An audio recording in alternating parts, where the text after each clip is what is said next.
Because I would be that for you if I did. I found you. Morning.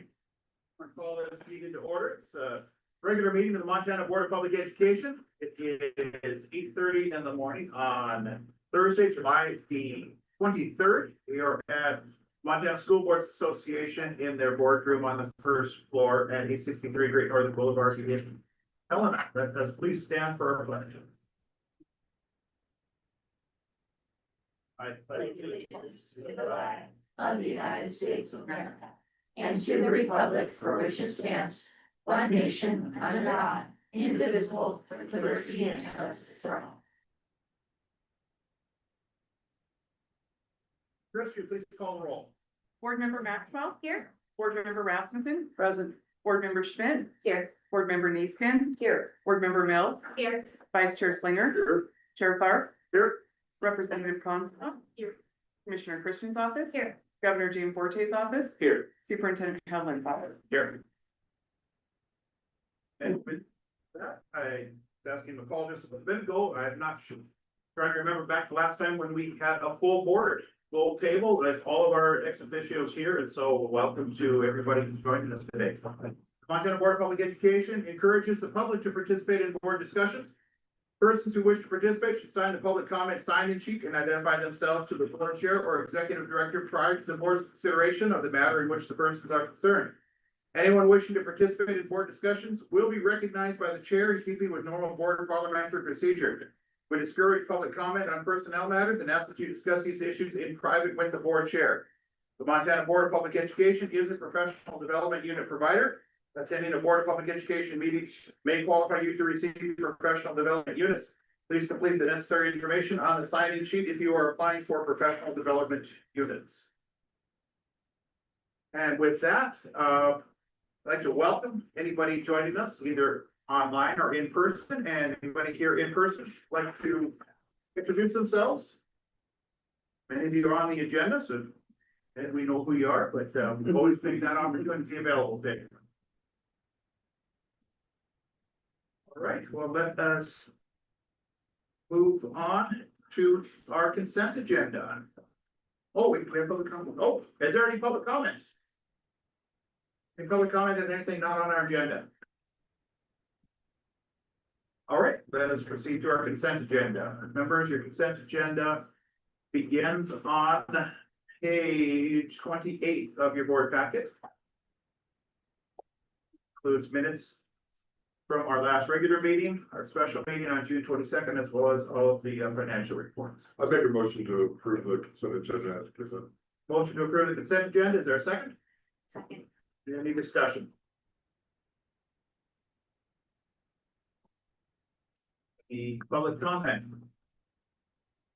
Public comment online. All in favor of approving the consent agenda as presented, signify by saying aye. Aye. Opposed? Motion carries. Board members, we've got a full slate of items for the next couple of days. Ask for a motion to approve our agenda. So moved. A motion to adopt the agenda. Is there a second? I'll second it. Got a motion and a second to adopt the agenda. Any further comment? Any public comment? Any public comment online? All those in favor of adopting the agenda, say aye. Aye. Opposed? Motion carries. Great, and with that, let's proceed to item number one, my report. I have commented many times, I know this is weird to say, but I'm looking forward to school starting so that the summer can slow down. It has been a wild and busy summer again, it's been even busier. Since our last meeting in May, and weekly executive committee meetings, as well as other committee meetings, it's noted yesterday how active all of our various committees are. I've probably been able to participate in about 90% of them. I think a couple of them I couldn't join in on. And I did miss the MSTP meeting on July 7th due to being at NASB at that time. I attended the Educational Workforce Data Governance Board meeting via Zoom on July 16th. At School Funding Interim Committee meeting. I did the June meeting via Zoom on June 17th and 18th. And then in person just earlier this week on Monday and Tuesday, we have one more set of meetings for the School Funding Interim Commission, and that is going to be August 12th and 13th. Participated in a forum on democracy and on education and democracy, which was here in Helena on June 24th. Attended NASB New Member Conference in DC, followed by the ECS Summer Conference in DC on July 6th and 10th. On a personal note, I started working as a consultant for Vida Elementary, trying to help out these other rural schools. At our NASB Finance and Audit Committee meetings, and as I always promote mental health awareness, taught QPR a couple of times at a churchwide meeting in Great Falls on May 29th. The pinnacle of my career, I worked as an adjunct professor at Miles Community College, teaching youth mental health first aid on June 8th, second time getting to do that. Go Pioneers. Got QPR mental health supports to electric cooperative safety officers at a national conference on June 11th. And got certified as a trainer for advanced group critical incident stress management training. Upcoming events, be teaching QPR at the Prairie View Curriculum Consortium meetings in Miles City on June 28th. Youth mental health first aid open to community, law enforcement, teachers and coaches and whoever's interested in Scobie on August 6th. QPR mental health supports at Lambert School on August 10th. And then also be back out here in central Montana, teaching a half day of QPR mental health supports and wellness to Sun River Electric Cooperative on August 14th. And then QPR mental health supports to private group in Sydney on September 19th. So that work continues.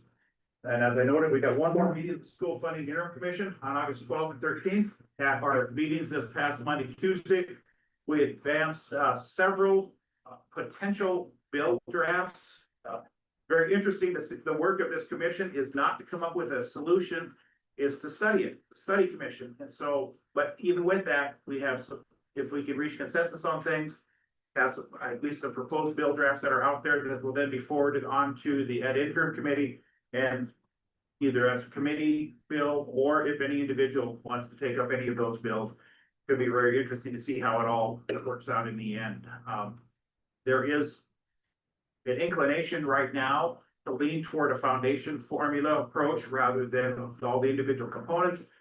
Realistically, that is a huge leap to make for our people in Montana. It's such a monumental shift from what we've been doing. My personal perspective on it is that we will shoot for the moon with a grandiose, huge idea with a totally different way to do things. And we'll probably end up falling back to something very similar to what we currently have, but with some tweaks to it. And that's my perspective, but I'm just one of 20 on that commission. And that's the way I see things working out. So it'll be interesting to see how things all come together. There's, as a commission, we are tasked to study it, not necessarily come up with the funding for, or deal with the tax policy involved there. There's to fully fund education to the degree where some of these studies have come would totally wipe out any surplus the state might have and require significant changes to tax policy. But that's not this commission's work to do. Our work is to say, what does it take? And then hand it over to the legislature to figure out how to fund it and what their inclination is to do with it. So it's really fascinating to me as a non-legislator being on that commission, see how some of the commissioners as legislators already thinking towards session, but then also having to take a step back and say, well, that's not our role yet. But yet you can't separate the idea of these are some great ideas, but how are we going to be able to fund them when we get to the session? So the work of the commission will wrap up here in a couple, 3 weeks, and then it will continue to be very interesting. Anybody have any questions, comments for me on my report? All right.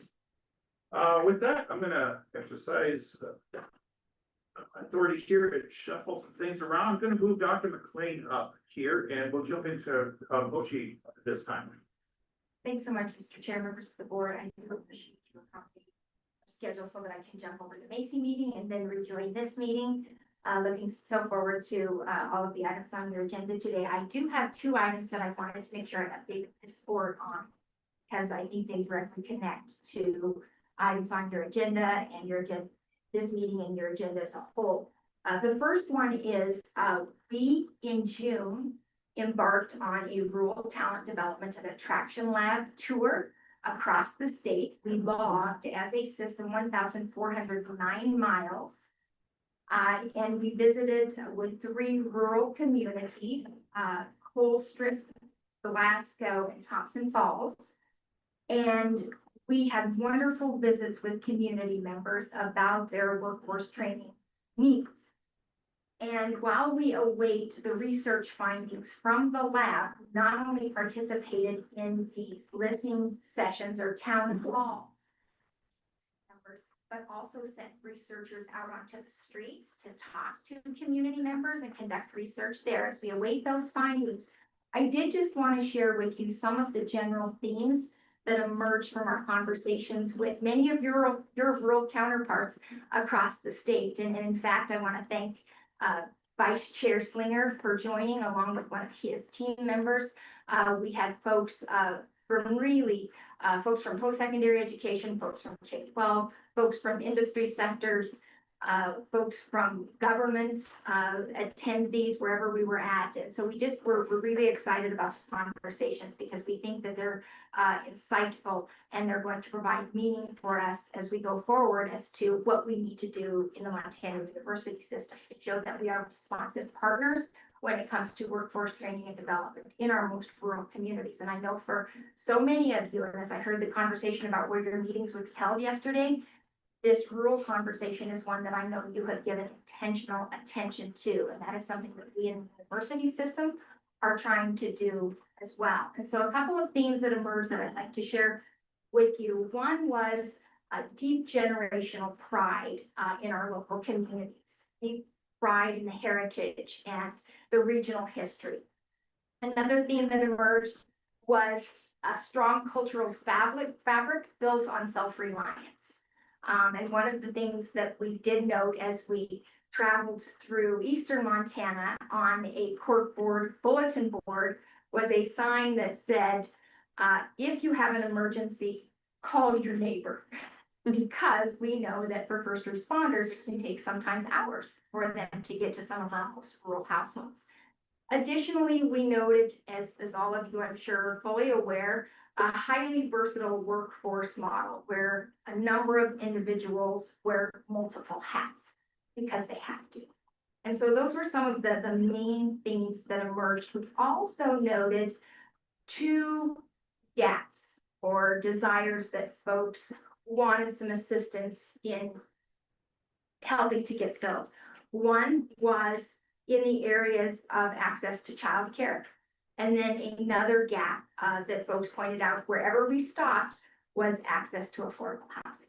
And so these are not necessarily directly related to programs that we can provide, but what they can do, what I think those 2 pieces of information have provided us insight on is how we need to be responsive to the workforce training needs as it relates to time to degree, as it relates to cost to degree, and how it relates to the modalities in which we can provide that access to those training needs. And really the conversations were about what middle skill training do you need in your community. And so we're waiting the findings from the lab, and then we're going to sit down with our team and we're going to really chart some critical next steps so that we show that we're not only responsive to rural in our attention, but that we are responsive into meeting the needs that they tell us that they want. And then the final thing that I just want to point to as a result of what we heard is the appreciation for the attention to the conversation as it pertains to rural. And what we've talked about at our office is making sure that the listening sessions that we had were not just a one-off, that we intentionally year in and year out engage in meaningful listening opportunities with our partners in rural. So very productive listening sessions. And then the next item that I just wanted to update you on was we had Montana's Future at Work through the Denison Phyllis Washington Foundation, and we worked with our K-12 partners across the state to roll out dual enrollment pathways for our high school students where they could earn them before they graduated. And so now we applied this last spring to the Denison Post Washington, once again for a phase two. But this phase two is focused on, again, addressing the needs of our most rural schools. One of the things that the OT has become very attuned to is our dual enrollment numbers in some of our smallest schools. And so what we wrote this grant to do was to have our post-secondary institutions across the state reach out to our most rural schools across the state and then work with them to design those 15 and 30 and 60 credit pathways that meet the requirements for Montana's future ready payments. And when one of the things that we, and I know you as a board have been very mindful of, is we don't want to unintentionally through future ready, grow those opportunity gaps. So the university system applied for these funds. We got the funds in our office maybe mid-June, and we had them out the door and awards made by the beginning of July. And our two awardees in the first RFP were Miles City and Montana State University. And some of the schools that they are serving are Plevna, Terry, Webo, Ekalaka. We are truly talking about some of our most rural schools across the state. I will alert you to the fact that we now have a new RFP. We're going to make a couple of more awards for programs to start spring of 2027. The programs at Miles and Montana State University will launch this fall. And so our campuses that applied, they really turned over stones in short order to get the letters of support from the K-12 schools and to get these programs out the door and launched by this fall. So they didn't waste any time. This next round of grants will be made so that folks can do the groundwork this fall and launch the programs in the spring. So two rural-minded projects that we think are going to connect to your work, but also we hope make a difference in the workforce training, the opportunities that our rural counterparts have across the state. Happy to answer any questions that you might have. Anybody have any questions for Dr. McLean? Quick comment, thank you for the rural outreach, I really appreciate that. I hope that as you go ahead, that there's some kind of mechanism for, I'm thinking of the nearly constant switch of administrative officials in small schools, so that they would stay aware and understand about the possibilities of workforce training monies that would be available to their schools, so that would be conversations continually had. Mr. Chair, Board Member Rasmussen, I think that feedback is very helpful. And one of the things that I did hear from at least one of our grantees was that in conversations with at least a couple of administrators, they were kind of tuning into the future ready payment and its existence for the first time as a result of the conversation and the outreach.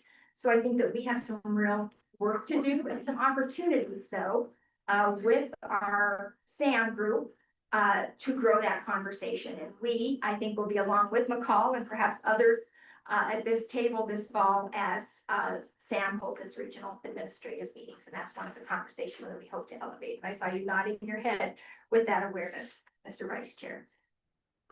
Any other questions for Dr. McLean? Along with that, Dr. Slinger, could you please comment as far as what this looks like from your chair at Mount Spain College? Absolutely, thank you. First of all, Dr. Frank, thank you. And thank you to for the opportunity. So we have reached out and partnering with 10 rural high school districts and creating a healthcare pathway. So we're creating a cohort where we're hoping to get at least 2 students from each of those rural high schools to, we always talk about random acts of dual enrollment. We're trying to avoid that. We're trying to actually have them focused in actually exploring healthcare pathways. So through that, they'll also earn some credentials along the way, CNAs, certificates, but they'll also really accelerate themselves. Not just with 15, we've created 15, 30, and then 60. And hopefully it lines them well to the health career that they choose. As you know, we have a nursing program. We would love to line them up as potential candidates and accelerate their pathway into the nursing program upon graduation. I will say which really interesting. One of the schools, Dr. Blaine, as we're recruiting, right, our two from each of them. One of the schools has a couple of students that have already taken probably 2 or 3 of the courses. And they were like, oh, are they still out? And we're like, we'll figure it. Yes, they are. We'll figure that out, because they're a perfect example of kids that we possibly get accelerated to 30, right? Instead of That's the right, right. 15. But to your point, Dr. Quinn, I will just tell you, one of the things we're working on to help school districts is, I mean, we partner with about 45 different school districts, so we're actually creating stewardship reports. So if Lisa's school, they'll receive a report from us that says, here's the 12 students that took classes with us, and here's the number of credits they've accumulated. And trying to help them identify students who we can target and get on a pathway to get them to 15 or beyond. It's really exciting. I will tell you, for the first time ever, and I may have mentioned this last month, last meeting, we had a local high school student graduate with an associate's degree at Miles 3 weeks before she graduated from high school at Custer County District High School. And that's amazing. I mean, we've been around since 1939. It's the first one we've had. And I will tell you, talking to some of the students at the local high school, 3 of them recently verbalized that I want to be the next person, right? And they said her name, and that's exciting, right? Because they start seeing that, they start understanding that's even a possibility. But I will tell you, our school districts are not tracking. They're not paying attention to the dual enrollment. So the future ready is there. It's this big carrot, but if you're not tracking or understanding that, so our hope is, and we know these students are probably taking courses elsewhere, right? But we can at least identify and say, hey, listen, here's what they took from us. You should check with these students to see if they're taking something else somewhere else, where, because they may already have hit that number, not just from us. So there's a ton of work on that, and I think with the rules, I get it, right? But I mean, yeah, anything we could do to help accelerate that conversation, I think is exciting for everybody. So, but we're very thankful and grateful and very excited about that work. It's going to be very meaningful, and hopefully we can just keep growing that what works. Great, thank you. Mr. Chair, if I could just hit on one other thing that Vice Chair added. One of the things that Vice Chair spoke to was that he reached out. They have 10 schools as partnering schools here, but there's 1 or 2 from each high school. And that's part of the considerations that we're making at the university system is how do our cohorts for workforce training and development need to look in each community. We might have 1 or 2 or a need for 1 or 2 of anything in healthcare or education or in the trades at any given time. So our numbers are not going to be large in any one community or maybe even in any one semester, but that's part of the rural consideration that the university system for the first time is making in our rollout of our micro pathways and our rollout of these credentials that students will graduate with.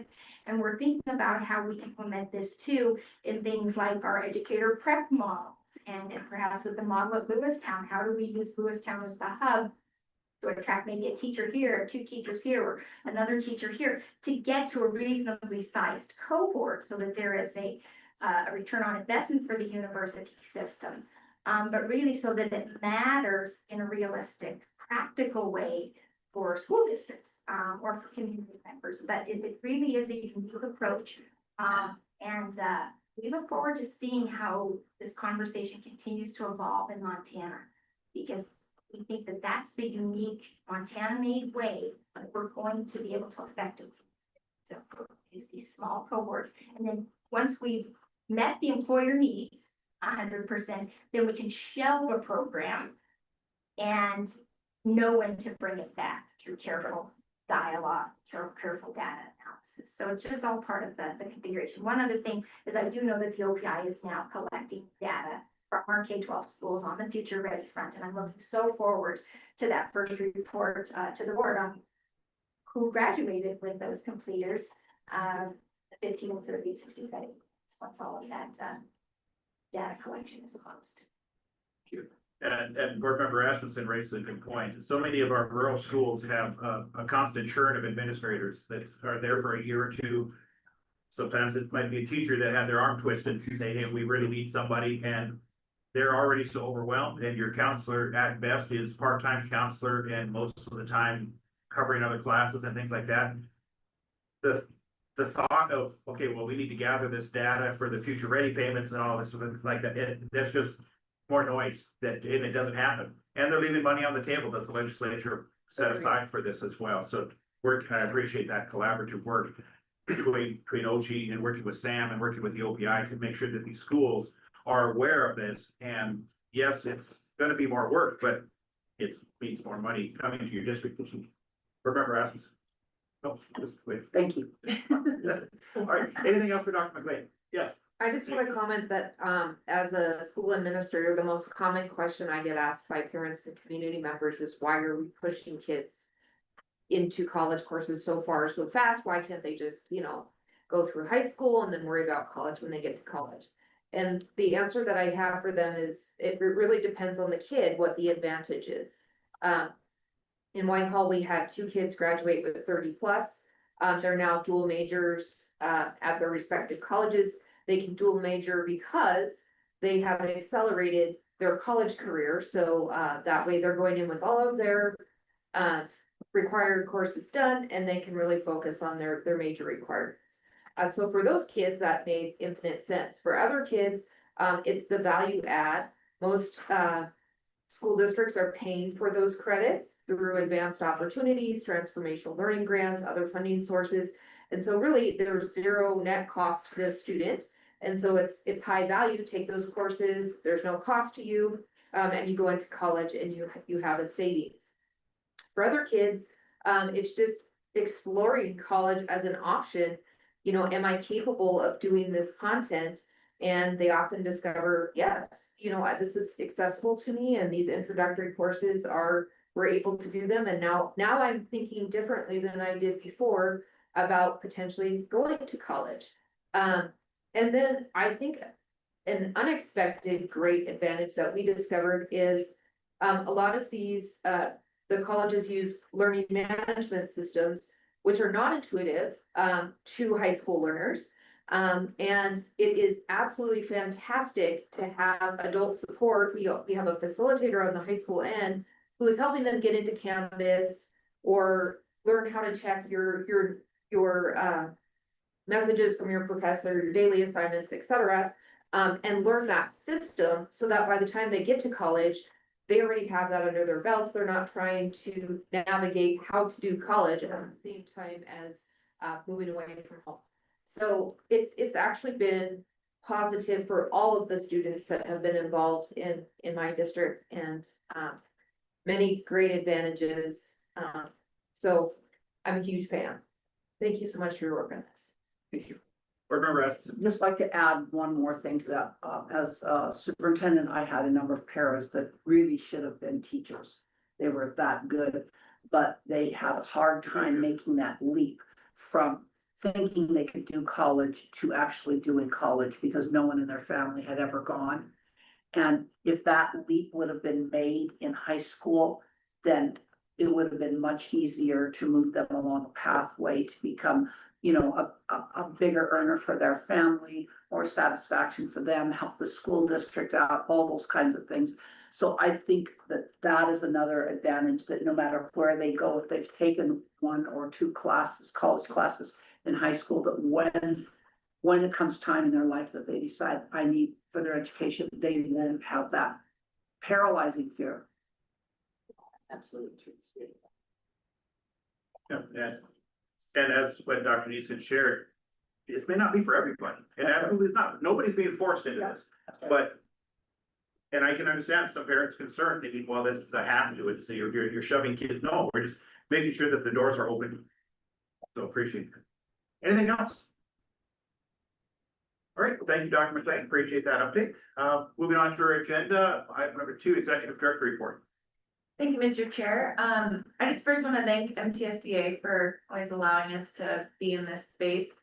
I know yesterday there were comments about being at the Capitol and how nice it is to be there, and obviously there's lots of construction there, and When we can be at the Capitol, it's really nice and we all love being in the People's House, but when we can't be there, it is nice to be down here and throughout the day, we see kids running around outside and exploration works in the carousel are right nearby, and so being able to, you know, be in such a nice area is also really, really nice to see kids come and go from around outside, so that's also really nice to be here to be able to see that.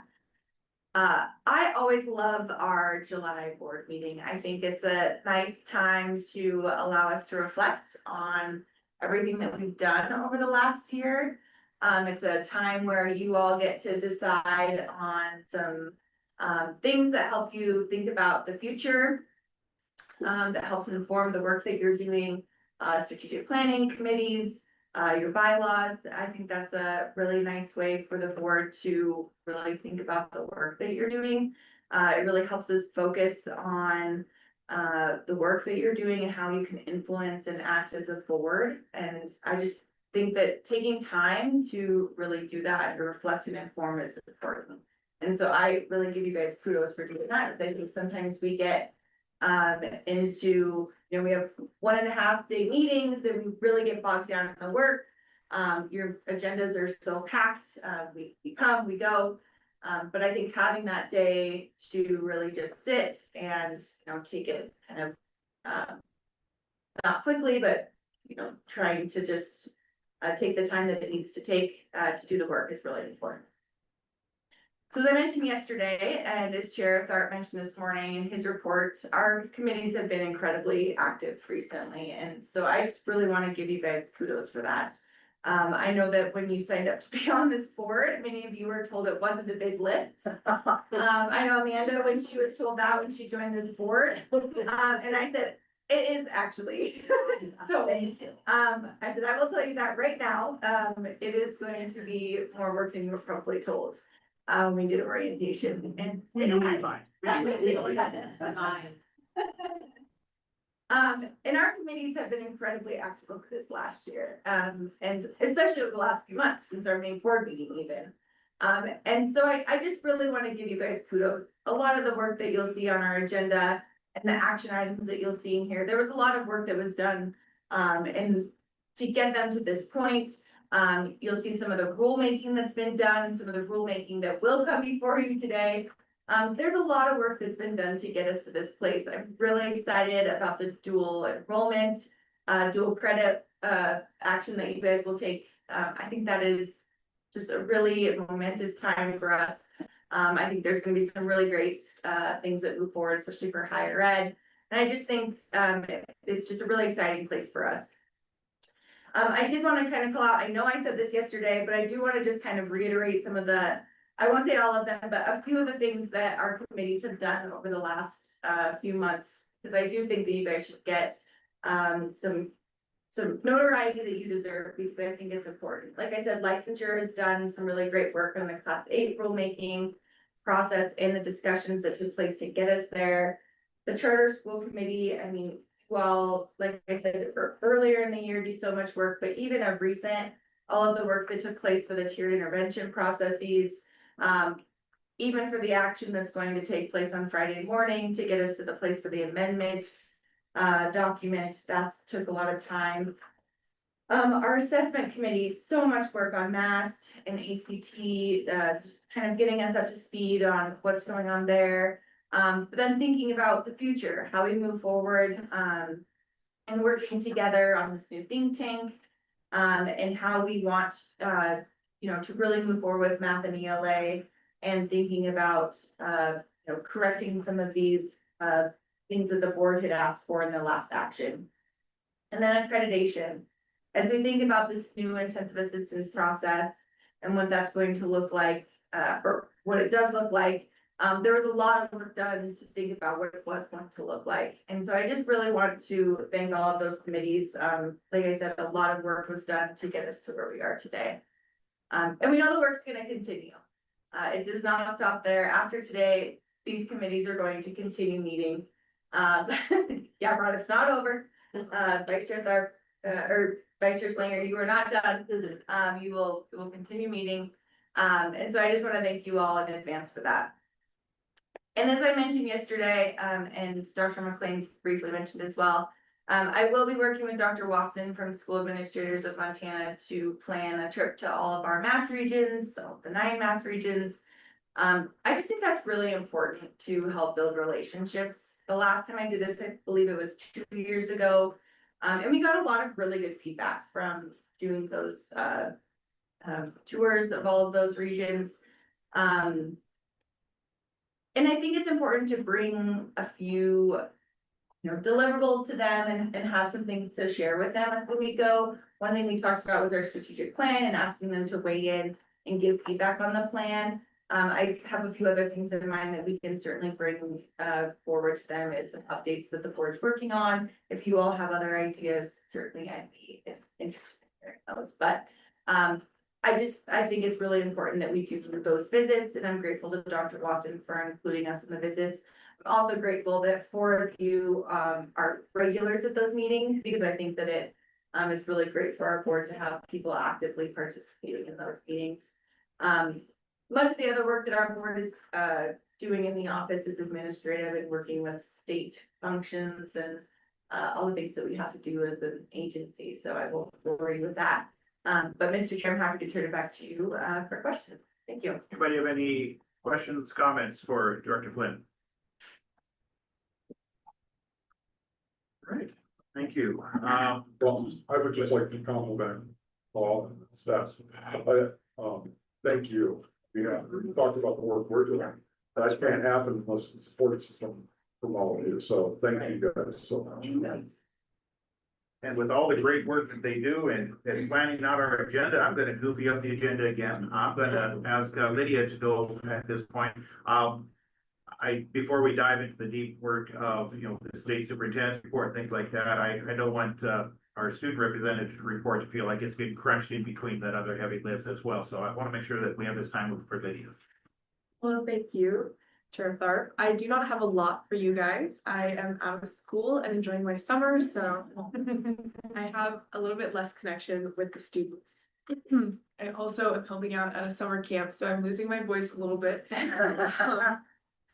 But last time I gave my report, I just mentioned that I had been speaking to my local superintendent about what it looks like to have student representation on local school boards, and thinking about how we can create something that would guide other school districts to find a similar or working model of representation for them. And so that's still underway, and there's a lot of work to be done on that. But I am interested in finding a way to guide other school districts to finding a way to have local representation regardless of age levels, but especially for high school, I think. Just because I find that the needs of students are really unique, and trying to unify them and communicate it all to one organization such as this organization is not always the most effective. And I think a lot of small changes in individual districts are beneficial. As far as the Montana Association of Student Councils goes, we'll start meeting again soon. We have our conference in Butte next November. Yes, and we are also, as we reinstated the ambassador position, we're working to get some more schools involved. So Whitefish and a few schools in the surrounding area have expressed interest in joining again. And I think in the fall or at the end of the summer, I'll be going to speak to those schools or people from those schools so that we can try to get them involved with student council again. Hopefully that would be a good change for them. And then as far as my little project goes, and trying to get students from around the state to join me in a council of sorts so that we can kind of work through some student issues on our own and communicate some of our big wants and needs to you guys in a more effective manner. I am working on finding a council of adults and people who are not me to help me finalize the applications, and who are willing to review them and kind of go through that process with me. I have an outline of the applications built and kind of what I would like that to look like. And I'm still working on communicating with the Montana High School Association so that I can make sure we have an overlap with that group, just because I think that would be good. And then as far as the future goes, I don't have a whole lot other than just speaking to the school districts. I'm speaking to the Great Falls Public Schools employees and teachers at their convocation. which will be exciting and interesting. And other than that, I just want to offer myself up, if you have any needs or wants for student communication as we change things, in terms of like the MAST assessments or assessments in general, I am happy to, build bridges or to be present. And that is all I have. So I'll open myself up for questions. Do you have any questions for? You're definitely in a unique position there with, being able to talk to your superintendent as Superintendent Hoyer obviously is on the Regents and they have a student representative there and you're our student representative here, so it only makes sense that GSPS model that, so. You can also, since we're in the building, connect you with, MPSBA Director Lance Melton and talk about what policies school boards might want to have in place regarding student representatives that serve on their boards. Anybody have any questions, comments for the? You said that's all you're doing, that's all. I was gonna wonder and ask if there was a way that she could be taking an online class through MCC. That's just understood. Oh. They're always long. All right, well, if there's nothing else there, we'll jump back on our agenda to item number 3 to State Superintendent's report. And sitting in her chair today is Chief of Staff Dylan Clapmeyer. Dylan. Thank you, Chair Tharp, members of the board. It's great to be here and we appreciate the opportunity to participate in your strategic planning yesterday. I think it's really important as we talk about collaboration and avoiding duplication. There's a lot of work going on with the board and OPI, the university system, various departments within state government. So I don't think OPI has participated in your strategic planning before and really appreciate that invitation. I'll be joining you this morning on behalf of the superintendent. As the chair said, I'm Dylan Clapmeyer, Superintendent Edlin's Chief of Staff. This afternoon with your joint meeting with Macy, Tyler's going to be joining you again. I'm going to run through some general updates regarding federal actions, staffing at OPI, content standards, and data modernization before turning it over to our assessment team and the experts there to dive into assessment deeper. As Chair Tharp noted, it's been very busy. It's not slowed down since your May meeting. There's been a lot of travel, a lot of conferences. So earlier this month, the superintendent and deputy superintendent had the opportunity to go to the annual Council of Chief State School Officers Leadership Forum. That's where just the state superintendents and their primary deputies get together to talk about really organizational type things, internal type things, less policy. I attended last year as Deputy Behringer wasn't able to go. And it really kicked off some of the internal organizational and operational changes and improvements that we've seen at OPI and that the superintendent has driven, as well as kind of kick off our own strategic planning. So that was a great conference that they attended. Shortly after that, as Chair Tharp also said, the superintendent and I, several legislators, the governor's office and others were in DC for the Education Commission of the State's conference. I personally attended breakout sessions regarding school funding and accountability systems, which are very timely right now in our state. So that was, as always, ECS is one of the biggest opportunities we have nationally to connect with our counterparts in other states. So it was a great conference. Next year it's going to be in Nashville, so that will be fun.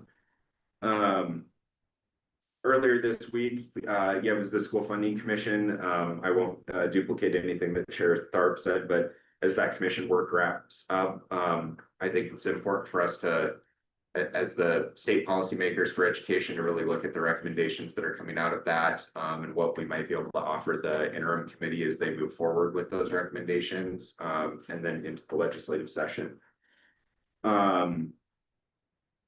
Last month, we also had the Education Interim Committee and Interim Budget Committee for Education in town. And so there's been a lot of legislative meetings happening. We really have 3 interim committees right now that are all doing some similar but slightly different work. So going into next session, I think that we're going to be busy. I think it's going to be a busy legislative session for education.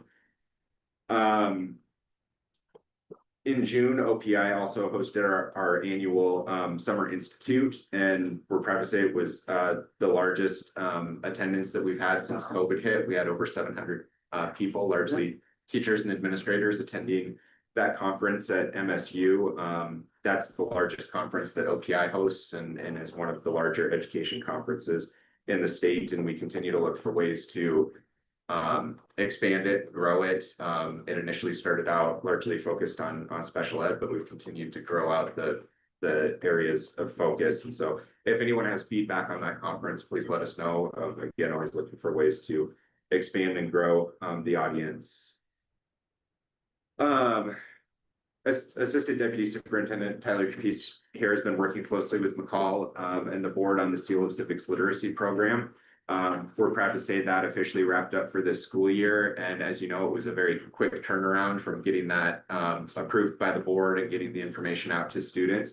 But we're proud to say that we had 62 successful applicants, high school seniors across the state. And so I think that's great that we had 62 seniors that saw that opportunity and jumped on it.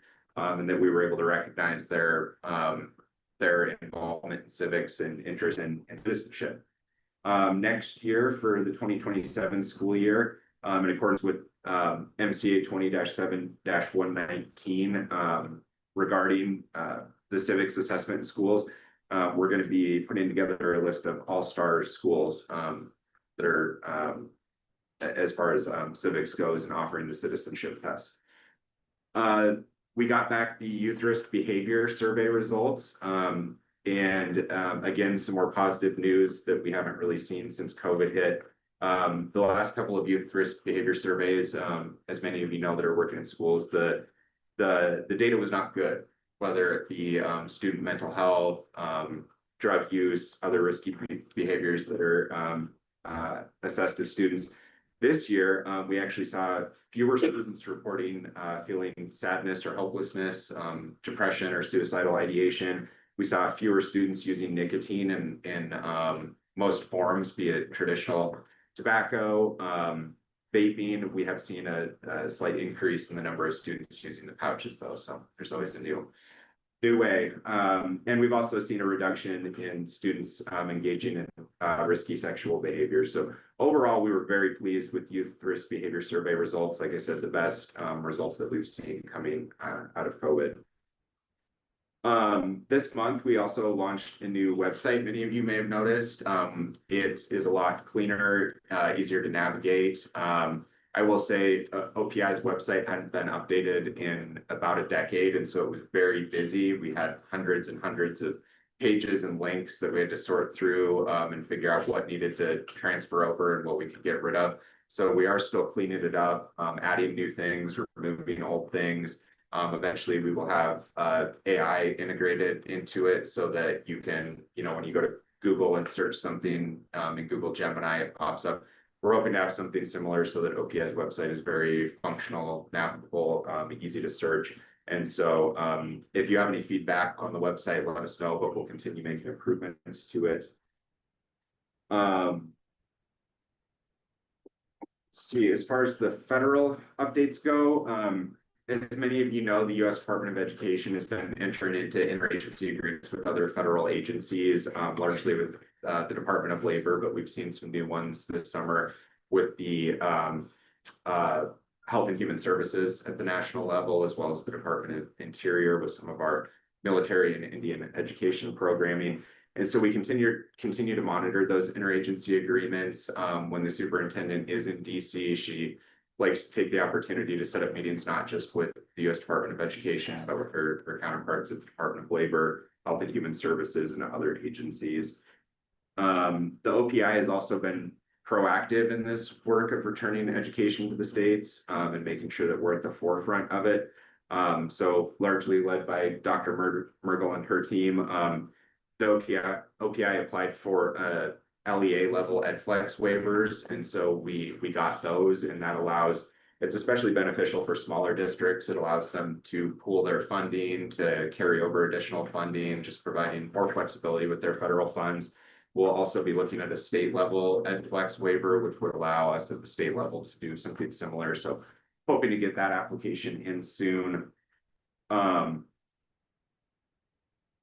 We continue to get allocations on time, which is good, from both the Office of Special Education and Office of Elementary and Secondary Education. Our federal allocations are coming in on time as expected and in the amounts as expected. So that's positive. And finally, we've been really focused on, it seems that as the department has been reducing some formula funding, they've been making available more competitive grants. And so, again, Dr. Merkel's had a lot of late nights, but we've been seeking out those federal funding opportunities wherever we can. So right now we have pretty large grant applications out regarding school safety that would really allow us to, it's focused largely on the infrastructure needs with schools for school safety, so emergency preparedness. We're assisting schools with their emergency plans, communication protocols, things like that. But we will try and incorporate, if successful, some student mental and physical health supports as well. Additionally, we have out a pretty large grant application. It's called the Career Pathways Exploration Grant. If we're successful in achieving that, that will really allow us to ramp up the Future Ready efforts and get more resources out to schools to help them get the Future Ready programming in place. As we all know, it's the Future Ready program started last school year, but we kind of view this as the first school year where we have the opportunity to really ramp it up. So hopefully we're successful with that grant. Regarding staffing at OPI, we are happy to say that we are getting pretty fully staffed up across the agency, across our divisions. So we've got some new folks in particularly important roles to the board that I want to share. So the first one is Ryan Schrank, who many of you know from the Digital Academy. We're excited that he's going to be joining the OPI as our new assessment director, and he is very familiar with MAST and ACT and some of the early literacy programming. So Ryan has just hit the ground running. He's going to be a fantastic asset to OPI as we move through this assessment work. Next, we have Kirsten Scaffold, and she is joining us as our new special education director, a particularly important position right now, as the state is really looking at how we can expand our special education support services. She has a great background in special education and is working to fill additional vacancies that we have in the special education team. So we're really excited to have both of those, Ryan and Kirsten, on board. Regarding data modernization, we had the team from PowerSchool on site at OPI for a full day meeting last month to figure out, okay, now that we've stabilized and gotten some of the initial groundwork done, how do we really get out to districts and highlight the opportunities that we have with data modernization for districts? It's not just about collecting data at the state level, but how can we offer additional services and reduce reporting burdens for school districts? So coming out of that meeting, we put together a plan for, as you can imagine, 400 school districts. It's difficult. We don't have a dedicated team to reach out to those districts and supporting them with getting connected. What we have right now is PowerSchool schools, who it's very easy for them to just connect to the state system, but most of our districts across the state are on Infinite Campus. We were able to get together with the Infinite Campus staff and the PowerSchool staff. We made them come together for a meeting, and they were able to figure out a zip file that Infinite Campus can do to get all of the data elements in one place, and then do direct connectors with the PowerSchool system. So it's less burden on us, less burden on the districts, just a lot more automated. So right now we have Great Falls and Kalispell hooked up. Big Fork is just about completed, and we are going to continue reach out by probably a combination of both regional outreach. It seemed to work well. We sent some staff up to the Flathead, to that Northwest Mass region, and actually while they were up there, additional districts heard that we had staff up there talking about data modernization, and they were able to make some kind of impromptu visits to districts. So I think we're going to continue looking at kind of that regional model for outreach.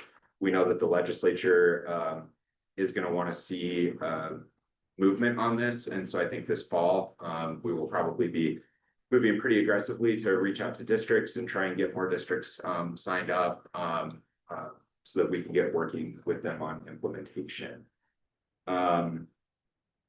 We right now are trying to get the MTSS module up and live. The superintendent really pushed for that. That is an optional module that we have with PowerSchool, but we think will be particularly beneficial to districts, especially smaller districts that might be just using spreadsheets, paper forms and stuff for their MTSS interventions. This will be a new individualized high-tech way for teachers and administrators to work with their students and track the MTSS, especially if a kid moves from district to district, then their MTSS plan can follow them. And let's see, that's probably the latest update on data modernization. The last item on the superintendent's agenda is assessment, but before I turn it over to the assessment team, does anyone have any questions or comments? Just something to consider.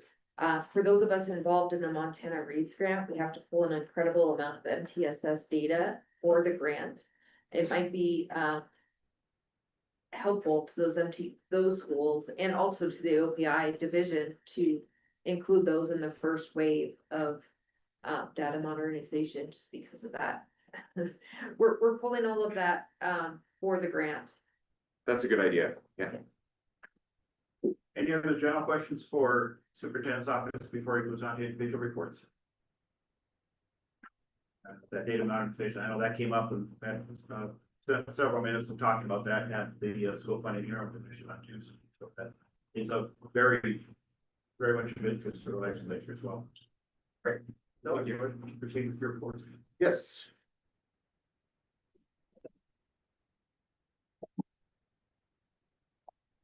Everyone knows Marian's here. Good morning, my name is Marie Judish, and I'm the Senior Manager of Academic Outcomes and Instruction at Montana's OPI, and that's JDISCH for the record.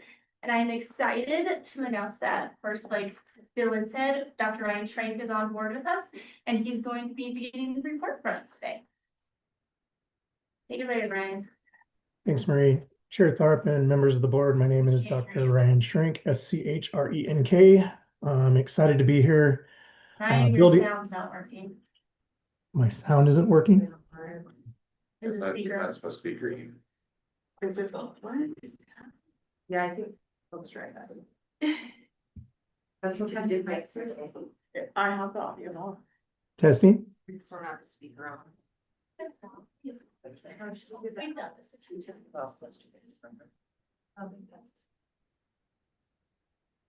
Can you hear me now? Can you hear us? I can hear you.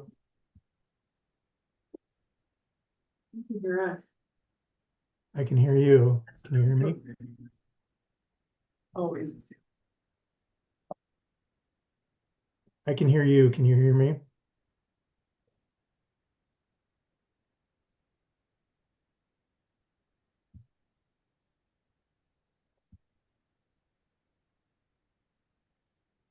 Testing. Testing. Here we go. We can hear you now. All right, let's start that again. Technical difficulties, gotta love them. Thanks, Marie and Chair Tharp and members of the board. My name is Dr. Ryan Schrank, SCHRENK, and I'm really excited to be here, be a part of a great team, building on the work that CEDAR's been doing for the last few years. And what we do can't be done without a great assessment team. Happy to be here and be a part of that team at OPI. And so for me today, I'm just going to start with a couple of highlights and then hand it back to Marie. But a couple of highlights for me on page, I think we're on page 53 of your guide today. I wanted to share a couple of things here. First, we listened to the field and pushed back the first window a week for the masked testing. And you'll notice what those 3 windows look like. We'll be pushing that back a week, but also wrapping it up before the holidays. So should be a good timing and response to what people were looking for. And then also our other 3-year assessment, the DLM, you'll note it has a fall and spring window. And then the rest of those are listed there. Let us know if you have any questions. But along with the day-to-day support from our team, the next part that I have here is a quick overview of the field support that we're giving for the year.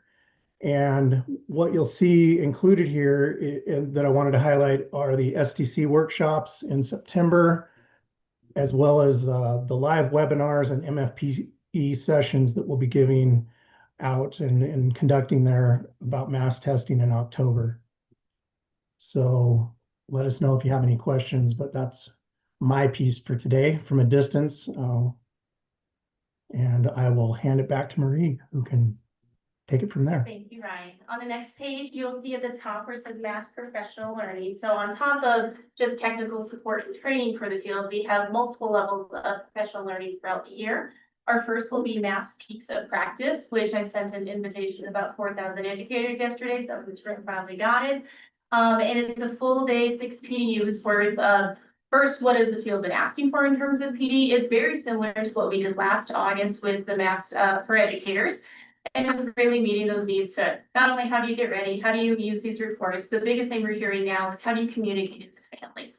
So making sure we have that, as well as standards aligned instruction with our new standards coming along the way, and making sure that they have confidence in that transition.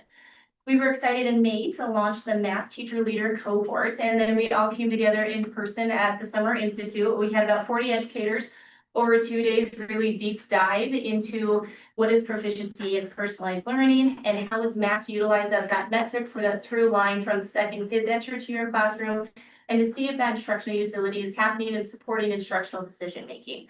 Since this is a cohort, it's really not a sit down and learn. It is truly like we came together and created a purpose statement of what is the role of this cohort. And you'll see that listed there, but it's really focusing on student access, ensuring equitable, high quality learning experiences and meaningful outcomes for every student. Yes, it has math on the front of it, but at the end of the day, it's about student learning and teachers having the support to make sure the students in their classroom are getting what they need. So it's a year-long sequence to meet again here on August 5th as a virtual. It will be in person in October, and we'll continue to have monthly meetings. One thing I'm most excited about with this is these folks signing up, and that they will also be facilitating professional learning for their community. So having that outreach continue more. And it's been fun to watch this group. We have educators that have been in the field for 30 years that know proficiency-based learning. We have brand new educators. So when we were in these rooms for 2 days, it was kind of like popcorn. And they were like, oh, you could do this. Oh, you could do that. And then just making new connections with all these small town teachers who you are the only 4th grade teacher. I've been that before, and not having someone to walk across the hall and ask. So I'm really excited to see the relationships develop and just bringing a professionalism to the field there. On top of that, we are also launching a virtual cohort that will not quite have the same depth as the in-person cohort, but really following the through line of best practices for instruction, proficiency-based learning, and utilizing Mass to understand student learning. With that, I'm going to transition over to our pilot plan for Math Science for the 26-27 school year. We have done a few PD sessions, including a follow-up with our people that participate in the small pilot. And then we had a lunch and learn session at the OPI Summer Institute also. And I think the biggest thing we need to do is make sure the field knows what we are trying to help them with. We're not trying to create more assessment for assessment's sake. We're really excited to have transitioned the model to make sure that we're calling them topic testlets available to see if what they're teaching in the classroom is showing student growth. I know a few times we've talked about this 6th through 8th grade bandits science and how if a kid is in Helena for 6th grade and then they transfer to Missoula and then Conrad, whatever it might be, they might be getting the same science year after year. And that's always a problem and has been, but we might now have data to help support what that student has learned along the way so that we can better personalize instruction for those students. And also have the flexibility for our small schools who do transition all of their students 6th grade through the same standards, or 6th, 7th, and 8th grade, and then the following year move through those different topics. So as this year rolls out, we'll have more availability of different NGSS or next generation science standards topics, testlets rolled out so that as schools teach those, they can then assess on those. In the 6th, 7th, and 8th grade, those topic testlets are in a way formative, so they're used for their instruction and they do not count toward the accountability system, and that wouldn't be the plan for the following year either. And then we will have an 8th grade summative pilot where we need a certain amount of students to take that pilot. So as we look at the outlook in the future years, we have that data to support moving into a full model where we decided to go. And the biggest part of that is including that performance task with the 8th grade summited in the middle of the year and seeing how that can help support student learning.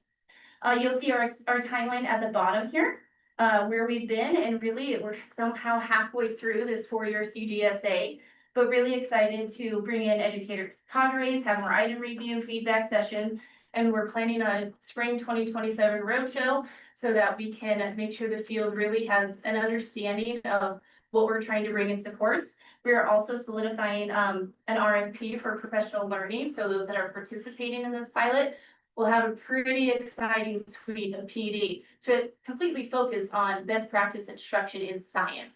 And then, oh yeah, you have this assessment measure also that can help get you there. And with that, I'm gonna pass it over to our assessment director, Cedar Rose, for the last time. And she's gonna share with you a little bit more about math. Oh, yeah. Thank you. What does CGSA stand for? Competitive, state grade assessment. Right, yeah. Sorry. CGSA. Competitive grants for statewide assessment, sorry. Too many letters. Yeah, there's too many acronyms that we don't know. Yes. Number two, you were talking about students moving from school to school. While we know that this is not the test of the land yet, or the test of the sleep, that's I better say, not the whole lot. My concern is for, 6th grade, I took this particular class and I moved here, and now they're doing it as a 7th grader. Is there a mechanism so those kids do not have to take that test again? Their scores on those testlets move unless they want to make to better their score? Is there a mechanism for that? Chair with our member Rasmussen, because these do not count toward accountability, should that be the case, they could retake them as a current plan. Again, they won't hurt them either way, and there wouldn't be taking. It will not hurt them, absolutely not, no. Well, I can see where kids would just say, I took those, I don't wanna take it again. Yeah, And they wouldn't have to, so. Okay, schools know that. the ones that have been in communication, Okay. absolutely. Great. Okay, thank you, Murray, Mr. Chair, members of the board. My name is Cedar Rose, spelled ROSE for the record, and I have the privilege of serving as the state assessment director for OPI for the next 2 days. I am really excited to, on my very last meeting, to share with you the first look at our mass growth metric, releasing this upcoming year. This is on page 56 of your board packet. This work has really followed a deliberate, field and technically informed timeline built on ongoing input from a lot of our advisory committees, including our technical advisory committee, our assessment implementation committee. And I provided that timeline on the top of that page as well. So we had an assessment implementation meeting on growth uses, really getting a strong understanding of what's currently existing in the field needs in October of 2025 to gather that educator input on growth practices. We also, in partnership with the Center for Assessment, conducted additional educator interviews from March to May of 2026. Those were really interesting because we were able to look at individual school districts, but interview both district leaders, school leaders, and teachers within that same district across a few different districts to understand growth uses at multiple levels. And that really informed the ongoing development of the growth metric. And then within our last technical advisory committee meeting in April of 2026, that is when New Meridian was able to present kind of our final iteration of what our growth metric is going to be. But that was not the first time our TAC had heard it. We had spent many TAC meetings before then looking at different models. We know that math is a much different assessment than what our traditional growth assessments look like. Math or iReady of any of those things. So really, we spent a lot of time going back and forth on what is going to be the perfect growth metric to fit into there. And we finally landed on one. I'm excited to present a high level view of that. So the growth metric that we have is called the Mastery Growth Index, or MGI, adding another acronym to the pile. And it's really a composite of 2 different metrics, and I'll talk about why we went to that composite. So the first component is ability change. That's pretty traditional when you're talking about a growth metric. So that's just a growth of student ability, and that's measured as a change in an estimated skill score throughout the year. So based on what students have taken, how is their actual ability changing on our math scale? The second part of that, which is pretty novel in terms of a growth metric, is content mastery. So this is the aggregation of knowledge and skills a student gains throughout the year. So as we're taking additional testlets, and this is actually measured by performance on individual testlets. And so I want to talk about this dual structure and why we really came to this aggregation component. So because MGI looks at both ability change and content mastery, it gives us insight into different types of students that a lot of traditional growth metrics don't really are able to capture. So it credits students who do have that shifting performance throughout the year. So we're moving up in ability, maybe, you know, starting the year performing below our proficiency level and moving up. We're still able to capture that growth towards proficiency, that I think a lot of those growth metrics are what the field are looking for, making sure those students are progressing towards proficiency. But it also gives credit to those students who are consistently demonstrating proficiency at a high level. I think that's one of the frustrations of growth metrics in the past is for our students who are just consistently performing at a high level, it shows that their growth is flat. Our MGI is able to capture that those students are actually gaining knowledge, even though their performance, they're still at that high scale score. And so by combining these together, we're able to reward movement and proficiency at the same time. And so really excited to be able to recognize both of those metrics. So your packet does include just a sneak peek of that growth report. There are a lot of different components we are looking at right now, but I wanted to show you a look at what that looks like between the ability change, the content mastery, and how those will combine. We still have a lot of different work to be done in terms of getting our interpretive materials out, and that's also going to be based on so much more field interaction, leveraging our technical advisory committees, our other stakeholder engagement. And there's a lot of work that's going to have to be done between now and spring of 2027 when we're able to do that first release of showing that growth metric. But really, we want to make sure that our districts, our teachers, and our families understand what this metric means beforehand. And so really getting ahead of it and doing that foundational work before is going to be really important. And along with continuing to do that technical refinement, so bringing it back to our technical advisory committee, we'll have multiple of those meetings going on before that release, all in close collaboration with our field, like we have done in the past. Before I close, I would like to take a personal note, if possible, Mr. Chair. Thank you. So as I stated, Friday will be my last day at the Office of Public Instruction, and I hope that I get just a moment to reflect before I go. Over the last 3 years, we have fundamentally reshaped assessment in our state. We've moved away from a single end of the year snapshot and built a 3-year system that is genuinely aligned to our content standards. So what we measure reflects what our educators are teaching and what our students are learning, not a test that happens to them once a year. We have pushed deliberately and consistently to make sure assessment serves instruction rather than the other way around, and that data coming back to our classroom is timely enough, clear enough, and for a teacher to use to inform what happens next for the student. I'm really genuinely proud of this work and prouder still of this shift I've watched take hold across the state as a result of it, and continuously proud of what this will continue to happen. I see it in how educators talk about assessment now, less as compliance, and more as a tool they trust and want to use. I see it as a quality of conversations that districts are now having about their data, and most importantly, I see it in what it means for students and for families. A statewide assessment system that supports the high quality educators that we are fortunate to have in Montana. That gives families honest and useful information about how their child is doing and that helps ensure that every student in this state is receiving high quality education that they're entitled to. But none of this would have happened because of one person. It happened because of the assessment team here at OPI, whose field service and unwavering dedication ensures assessment serves students, educators, and families. And I want to thank them specifically because so much of what the board sees in these updates is a result of their steady and often unglamorous work behind the scenes. It also happens because of the trust of the educators around Montana who engaged with us in good faith, even though the work was hard and the asks weren't always easy. And I also want to thank this board as well for the questions you've asked along the way and the role that you have all played in the work getting done. This has meant a great deal to me. I am really glad to see that this work is going to be in good hands with Ryan and the team, and I have every confidence that this will continue to move in the right direction. So thank you all, and Mr. Chair, with that, this concludes the assessment update, and I'll stand for any questions. Do you have any questions for Cedar? First of all, thank you for your service.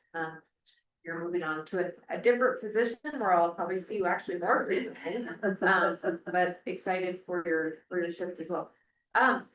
Returning to the growth report, I like it. I just wanna say, like, I think this will be much appreciated by teachers who are trying to transition away from NWEA. So I think this will be a way to encourage that shift even further. Just without getting too deeply into the psychometrics, the Mastery Growth Index and how are the ability component and the mastery component weighted? Are they 50-50? Are they, how is that? Yeah. Chair Clerk and Member Nason, that is a fantastic question. It's something that we really actually talked about a lot about how do we weight those, because since it is that component. We have discussed going 50-50 on that for a lot of different reasons. First of all, we think it's much clearer to explain to the field. I think that if you're supposed to do any sort of weighting, it adds another layer of complexity that will be, I think, first of all, a judgment call within the state that we're trying to weight mastery or growth one rather than the other. And then when you're trying to explain this to families or to students, to educators, it makes it much more complex. So for this upcoming year, we are going to do 50-50. Obviously, a lot of analysis will go behind that, conversations with the field about how that's playing out. But we figure that would be the cleanest look as we move forward with this. Agreed. Good, thank you. Yes, of course. I had Board Member Schmidt. just one quick, and thanks so much, Cedar, for especially tolerating my questions that come in a tone sometimes and might not be polite. But I wanted to clarify on this report, you'll be able to analyze the reports will come for individual students and district and state level, is that correct? Chair Thorpe and Member Schmidt, so we are looking at kind of like the same layout how we have done for our previous reporting. So student level reporting, aggregating up at classroom, school and district. So still trying to follow that same structure as we've done for TESA reports, our progress reports, and those other reports. Exactly. And then one follow-up, how quickly will a teacher receive this growth report after the assessment's been done? That's a great question. So, Chair Thorpe and Member Schmidt, so these, because we have to collect data and see that change, so these won't be released until after window 2. But we'll still be on, I'm not exactly sure on the release cadence, but it'll be after the close of that window because we have to aggregate that data. So it'll be kind of like our traditional NWEA where you have to take 2 different testing sessions and then release. But we'll still in between that have TESA reports, progress reports. We're able to actually speed up the cadence for progress reports this year. And as students take more tests, we're able to get those out as they come instead of having to go window by window by window. So our reporting will continue to speed up. We've got those TESA reports down to the Monday after testing. And so now progress reports will speed up, and then hopefully we'll be able to in future years get our growth reports quicker as well. Thank you, of course. Other questions? Excellent, thank you. Cedar, I just want to thank you. Change is hard. And, old sometimes comes with venom instead of, they don't understand it. That's great. So, no, you and your staff have, taken a lot of venom over 30 years. Thank you for taking it gracefully. And thank you for, the sleepless nights, I'm sure, and the effort. So I just want to applaud your efforts on that. So just very grateful for. Thank you so much. Leadership is difficult. Change is even more difficult, and you've been a leader of change. And dramatic, and I look at what this board has done over the last several years and what you specifically have led over the last several years. And it's a fundamental shift from the way we used to do things. And I have said many times, the way we've always done it is the worst reason to ever continue doing something. And forced many people to relook at things in a different way. And I am grateful to you for your efforts, and I'm glad you're not leaving entirely. And as Dr. Neeson shared, you're not going too far. But I also applaud the OPI in having the crossover period by having Dr. Jack as part of the agency as well. So that, and plus then I also know from experience that just because you turn in your keys when they mean the work is done. So you'll still get phone calls and emails. And so, but I thank you personally and on behalf of the Board of Public Education for your work for the Office of Public Instruction and for the state.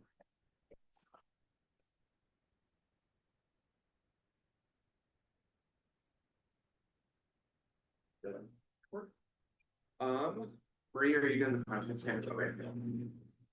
All right, so continuing today, content standards update. I'm excited to announce we have a new science instructional coordinator. His name is Cody Olson. He's been with us, I think, a week and a half-ish now. Just really eager and excited to support educators, and he will be a really great support with math science, especially on the professional learning side. So having that content expertise to bring that professional learning to the field. Statewide rollout with professional learning on the standards. So we are really excited to begin our roadshow here soon. We will be in Whitehall, Malta, and Power throughout the school year for both math and ELA, and really inviting all those local communities. So thank you, Superintendent Deeskins, for allowing us to come in and invite other educators and making sure that now that these are done, they're in your hands. What do you still need? We've already had a full year of PD on math. We will continue to have different sessions throughout the entire school year that are webinars, but we want to get on the road too and make sure that they can ask the questions directly. We've had professional learning both at the Summer Institute and upcoming soon at the STEM and Summer Institute, focusing again on the standards implementation. And we've launched our first math practices course on the new Teacher Learning Hub with, I think in 3 days, we had 17 educators sign up right away. So exciting to see as we transition to math practices more than anything really, especially at the K-8, that we have educators that are eager to learn and apply the new standards. Satchel professional learning. So I've talked about Satchel a few times, and I get to show you a little deep dive on the math skills map layer 2. We are excited to do a year-long professional development on Satchel. Again, that is our standards housing platform. And every day we're adding more on there too. Here's not only the standards, but here are more resources. So I believe at the end of the week, if not next week, you'll see the math standards skills map launch with the expanded guidance documents for kindergarten, first grade, and then soon second grade. They're finishing up those EFA examples. And then moving into, we have a family and community math toolkit that has also been posted. So for educational leaders or anyone in the community wanting to support families, whether it's PTO, making sure that there's one more way to bring the standards to the family level, because we know how important that connection is. I have hyperlinked many resources, many PD opportunities along the way, but I won't deep dive too much into those. But I do want to show you on page, I believe it is 64, where you'll see the Montana Math Skills Map sample and what that's going to look like. I was hoping it was live by this time, but we're not quite there yet. Apparently there's a bunch of coding that has to happen in the background on these things. So we have worked closely with the veterans, new classrooms there. They've done research on math skills for over 15 years. They are the leader in this, and we were just really excited to bring our new math standards and then the skills necessary for students to acquire that. So we wanted to make sure it was absorbable by teachers. So the first thing is, how do you read these different codes? Because we could have done thousands of skills, and we really had them trim it down to what are the target skills that students need. And I'll go deeper into what is a skill versus the standard as we go through these samples. As you continue on to, there's about 4 at the bottom of the actual page itself. You'll see each of these skills now has all of these subsections to help really understand. So if we're on this skill 1.D.1, operation properties, I will define, identify, and use the commutative and associative properties of additional multiplication.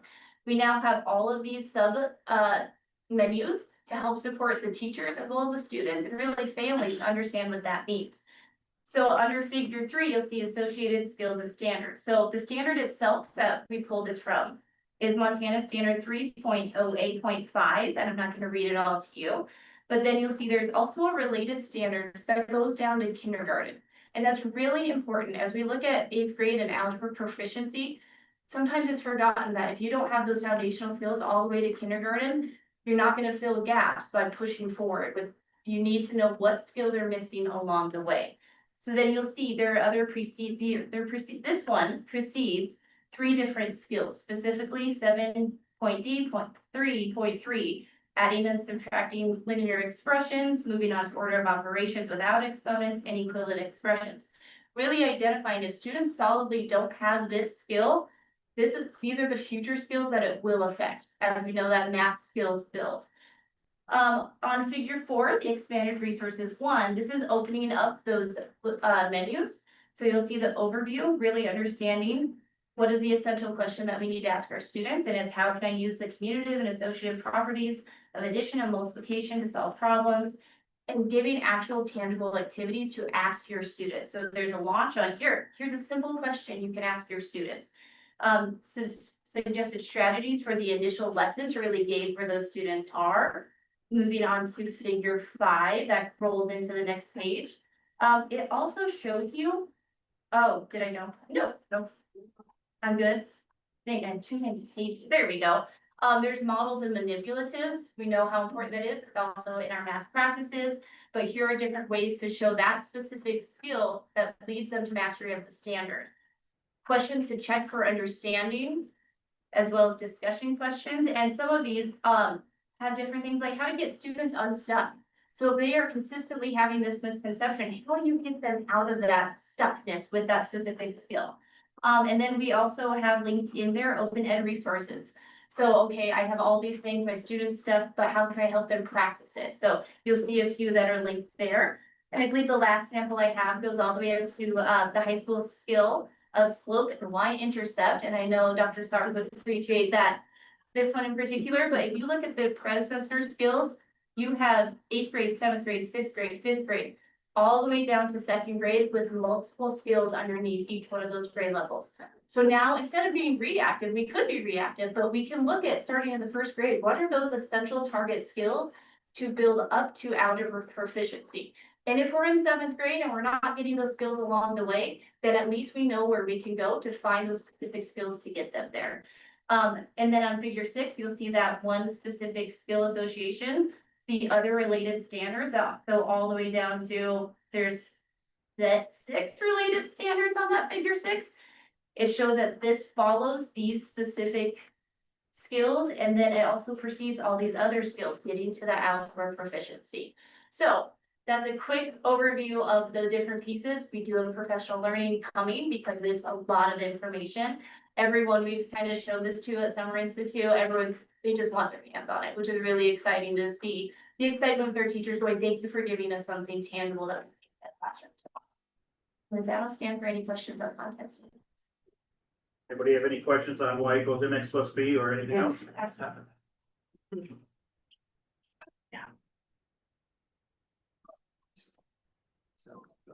The only thing I do have to add is we will build another framework within Satchel that will connect every math testlet to the specific standards and skills within that. So again, taking that proactive approach, saying these are the skills, and if they're not getting these skills, then yeah, they're probably not successful there. So trying to again flip the switch of not just remediation, but making sure we're being proactive and then moving through those skills. Great, thank you so much. That's good. Right. Mr. Chair, I would just add, I apologize, I forgot to mention, there is more detailed information within your packet on data modernization, as well as the federal update with the formula funds as they come in, and more details on those interagency agreements, as well as the staffing report. In the interest of time, I didn't want to go through all the details, but if anyone has any questions as you look at the detailed information in your packet, feel free to ask us throughout the day today or tomorrow. Or feel free to give me a call or shoot me an email after the meeting. Happy to follow up on any of that information. Okay, and we do have time here. Do you have anything else in this OPI report? We do have plenty of time if you have any questions. Board Member Atkinson? Can we look at the staffing for just a second? Yes. Thank you. Let's see, your vacancies are 19 and your vacancies for by funding type. I see that those match, but your total vacancies, do those include those that are in recruitment or preparing for or in the hiring process? Do those vacancies include those 3 that are in the hiring process? Yeah, that's Yes. Yes, Okay, that is so- total. That includes those. Yes. No, Okay, we so- don't have a total of, just 19 open. So actually, it'll be more like -3, which would be 16, because you're hiring in the process of hiring 3. Mm-hmm. Okay, Yep. So the okay, in holding process would be the ones that are most truly. okay, thank you for that. All right, so that's good. It gives me a better picture. Just curious. Other questions?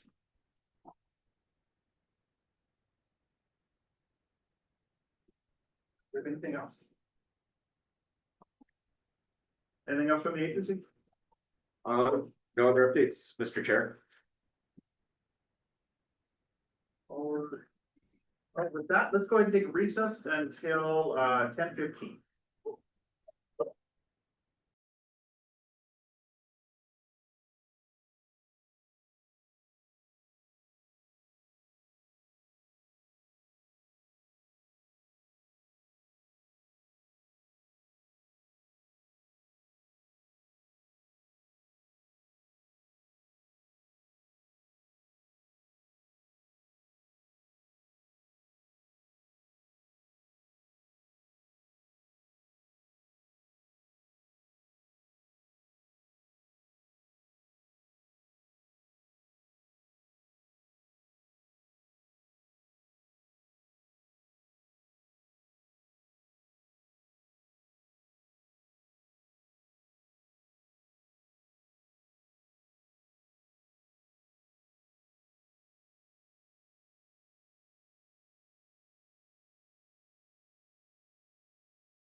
Call the meeting back to order. Our next item is item number 6, and it's under the MSDP committee, so I'll hand things over to Chair Schmidt. Which means that I need to find, Page 75. yeah, MSTB has been active, is Paul, there's Paul, hi Paul. Good morning. It's, MSTB has been active all spring, we had a really great, monthly meeting last month, and Paul, you've got some updates for us now? Are you ready to give the whole board an update on what's been going on? Absolutely. Good morning. How are you guys, board chair, Chair Tharp and members of the board? Sorry, I'm a little late. As summer goes, all my superintendent friends around that table know how it goes. We were moving furniture this morning and got a little carried away, and thank God, McCall texted me. Otherwise, I'd probably still be moving desks and end tables in the cottages. So, but that's what we're doing. We're actually a little early. We, our previous agenda item went shorter than we anticipated, so our next item is time certain at 11:15, so we've got plenty of time for you to go through your stuff. Okay, and I guarantee I can't speak for an hour, but we'll give it a shot.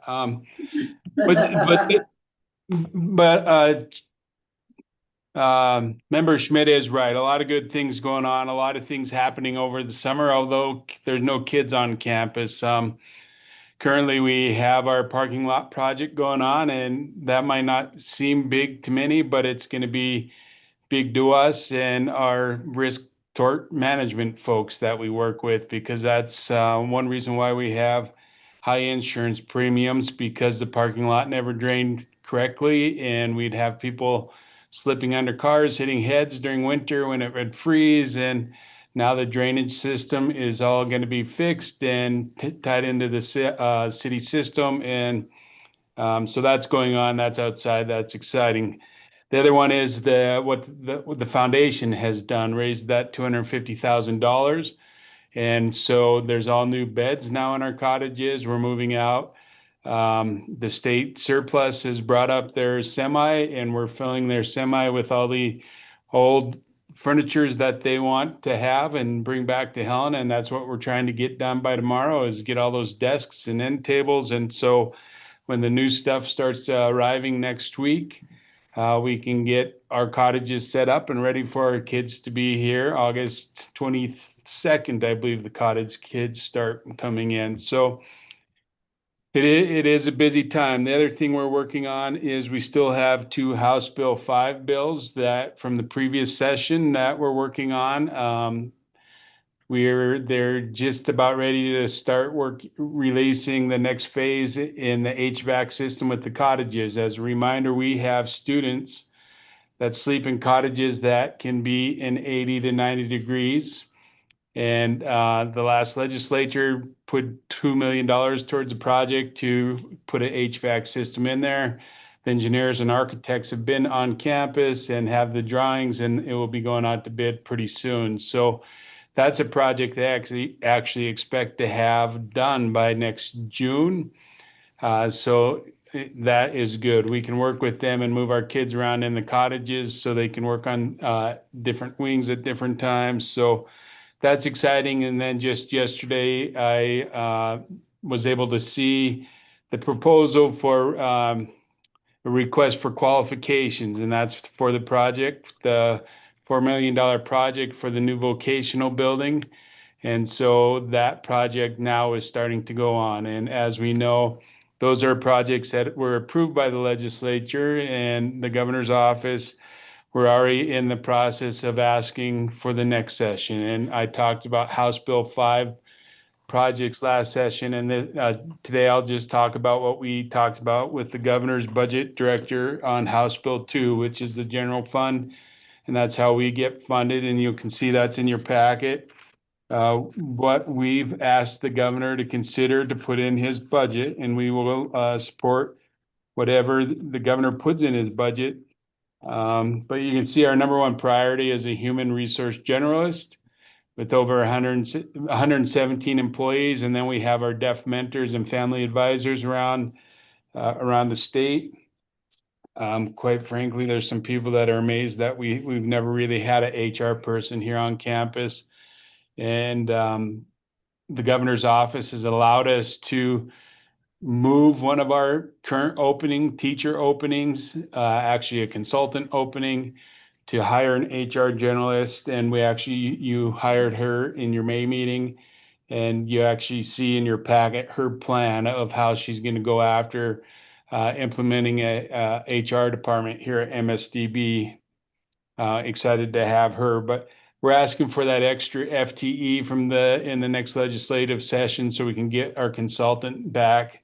The other thing that was a main dialogue was the math materials update. You'll see as our number 2 request. And if you remember right, that kind of got a little contentious in the last biennium, as it was a math request, I believe, for all public schools, where ours here is just for ours. And you can see the price tag there. And I can tell you around the table, talking with the governor's folks, that price tag of $216,000, we saw their eyebrows go up, and I can understand exactly why, but here's why.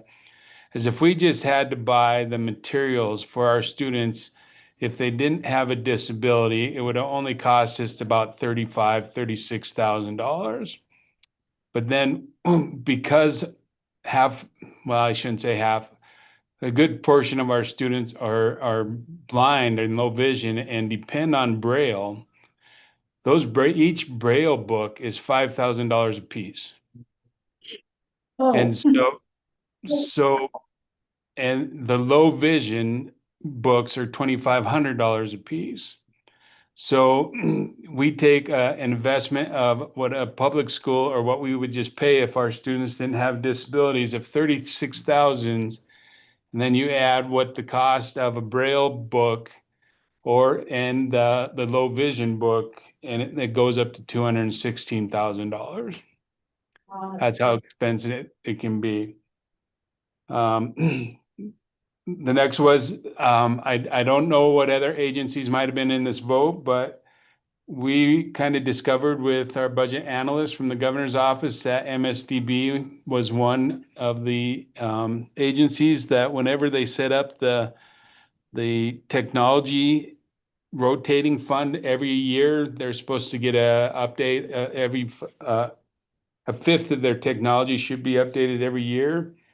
They went back and looked at our budget, and they could never find that in our budget.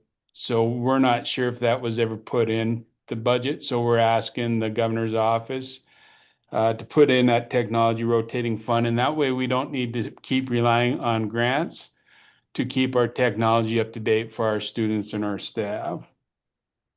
4 and 5 kind of go together. The class 4 vehicle SUVs, that's for our school buses, and we already have 2 of them that we received after the last legislator approved us to have school buses. And then we're already seeing a need of more routes coming, so we're asking for 2 more. So we'd have a total of 4 school buses so we could transport kids around the state.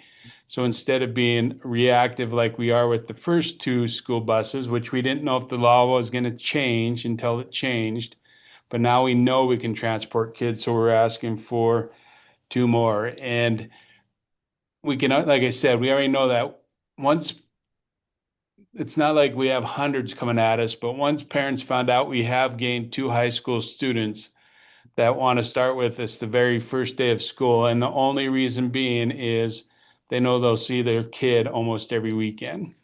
So we'll be adding a student from the Billings area and one from the Helena area.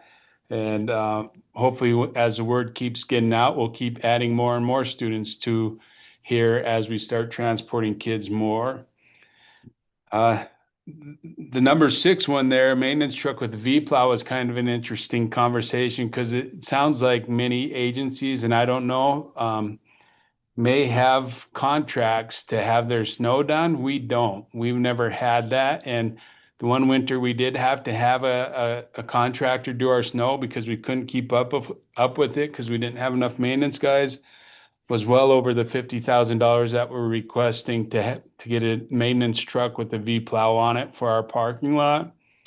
And then the last one is something that we ask for every year is the extracurricular compensation. So those were the 7 items we've asked the governor to consider to put in his budget. And of course, his office has a process they'll go through, and hopefully all of them will get in. If not, we'll support what we can get in there, and completely understand. Any questions on any of those requests before I go on to anything further with my report? Yeah. Thank you. Paul, how many kids are you transporting every weekend, or how many kids are your buses transporting now currently? It's gonna Do you be, have any idea? it's gonna be 13 with the 2 new students. Okay, thank you. And Paul, while we're talking about that, you'll have 4 different routes that go across the state, or how many routes are you going to need to transport those 13 students? Right now, we have 3 routes, and we're hoping to get a Kalispell route at some point. We do go to Ronan, I guess. We just don't go all the way up that valley. And we'd love to get a northeast or southeast run again, because we did have a student once from Bainville. But currently we don't have that, but we'd love to start, because we know those students need services out there too. So, but right now we have 3 routes, and actually we only have the 2 school buses. So that means that one route goes quite long, to be honest, but it's what we can do for what we have right now. Thank you.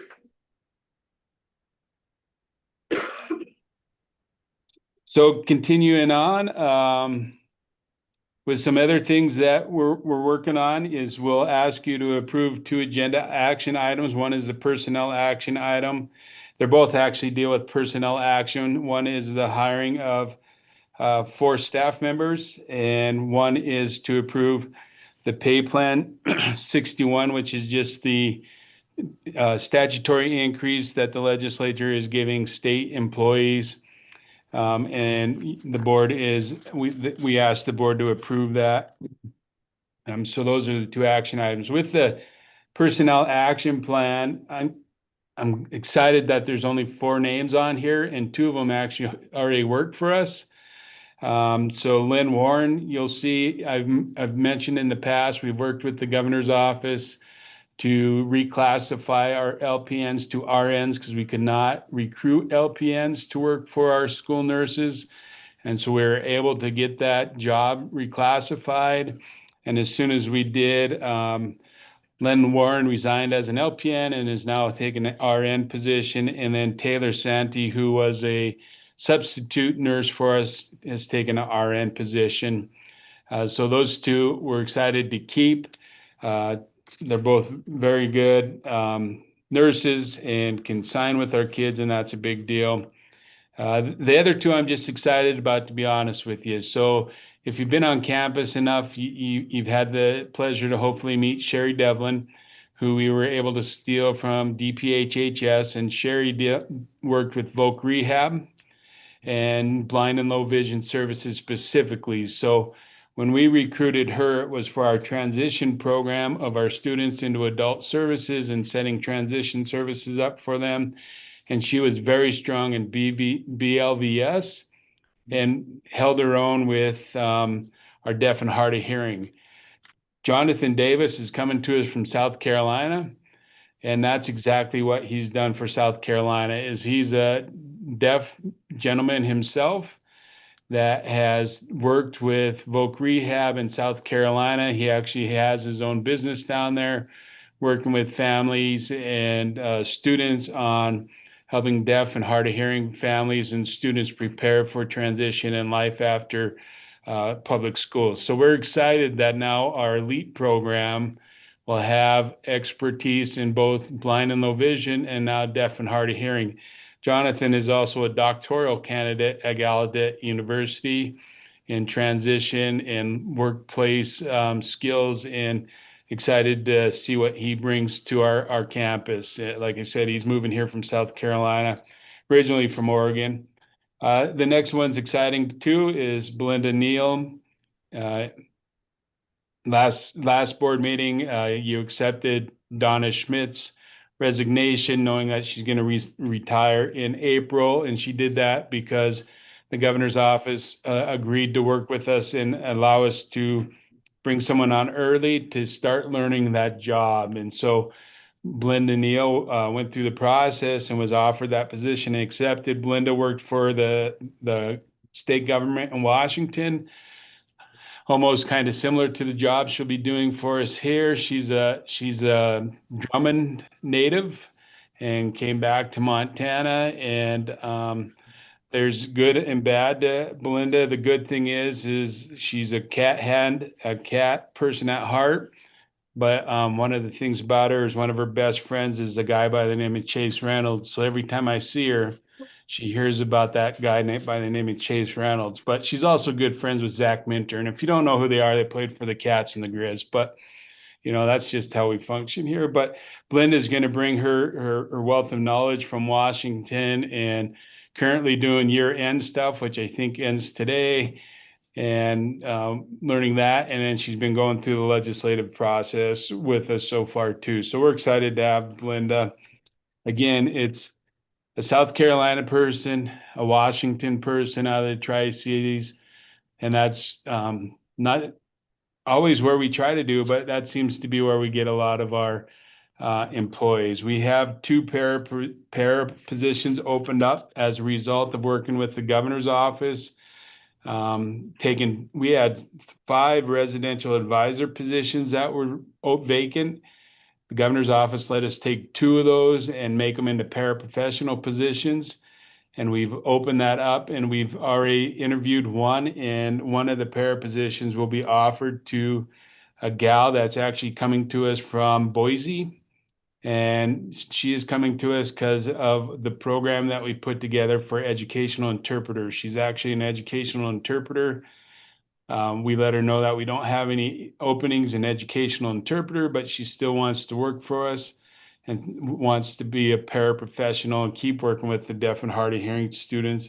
And that way, when we do have an educational interpreting job open, she would like to take that position. But that's exciting to have that. And then we have another candidate from the California area that's applied for the para job that has sign language skills too. And I bring those up because it's not very often that we receive, especially for paras or residential advisors, we don't receive many applications where the candidate can sign. And that's huge for us to be able to bring them in and be able to have them be able to communicate with our deaf and hard of hearing staff and students. So hopefully both of our pairs will be able to do that. We know one will. And then we also have 2 residential advisor positions open, and we need those to travel on the weekends.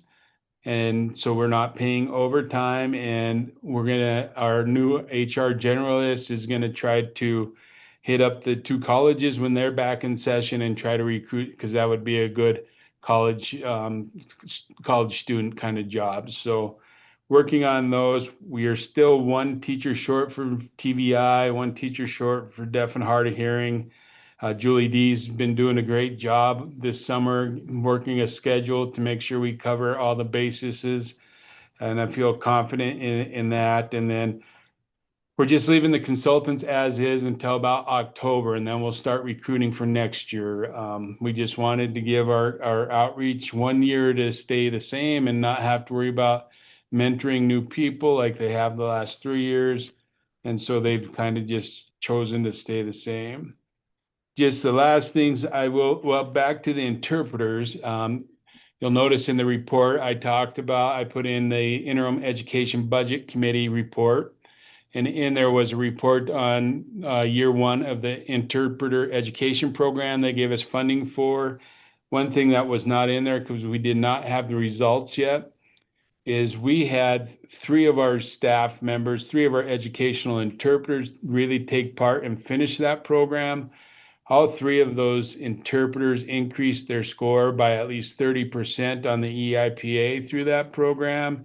And now I can actually go to meetings and say that MSDB has 100% certified educational interpreters by Chapter 55 standards. And what's even better is I have no doubt after this next year, the same three are going to work with RIT again this year in a different way, a little bit more advanced way, that I'll be able to say that at this time next year that all of our educational interpreters will be meeting what the national criteria says as far as certification for educational interpreters. So that goes a big thank you to the legislature and Connie Keough for carrying that bill and getting that funding, because it has made a difference in the educational interpreters.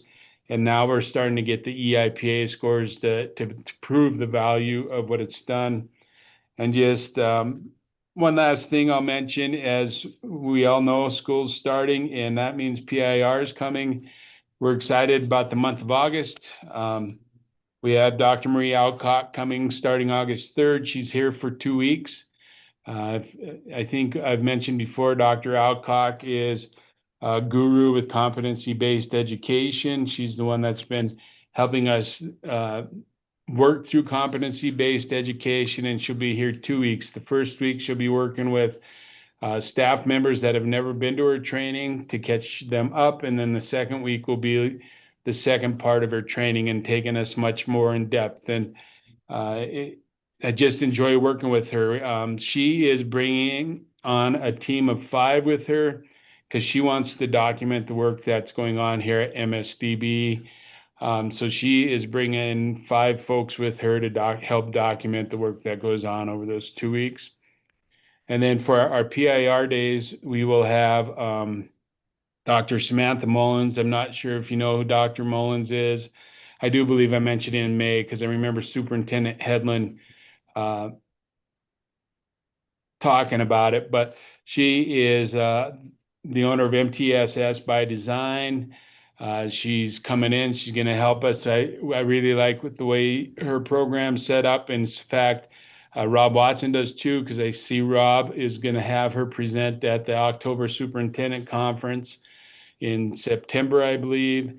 And she's going to come in and help us create an MTSS system that not only looks at those students that might need some intervention, but also those students that need, those gifted students that we can take to the next level. And instead of just keeping them at a level 1, push them to a level 2 and a level 3. And what I really like about her is the more I read about literacy programs through our Montana Reads grant and things like that, that tier 1, which we're getting away from saying tier 1 here at MSDB, is the anchor of a great MTSS system. So this year, that's what we're focusing on with Dr. Mullins, is creating that anchor system in WIN systems. What's important now is what she calls that. I think she might have got that from Lou Holtz. If anybody's a Notre Dame fan, he wrote a whole book on what's important now. And I like that philosophy, and she's bringing it into an MTSS model. So we're getting geared up for those two to come on campus and set the tone for us this year. And with that, Chair Member Schmidt, I'll take any questions and let you go on to action items. All right, thank you, Paul. Any questions from anybody? Jackie? Yeah, Paul, can you talk about the logistics of those bus routes? I mean, it's a little bit different world than most of us when we try to think about our bus routes. So just pick one of them and talk about departure time, dropping kids off for the weekend, swinging back through Sunday afternoon, where does the driver stay? Absolutely, Chair Tharp. Yep. So I'll take our longest one. Our longest one goes to Lodge Grass. So they leave here at about 1 o'clock they'll leave here about 1 o'clock on a Friday. They'll drop a student off in Stanford. They'll drop a student off in Billings, and then they'll go down to Lodge Grass and drop off the 3rd student. This year, the 2 staff members that will be on that route will probably stay in Hardin Friday night, Saturday night, so they aren't spending all weekend on the road, and then pick up the students about 1 o'clock on Sunday and drive back. And that's going to be our longest route. Our next longest route is Ronan, which honestly is within just a few minutes of, they're about equal, to be honest with you, as far as the distance. So that's our longest one, but we try to do it in that way. We do have one route that needs to run to Chinook, drops off a kid from Chinook, comes back and gets the kids from the other kids on campus and goes to Helena, drops off Helena, Missoula, and then Ronan. And sometimes we have to go into Bozeman, depending on which parent that student's going to. So those are our routes right now that we're doing with 2 school buses, and it's all paid through the legislature. I think that's important because, like you said, that we're not reimbursed like other school routes are. We don't work with OPI on reimburse or anything like that. It's we pay for it through our general fund budget, which the state, it's in our budget right now to pay for it. So. Member Rasmussen? Thank you. What time does your kid in Lodge Grass get there? You mean at home? Yeah, It takes us about 6 hours if the parents are on time in Stanford and Billings. okay. Any other questions for Paul? Thanks, Paul. Your weekend at home program is, creates an awful lot of logistical juggling, but I think it's healthy for the students and healthy for the families, and I appreciate your innovation for going after this and making it work for everybody. Besides the fact that you're getting more students little by little. So with that, I'm prepared to make a couple of motions. Please. All right, my first motion is, I move to approve the MSDB personnel action items as listed in the agenda packet. Got a motion to approve the personnel action items. Is there a second? Second. Discussion.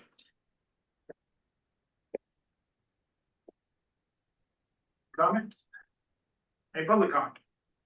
Any public comment online? No. Seeing that, proceed to a vote. All in favor of the personnel action items as presented, say aye. Aye. Any opposed? Motion carries. Commissioner? I have another motion. I move to approve the statutory pay increase for the MSDB employees in the pay plan 061 as listed. A motion to approve the pay increases as per plan 061 as presented. Is there a second? Second. Got a motion and a second. Discussion.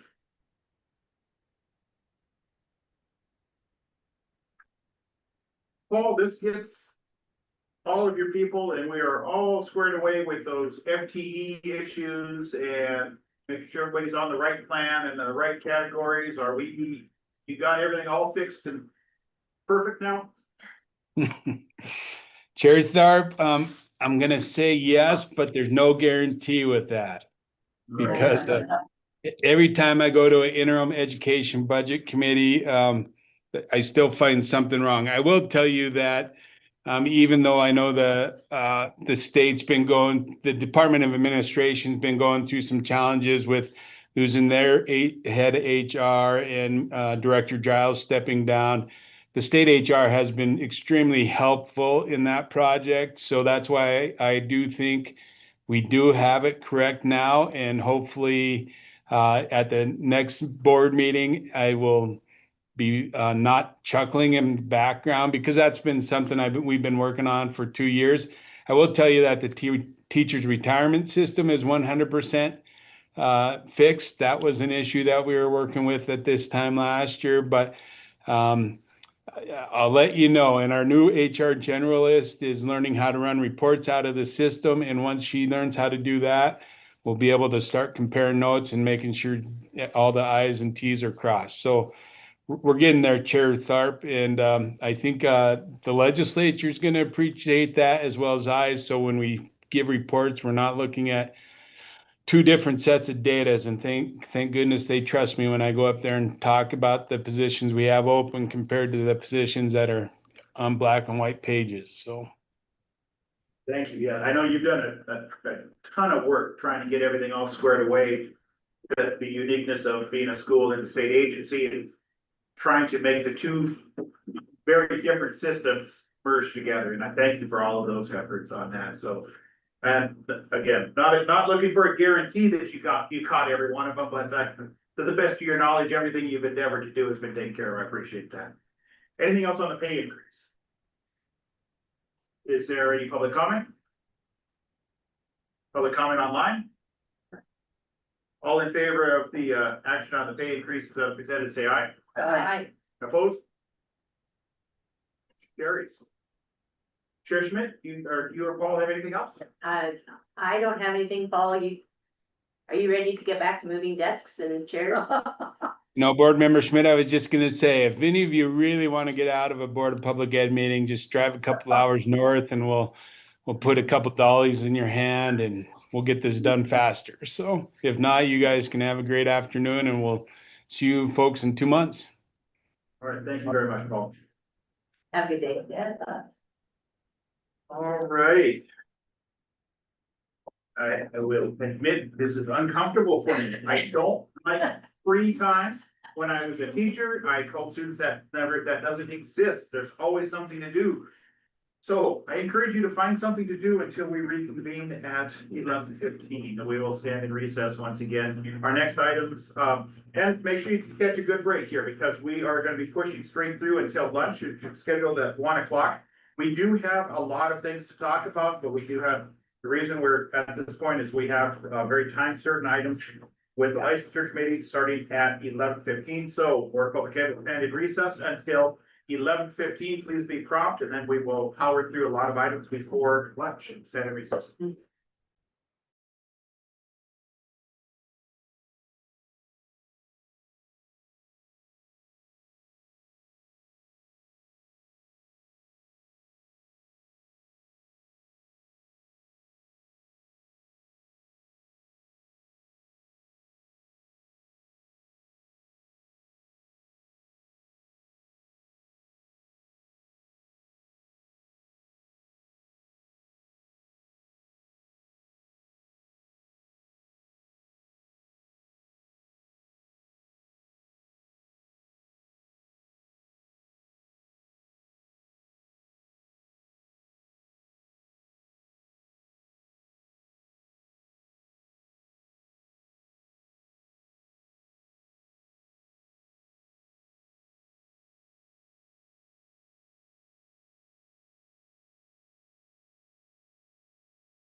She rolls after her.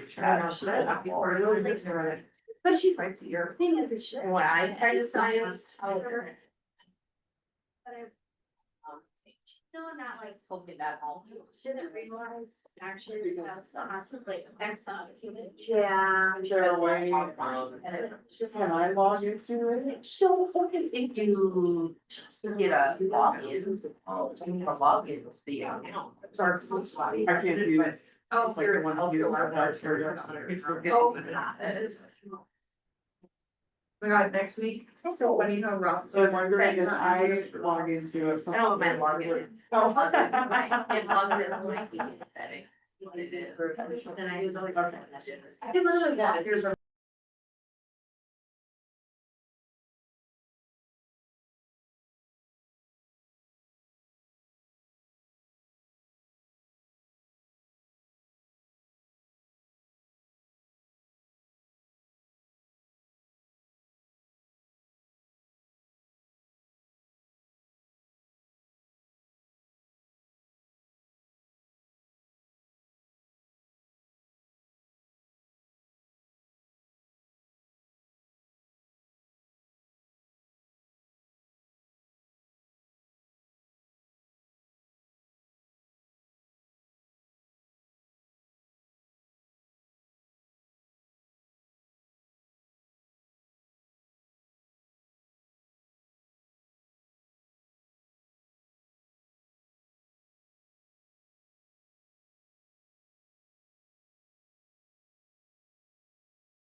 Call the meeting back to order. It's the regular meeting of Montana Board of Public Education. Today is Thursday, July 23rd. We are now on to item number 7 on our agenda. And I'll hand things over to License Committee Chair, Dr. Slinger. Thank you, Dr. Clark, appreciate that. So, we're in item number 7, page 126 in our packet. This is action and information on initial review of Board of Education case, number 2026-04. So, Mr. Craig, to see you here, thank you so much. If you could, give us the little start here on this whole. Of course. Chairman Slinger, members of the board, my name is Brenton Craigs. I'm the staff attorney for the Office of Public Instruction, and I will be representing our office in both these matters today. Starting with the first case, Mr. Lucas Knight. Mr. Knight holds a Class 2 Montana Standard Teaching License Class 2 with an endorsement in Health and Physical Education K-12. Mr. Knight previously served as a teacher for the Scobey Public School District in Scobey, Montana. On November 20th, 2025, Mr. Knight was placed on paid administrative leave following the receipt of complaints from students alleging Mr. Knight made inappropriate comments to students. The school district conducted an investigation which found that during the course of his regular teaching duties, Mr. Knight engaged in multiple inappropriate interactions with students, which constituted moral conduct related to the teaching profession, including but not limited to making an inappropriate comment about a female student's butt during class, telling stories to students about him getting drunk at parties and drinking bodily fluid at a party, resulting in Mr. Knight getting a tapeworm, showing inappropriate YouTube videos to students in class involving discussions of inappropriate topics, dog stomping, various swear words, and inappropriate sexual discussions, inappropriately entering the girls' locker room while female students were present, making jokes about divorce in class centered around a student in the class, making inappropriate comments to male students about how the female students dress, making comments about kidnapping in the community and how men in the community could lock up girls in their basements, making inappropriate comments about the bodies of female students combined with making said female students demonstrate yoga poses in front of the class, instructing male students to wear tight clothes to highlight their bodies, making a comment to a student about his penis size, and making other sexually explicit jokes to students. Following the conclusion of Scobey Public Schools' investigation into these allegations, which if true would have required the district to terminate his contract, on February 11, 2026, Mr. Knight resigned in lieu of termination from the Scobey School District. On March 15, 2026, SPS notified the OPI of Mr. Knight's resignation. On the same day, SPS also submitted investigative materials pertaining to their investigation into Mr. Knight's conduct to OPI. OPI requests that the board move Mr. Knight's case to a contested hearing for the purposes of revoking Mr. Knight's Class 2 license. I stand for questions. Thank you, Mr. Craig. So, to the board members, this is not the hearing where we're making decisions. This is determine whether or not sufficient cause should move this to a contested case, which then would occur at our next board meeting. That's where the actual hearing and vote on the licensure one way or the other would take place. So, but I just want to give you that background.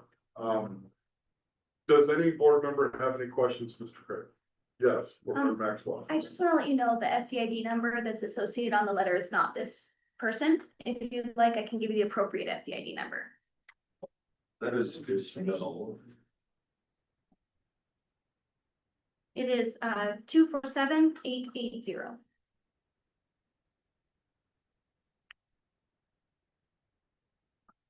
Appreciate that. Yeah, thank you for the clarification. Appreciate it. Nosy? Does any other board member have any questions? Correct.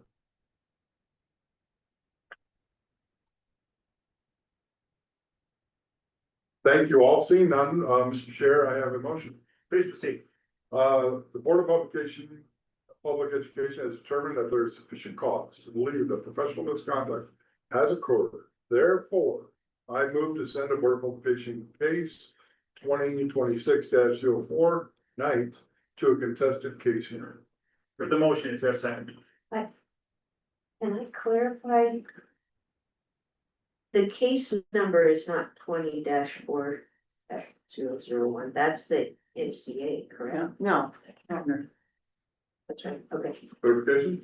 Yeah, Mr. Chair, Board Member Schmidt, that's the case number that we keep at the office for each of the cases. So for example, if you look on your agenda, the case number. That we keep them for each of the hearings is based on the year and in the order that we received them.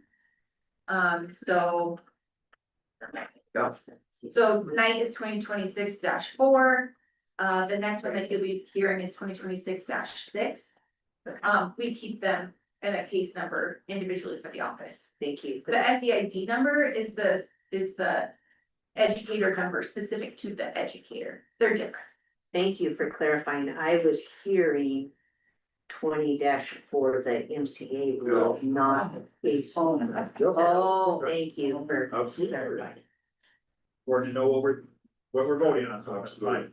So the motion is on the floor for, to bring 2026-04 to a contested case. Is there a second? I'll second it. Got a motion and a second. Board member discussion? Question? Any public comment? Any public comment online? The motion is a second to advance case number 2026-04 tonight to a contested case here to be heard at a later date. I'll signify approval by saying aye. Any opposed? Motion carries. Mr. Chair.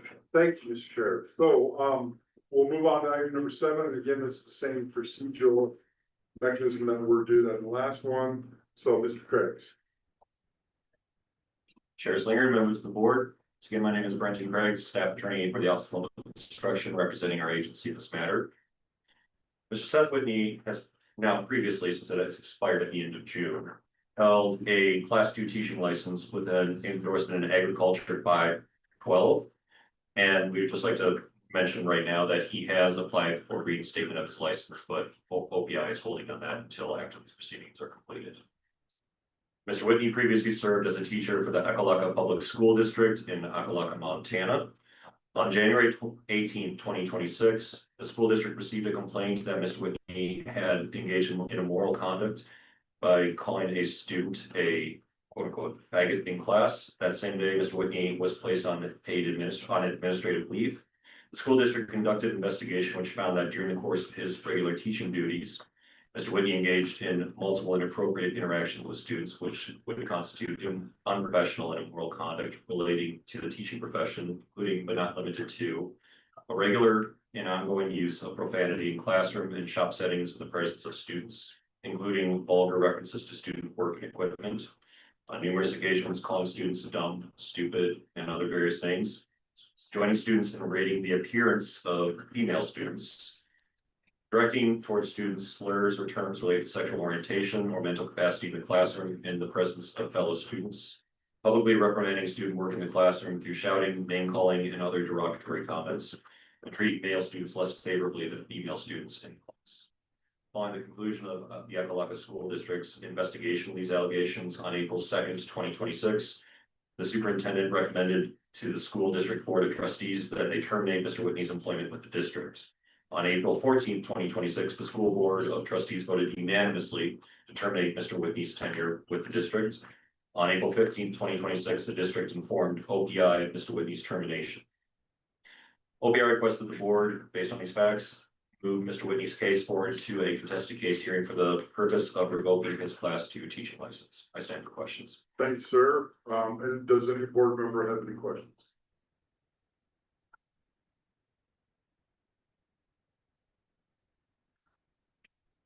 Seeing none, I am prepared to make a motion, Mr. Sheriff. Oh, wait, we got.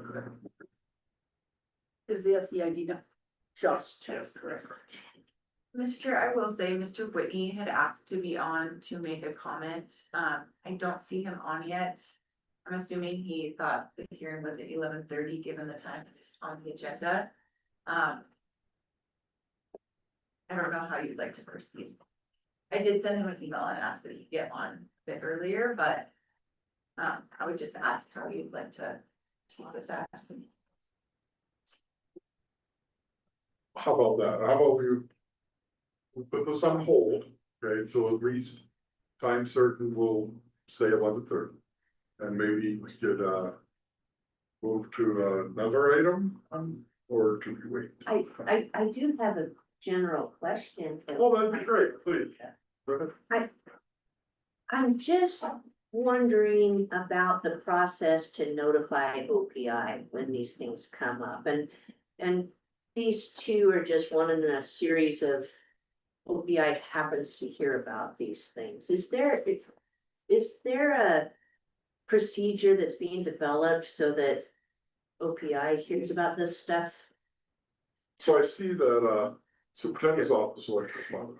Mr. Chair, Board Member Schmidt, this is something that Mr. Craigs and I and others OPI have talked about, that right now, there's not much in statute as far as required reporting of this information to districts. We are looking at we don't have any draft language yet, but we are looking at legislative solutions next session to make the reporting process more clear. Yeah, I would think timely reporting would be pretty important. We do, I mean, as Mr. Craigs has said, districts have to do their local investigations, but there are circumstances where it should probably be reported more quickly to OPI, because often we'll find out through the news that someone has been arrested. That's not appropriate. Right. Is there anything that you'd want to add, Brett? Absolutely. Mr. Chair, members of the committee, so under 20-4- Just to kind of lay out the exact laws and statute while we're sitting here talking, so very sense. But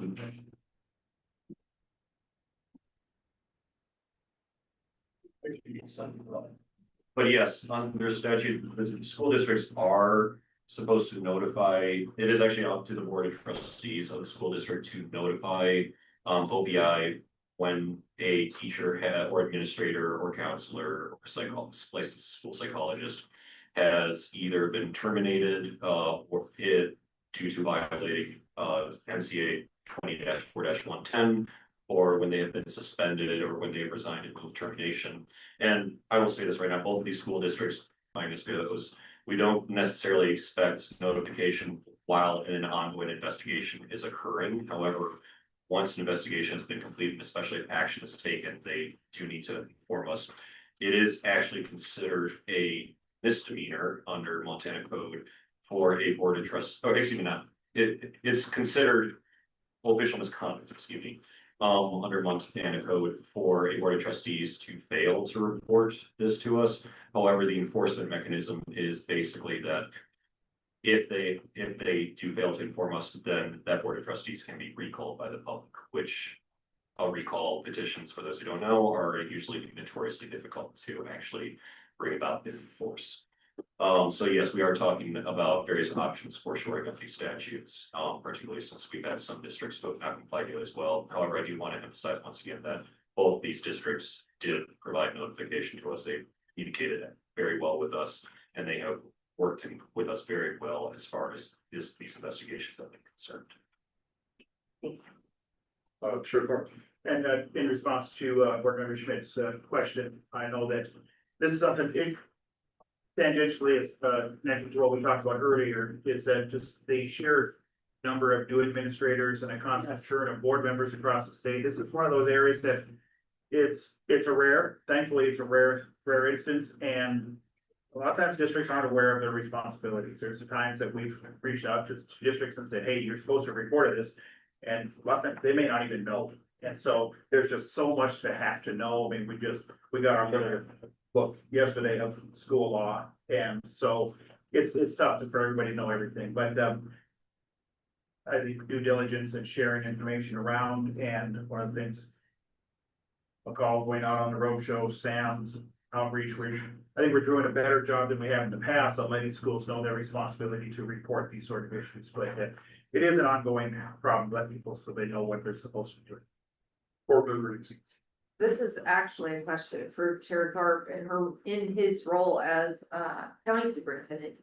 I foresee there being challenges, especially in those smaller schools, when misconduct arises and perhaps they don't have an on-site administrator. And certainly, lead teacher couldn't be expected to know this procedure too. So I think whatever legislation would need to occur, would need to loop in somehow the authority of the county superintendent or thought. Yeah, Mr. Chair, Dr. Easton, that makes sense. Consider with that language there, because by statute, the county superintendents are directed to assist the trustees in operation of the school district, and so whatever language it has to be tied in with that. The issue with that then becomes, there's a lot of county superintendents who are also county treasurers, a clerk of court, and they're rolled in with other elected offices as well, and so they may not have specific background or knowledge in the responsibilities in the education realm, so. Again, thankfully, these are rare instances. Mr. Craig. And just to add a little additional context to that, so county superintendents statutorily are usually advised by county attorneys. But most county attorneys do not have backgrounds in education law. In fact, is I don't know this officially, but what I've been told is there's only about 10 education law attorneys across the entire state of Montana. So most attorneys do not have this much of a background in this. As such, sometimes our office does get contacted by county attorneys seeking guidance or questions if they are aware of a situation with the district. We're happy to give them what information we can as far as what statutes say without providing legal advice, obviously. And sometimes we are in communication with county attorneys too. Additionally, we do encounter situations, as there are some currently ongoing, where criminal charges or criminal investigations are ongoing. And in those cases, we remain in contact with law enforcement, with local school districts. But where there is especially criminal charges that are being brought, we do our best not to interfere with those processes so that those criminal cases may proceed forward. Thank you. Executive Director Flynn is after 11:30 is Mr. Whitney. He just, Mr. Chair, he did just email me and say he's having problems logging in, so and asked that we just hear. Here, Mr. Chair. In response, also, Montana is a pretty small state, and social media is very active. So it's a lot of times, honestly, I'll shoot Dylan a text and say, hey, just saw this happen, this popped on Facebook, this popped on KRTV. You guys aware of it? And sometimes they are, sometimes they're not, but as long as we're all making sure that we're helping to keep everybody informed. There are circumstances that have flown under the radar that have been missed for long periods of time, but I would hope that we're beyond that situation now. Well, obviously, the biggest concern is this potential of someone that shouldn't hold a license continuing on to a different district and putting more children at risk. So I appreciate the conversation. I really appreciate it, guys. Stance on really trying to move forward to close up that time frame. So the way those things. Board member Rasmus. One of the things was that I noticed when I was a superintendent is, at least early on in my career, there wasn't much emphasis on reporting, these kinds of things, even when you did find them, there wasn't a lot of help in understanding how to investigate, et cetera, et cetera. And so that's really something that could be helped by many entities.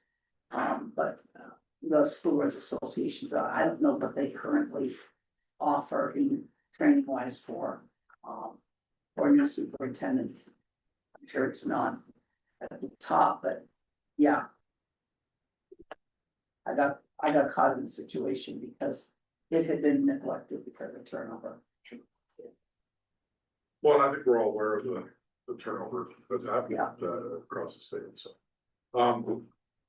it's okay. I certainly want to give this committee an opportunity to take whatever he would like to state once he's able to connect with us. But I would like to move forward with at least getting the motion out. So would that be okay? Yes, sir. Thank you. So the Board of Public Education has determined that there's sufficient cause to believe that professional misconduct has occurred. Therefore, I move to send Board of Public Education case 2026-06 Whitney to contested case hearing. You've heard the motion. Is there a second?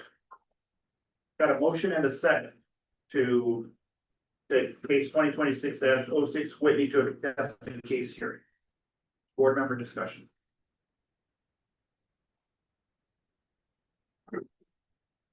Mr. Whitney online? Yeah. there any public comment?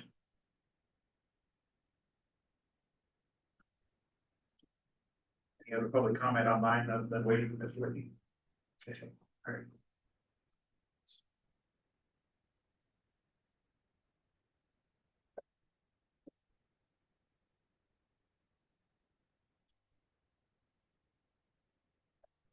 And for the record, for our friends in Carter County, recognize the correct pronunciation of the town and school is Ekalaka.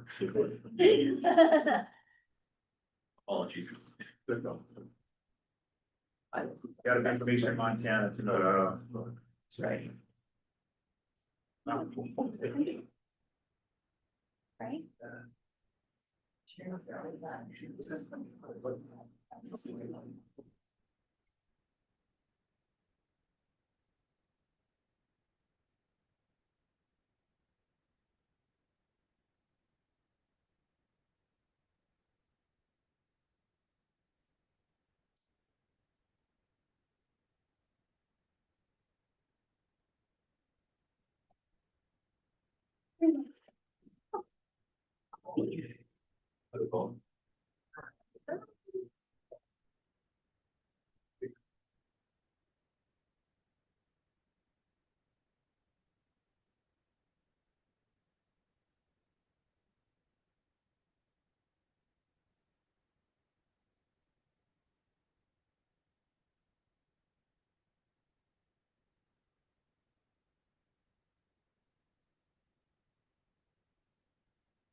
We're gonna give him an option to call in.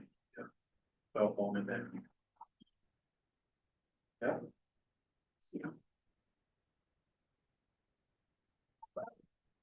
Mr. Whitney, can you hear us? I think you just need to unmute.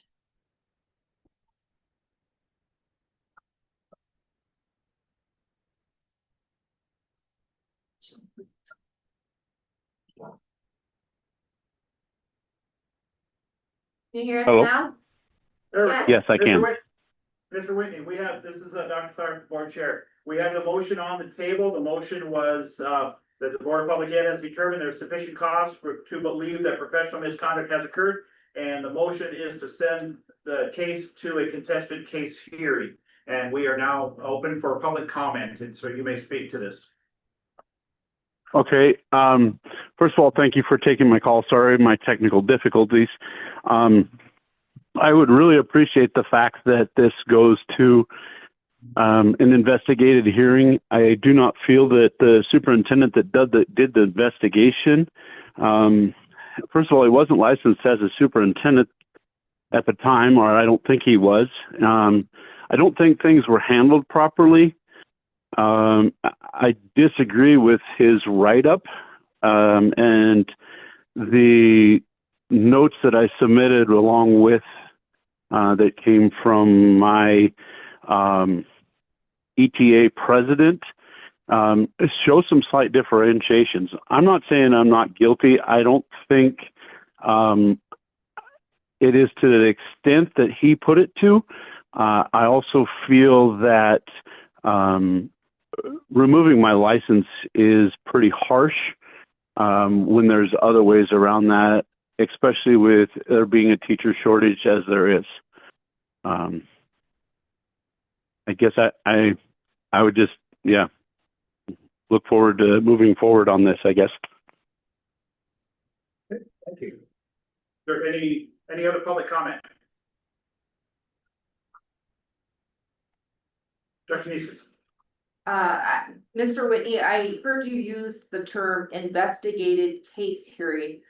Just for clarity's sake, what you would be participating in is a contested case hearing. And I would turn to our board's attorney to explain exactly what that looks like. Okay. Please, Mr. Brennan. Mr. Whitney, this is Rich Batterman. I'm the attorney for the Board of Public Education. Essentially, what the motion that is pending before the board would do is refer this matter for what is referred to as a contested case. which in a nutshell is what we in the legal area call it an evidentiary hearing, where you would be allowed to respond and rebut the allegations being brought by the Office of Public Instruction. You'd be allowed to call witnesses, be represented, and essentially make your argument before the board as to whether discipline is appropriate, or if discipline is appropriate, what discipline should be imposed. It is, in fact, the hearing at which you would be obligated to present your case and support your arguments. Again, we will, if the motion passes, we would be in touch with you in advance of the hearing to discuss those procedures and protocols with you. Today is not a finding of fact. It's not a determination of whether or not misconduct has occurred. It is merely a step in the process to allow you a procedure to present your side of the story, if you will, and to place the burden on the Office of Public Instruction to essentially prove their case. So all we're doing here is the next step in the process. You are in no way prejudiced or limited in what you may respond with. So that helps. It does, thank you. For helping to clarify that. Any other public comment? Please, Mr. Craig. Chairman, or members of the committee, Mr. Whitney, I also just wanted to clarify too, that at that contested case hearing, he will be able to present his evidence and arguments and witnesses, but the Office of Public Instruction will be able to do the same as well. So it's kind of a quasi judicial to a certain extent, with the board acting as effectively judge. That's all I wish to add. Thank you. Okay, thank you. Anything else? Is there a public comment? Is there any public comment online? Okay, seeing none, we'll proceed to a vote. The motion on the table is to move BBE case 2026-06 Whitney to a contested case hearing to be heard at a future board meeting. All those in favor signify by saying aye. Aye. Any opposed? Okay, motion carries. Mr. Whitney, Mr. Craig's and Executive Director Flynn will both be in contact with you regarding details and procedures things to take place at a future date. Thank you for joining us today. Brings us back to our agenda. We are on agenda item 9, and we are still under licensure. Dr. Slinger. Thank you, Chair Tharp. So item number 9, action on educator preparation, provider accreditation handbook. Did have this last meeting, presentation on it. This time, they are asking us to actually approve what they presented last time. So it is good to see you, Crystal. How are you today? Great. Good. Glad to hear that. What would you like to add to this conversation? So sure, so Chair Tharp, Chair Slinger, and members of the board, my name is Crystal Andrews, spelled ANDREWS for the record. I'm the School and Educator Effectiveness Senior Manager of the Office of Public Instruction. And I will be presenting items 9 through 11 to you today. The first item is a request for action on the adoption of the Educator Preparation Provider Accreditation Handbook. For ARM 1058-102-1, the Board of Public Education shall adopt procedures for the accreditation review of educator preparation programs. The handbook was drafted in collaboration with representatives from the OPI and several Montana university systems. The intention of this handbook is to help UPPs with the accreditations process, including timelines and resources. I did add in May that this will be a document that will have changed throughout as we have new systems in place. We'll have a new platform in place as of next spring. So we'll need to make some additions, changes. We'll bring you those as they come, but it is in a great draft form that we can hopefully get approval for and get posted, but it will be an ongoing document that we will look forward to keep updating with new and exciting information. And with that, Chair, I stand for any questions. Thank you, Crystal. So does any board member have any questions or comments? Board member Rasmus. It's good. If I were having to do this for the first time, this would be like a Bible. I appreciate that. Thank you for that very much. And I will say, I completely agree with that. I actually really appreciate the step one, step two, the chart, the Yeah. check off the dates, and I mean, to me. Very user friendly and intuitive, so I appreciate it. Chair, if I may add, so we're using this document to help build that platform. So it'll be hand in hand so that the EPPs will know in 8 months you'll have to submit this and, so it'll all work together, which was really helpful in forming this platform that we're building right now. So it'll match and I won't be stressing out over what dates are due and things that I'm not, it's hard to keep track of on a Google form. So thank you. I appreciate the feedback. You. Other board members, any comments, questions? Seeing none, Chair Tharp, I'm ready to move forward with the motion. Please. I move to approve the educator preparation provider accreditation handbook as presented. A motion to approve the EPP provider handbook as presented. All those, excuse me. Is there a second? I second. Say. Good. Gauge my brain before my mouth. Public comment. Any board member discussion, public comment? Any public comment online? All right, all those in favor of the handbook as presented, signify by saying aye. Aye. Opposed? Carries. Thank you, Crystal. Very well done. Our Slinger. Thank you so much. We'll move on to item number 10. So, Crystal, please walk us through this. Sure, Chair. So in May, I presented the state accreditation report for Carroll College's educator preparation program in the College of Education. And you've also heard from the department chair regarding the process. Today, I am seeking your approval of the report and the official recommendation for Carroll College's regular accreditation status. On page 165, you will find the final state program report that was shared with you in May. You can find the summary of results starting on page 168, starting with the initial standards followed by the teaching program standards. I would like to acknowledge and invite Dr. Joe Hedling from Carroll College to share any further information or final thoughts about this process with you, if he would like. He's here too. Please. And if he doesn't, then we can move forward. We did a quick wave. I'm assuming He's good. He's ready to be. waving your comments, okay? He's ready to move forward with this, I think. So with that, Chair, Great. should stand for any questions.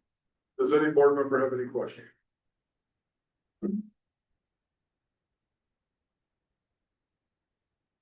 No, board member Rasmussen. Thank you. Just wanted to say nice report. I enjoyed reading it. Really strong program. Any other board members? Seeing none, Chair Tharp, I have a motion. Please. I move to approve the site visit state exit report of Carroll College educator preparation provider in the Department of Education. For the motion, is there a second? Second. Discussion? Any public comment? Public comment online? Okay. Heard the motion and to approve Carroll College Educator Prep Program, Department of Education, all in favor, say aye. All right. Opposed? Motion carries. Chair, item 11. First I will say, we appreciate it, man, a few words. Thank you, and congratulations is great. So, moving on to item number 11, we have some new praxis, recommended practice test numbers. So, Crystal. Sure. So in May, I shared information on 6 practice tests that are new to the Montana test. I provided an overview of each test, the data that included the recommended qualifying score, other states that have adopted the test and their qualifying score, and the expert panel recommendation for all 6 tests. Since the last board meeting, the Montana Council of Deans of Education submitted their recommendations for each test. And I've included something new for you. Hopefully this is nice. I've included a copy of their memo, which is on page 198, but then also a summary of the recommendations on page 197. Sorry, I flipped them for you to keep you on your toes. Where you can see each stakeholder group unanimously agreeing on each qualifying score, which includes the middle school mathematics test 5164 at 157, middle school English language arts 5047 at a score of 164, physical education test 5091 at 147, health 5551 at a score of 154, middle school social studies test 5589 at a score of 149. The middle school science test 5442 at a score of 152. Once the tests are hopefully approved by the board, they can then be added and offered in the state of Montana starting this fall. And if I may add, Chair, I get calls constantly on the folks finally listening and knowing they're being able to add endorsements with that 2 years of experience and praxis test. And some of these tests will really help that, in particular, those that maybe just want the PE and not the help. And so the test will help them just focus in on what they want to do and add that endorsement to their license. So we're really listening to the public, to our teachers, and needing to add some tests. We'll have a few more that will go through a panel in the fall, in particular some special education specific testing so that they can add more to their special ed license. So I hate to say it, but you'll see more of these in the future, but that's a really good thing for our teachers in our state. And with that, I stand for any questions. I think it's a great thing. Thank you for the collaborative process. So, does any board members have any questions? Sheriff Tharp. Thank you, and I see, we might get some words out of Dr. Heavily one way or the other. I see that he's co-chair of the Montana Council of Teachers. Recent news stories out of South Dakota Department of Education, considering praxis and even dumping praxis as a measure. We are leveraging praxis as a way to encourage more people to be able to add more endorsements. South Dakota's looking at eliminating praxis as a way to do the same. Any comments, and have you observed anything what's going on in South Dakota? Please, I said I was gonna get you to talk one way or the other.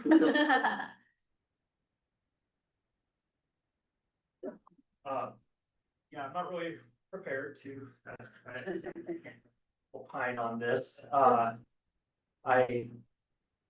guess one thing I'm just curious about is if praxis is being used as the bar being set as a gatekeeper or preventing those who would be qualified if we do want to be teachers. Versus opening the door as an avenue for licensure as a way to show that you've got the content knowledge. I don't want to speak on behalf of MCPE, I haven't spoken to them, but I can say that we do have robust conversations around trying to use praxis as fairly and within a multiple measure system of ensuring that our students have the minimum content knowledge to be predicted to be good teachers. That's very But yeah, can't speak to North Dakota specifically. Right, thank you. I know from attending NASB and ECS, there's states are always collaborating with each other as far as what are you doing in this area, what are you doing in this area, and it's just popped for the last 2-3 weeks that South Dakota is specifically looking at it as a way to attract teachers to reservation schools, and they actually were surprised considering eliminating praxis as a requirement in that state, and so just looking at what everybody else is doing and always trying to do our best in Montana, but just curious as to what other folks who studied this more in depth than I do. But thank you. Welcome. Any other board members have any questions? Seeing none, Chair Tharp, I'm ready to make a motion, and it's a long one. Sorry. So, I move to approve the following praxis test qualifying scores. Middle school mathematics test 5164 with a score of 157. Middle school English language arts test number 5047 with a score of 164.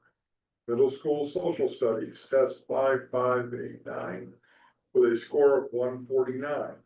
Middle school science test 5442 with a score of 152.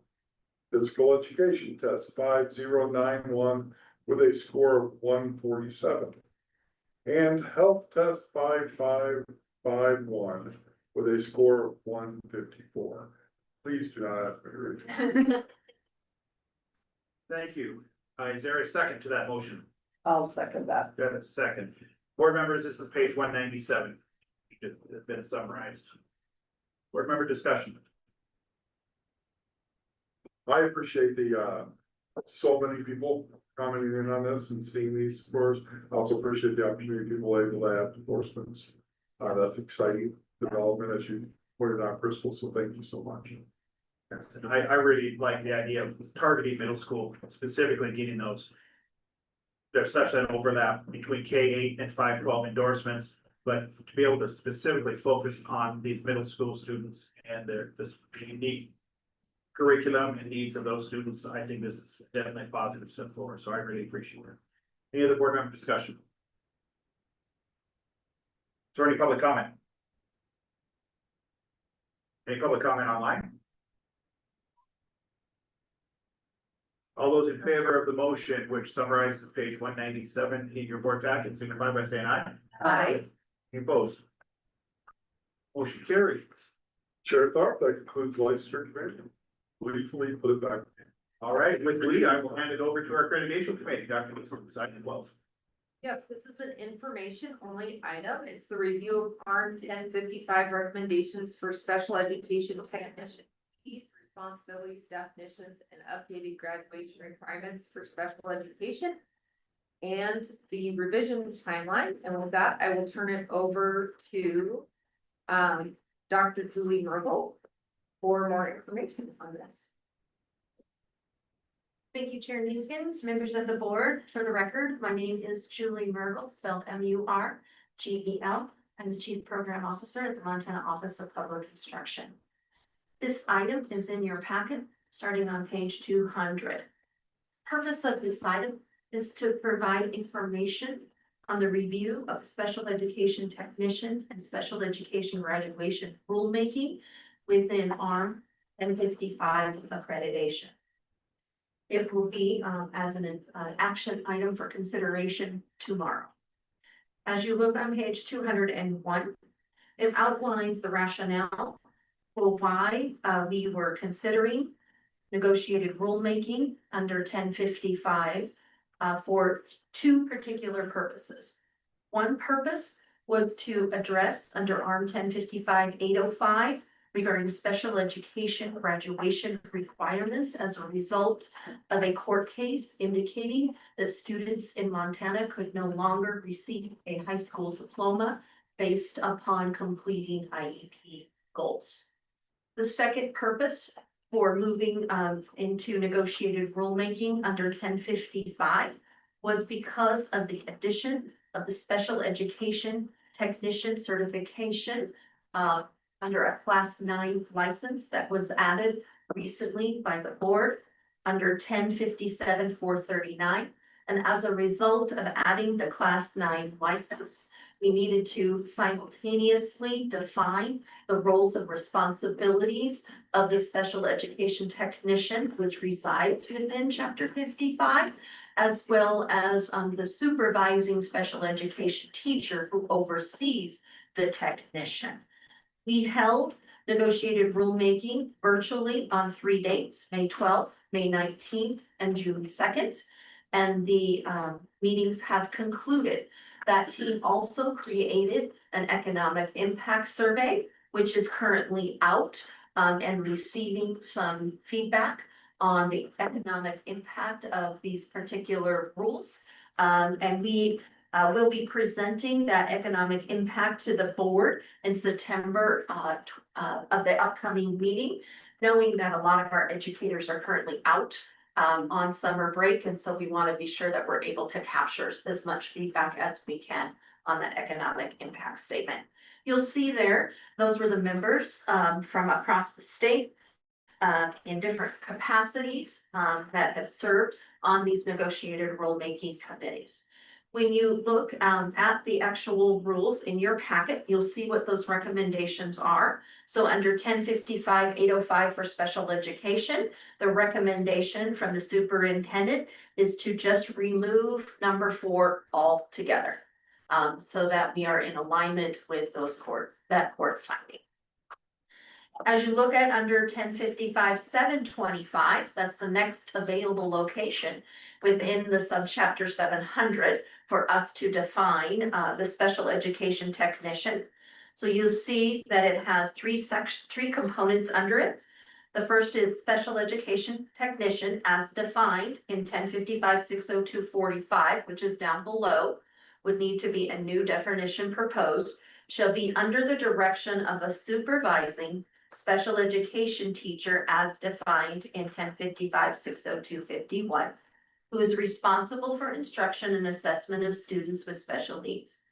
Number two, special education technicians under the direct supervision of a licensed special education teacher may schedule and coordinate special education meetings, collect, prepare, and organize student data and information.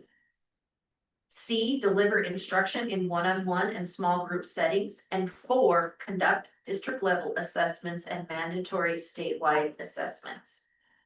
Under 3, it talks about what a special education technician shall not do. They shall not create or develop documents related to the special education record, with the exception of the contact log. They shall not conduct or interpret special education evaluations. And I want to note that there was a lot of conversation among the committee of the difference between what's up there, what they can do with assessments, and what we mean by evaluations. So assessments are like formative assessments in the classroom, or something like a MAST or a DLM, versus an evaluation is a very particular piece that's conducted by a special education teacher or psychologist to determine like what the services are or what they might be eligible for. So really delineating the difference between those two. C, make independent decisions regarding a student's IEP or conduct special education meetings. So when you look at D, the difference there between what they may do and what they cannot do is that they can schedule meetings, set up the calendar, make sure that people are contacted and ready to participate in the IEP meetings, but they cannot actually facilitate and conduct the meeting. These are the set of rules that this committee came forward for that particular section. And as I mentioned, in each of these, then the definitions were also defined to describe what the special education technician means. It's an individual that's certified under ARM 1057-439 to work under the direction of a supervising special education teacher and provide services authorized. And then the last definition was for that supervising special education teacher means an individual who holds a current class 1 and 2 teacher's license with a special education P12 endorsement and supervises the technician. What you'll note is that these definitions and this rule do mirror what we have for all of our different roles within Chapter 55, whether it's a teacher, a paraprofessional, a principal, or superintendent. So it followed in that same order and followed into the same section of where those different components live. So I will stand for any questions that you might have about this information item. Thank you. Less of a question and more of a comment on the special education technician proposed rule. I really like the language shall be under the direction of the supervising education teacher. I'm a little concerned in number 2 about the phrase under the direct supervision of a licensed special education teacher. I think those things mean 2 different things, and I worry about interpretation of the phrase direct supervision, and whether that implies that that person needs to be like physically present, which I think is the whole idea of providing this licensure path was to create an opportunity where there was a more advanced group of paras with specialized college training, who were more able to be somewhat more independent than their peers who did not have that training. And so I am a little worried about the term direct supervision and potentially districts misinterpreting that, and then this not having the intended effect. So my 2 cents on that. Jeremy, since I will actually go back and double check how that is worded for a paraprofessional currently in ARM general and be sure that this is in alignment, but I'll take note of that just so that I go back and kind of correlate to see if those are mirrored and be sure that the language is the same. Okay, thank you. The other thing I would just like to briefly comment on, and perhaps you can jump in with additional information too, is for those people who are not currently practitioners themselves, or maybe haven't been in the school setting, for the change to 1055-805, there used to be two paths to completion of high school for our special education students. One was that you complete the credit requirement as determined by your local school board, which had to meet also the Montana state graduation requirements at a very minimum, right? And then perhaps there was additional requirements that your own board had.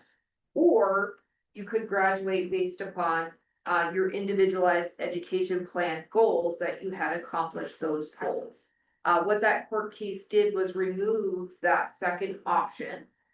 So therefore, that is the reason for striking that language out of statute, is that would be in compliance with that judicial. Thank you. Dr. Merkel, I'm wondering if her concerns about the special education technician would maybe come from any federal requirements about supervision of a special education teacher over those working under him or her. Chair Neeskins, board member Rasmussen, because of the way that it currently works for paraprofessionals already. And the special education teacher, this actually not only meets the federal requirements, it exceeds it. Okay. Yes, I know that, but I wonder that the direct supervision wording, if that comes from federal requirements. If that's why it's in, not from necessarily Montana requirements. Okay. Chair Neeskins, board member Rasmussen, I'll also double check on that terminology. Direct supervision in IDA as well. Yeah. Under CFR, absolutely.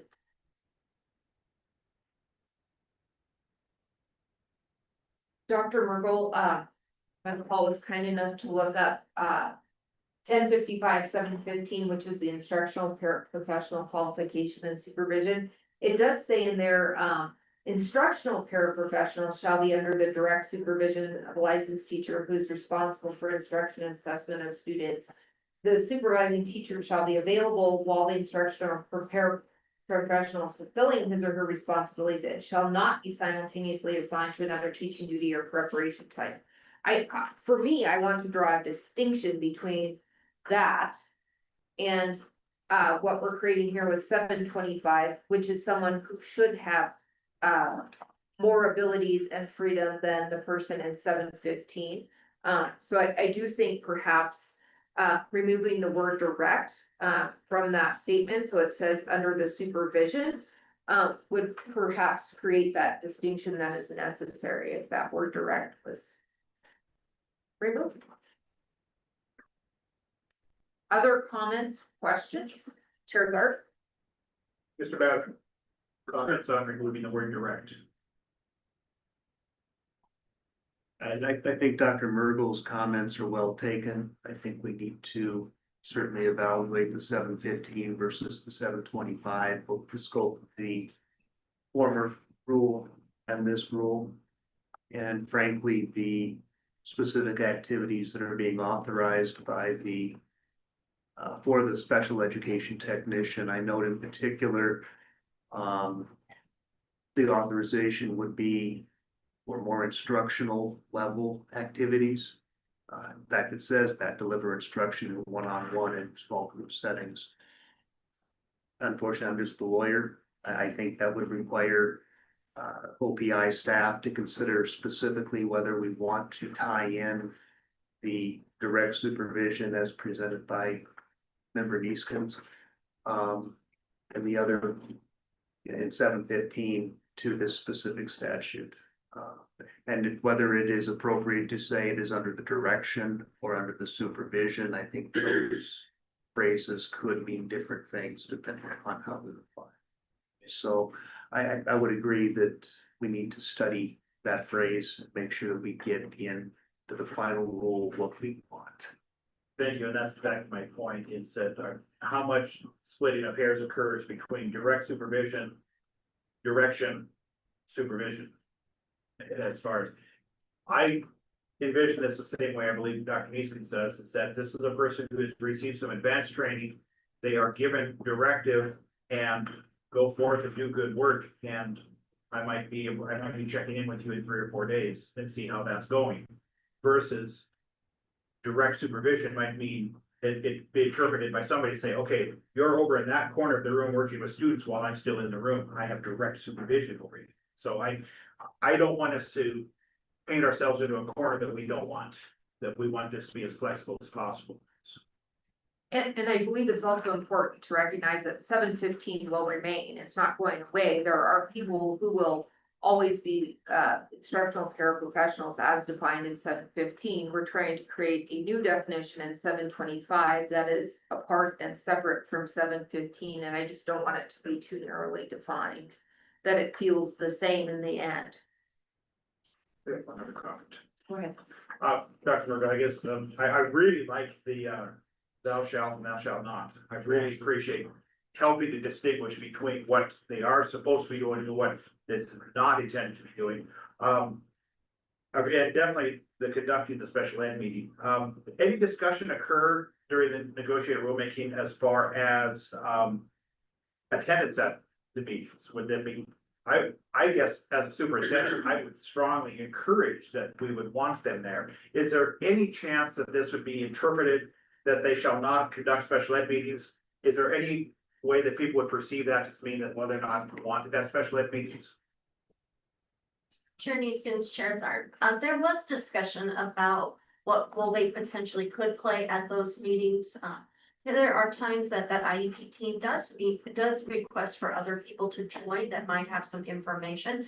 They're just simply not a decision maker, right? They could be there to provide information to the teacher or to the family, but they certainly are not part of that decision making. There was conversation about that, and really being sure that it was kind of delineated, if you will, so that it wasn't confusing on what it meant.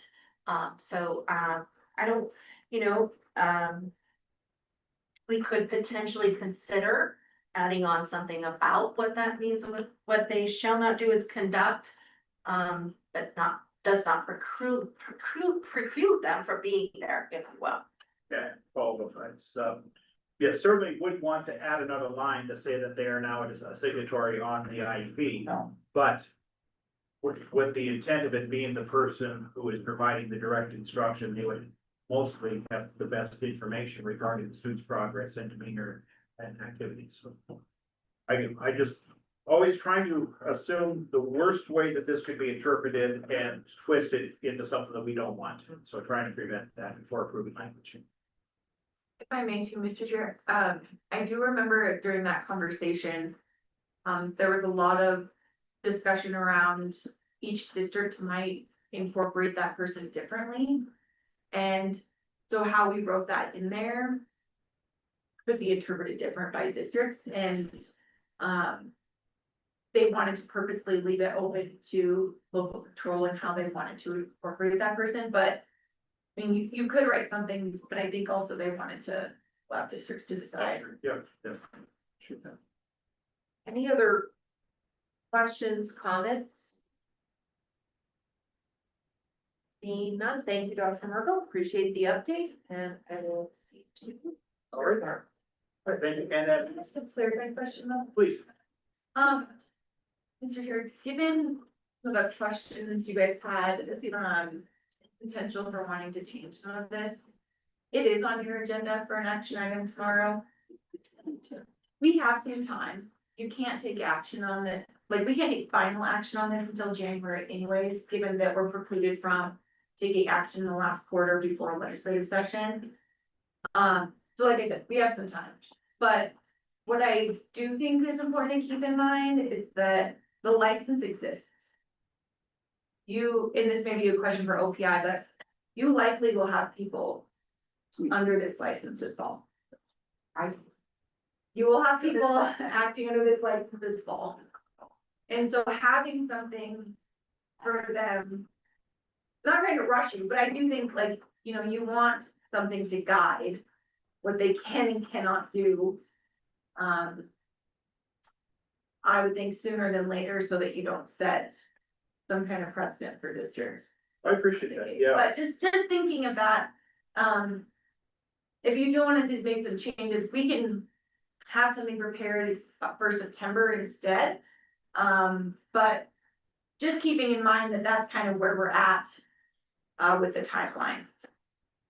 Thank you, and we certainly don't want to delay this in pursuit of perfection and not get good work finished. Right, exactly, so true. Remember, So we could still take action in September, it'd be okay? Cause it's October, November, December. That's the last part. Right, Mr. Chair, Member Rasmussen, you can go out for public comment in September. But we couldn't take that. But again, that's just a preview, like, here's what the board's going out for public comment on. Here's what we, here's what our hopes and dreams are, but they're not bound by that, districts aren't. And districts will have already hired these people and set their own expectations for 6 months. So. Yeah. so Nicole, can you, it's been a little bit since we did negotiate a rulemaking. Can you talk us through this process? If we accept this language before us here on page 203, roll with it tomorrow, what's that timeline look like versus what happens if we want to wordsmith this? And what happens with that timeline? And then the Yeah, motion tomorrow. Yeah, okay, Yeah, Mr. Chair, so that is why we have this whole conversation of seeing it before you guys go out for rulemaking. You have an opportunity to make changes before you go out for rulemaking. So if you wanted to make some changes before we go out for rulemaking tomorrow, you can direct me to do that. And I can make those changes in the system and I can send that off to the Secretary of State. You just need to make that clear in your motion. If you turn to page, I'm sorry. go ahead. so then when we go to rulemaking, Yes. So if you turn, clarify then what happens with that final quarter. thank you, Mr. Chair. If you turn to page 59607 in your packet, you'll see the timeline for this rule. So if we were to go out for rulemaking tomorrow, the proposal notice will go to the Secretary of State. It'll be published on July 28th. Public comment would begin on August 7th. Given that we do have a little bit more time, I did spread some of this out a bit. So the public hearing date would be on September 1st. We'd have the final public comment deadline on September 10th. Like Dr. Mergel said, the economic impact statement would go to the Education Interim Budget Committee. That should be 15-16, for their board, for their meeting in September. It would come here to our board the 24th, 25th. And then, you would be able to respond to any comments at that time as well, if we had any. We could also do that at our November meeting. Doesn't matter. And then in January, it would come back to you all for final approval. Okay, so that final quarter issue means that we can't take authorization to publish in November. We have to make those. Final action on Okay, any so rule either way, until the last part. You can either way we got. You can do other work on them. Yeah. You can do the economic impact statement, you can respond to comments, you just can't take final action. All right, thanks for the clarification. So with that being said, do we want?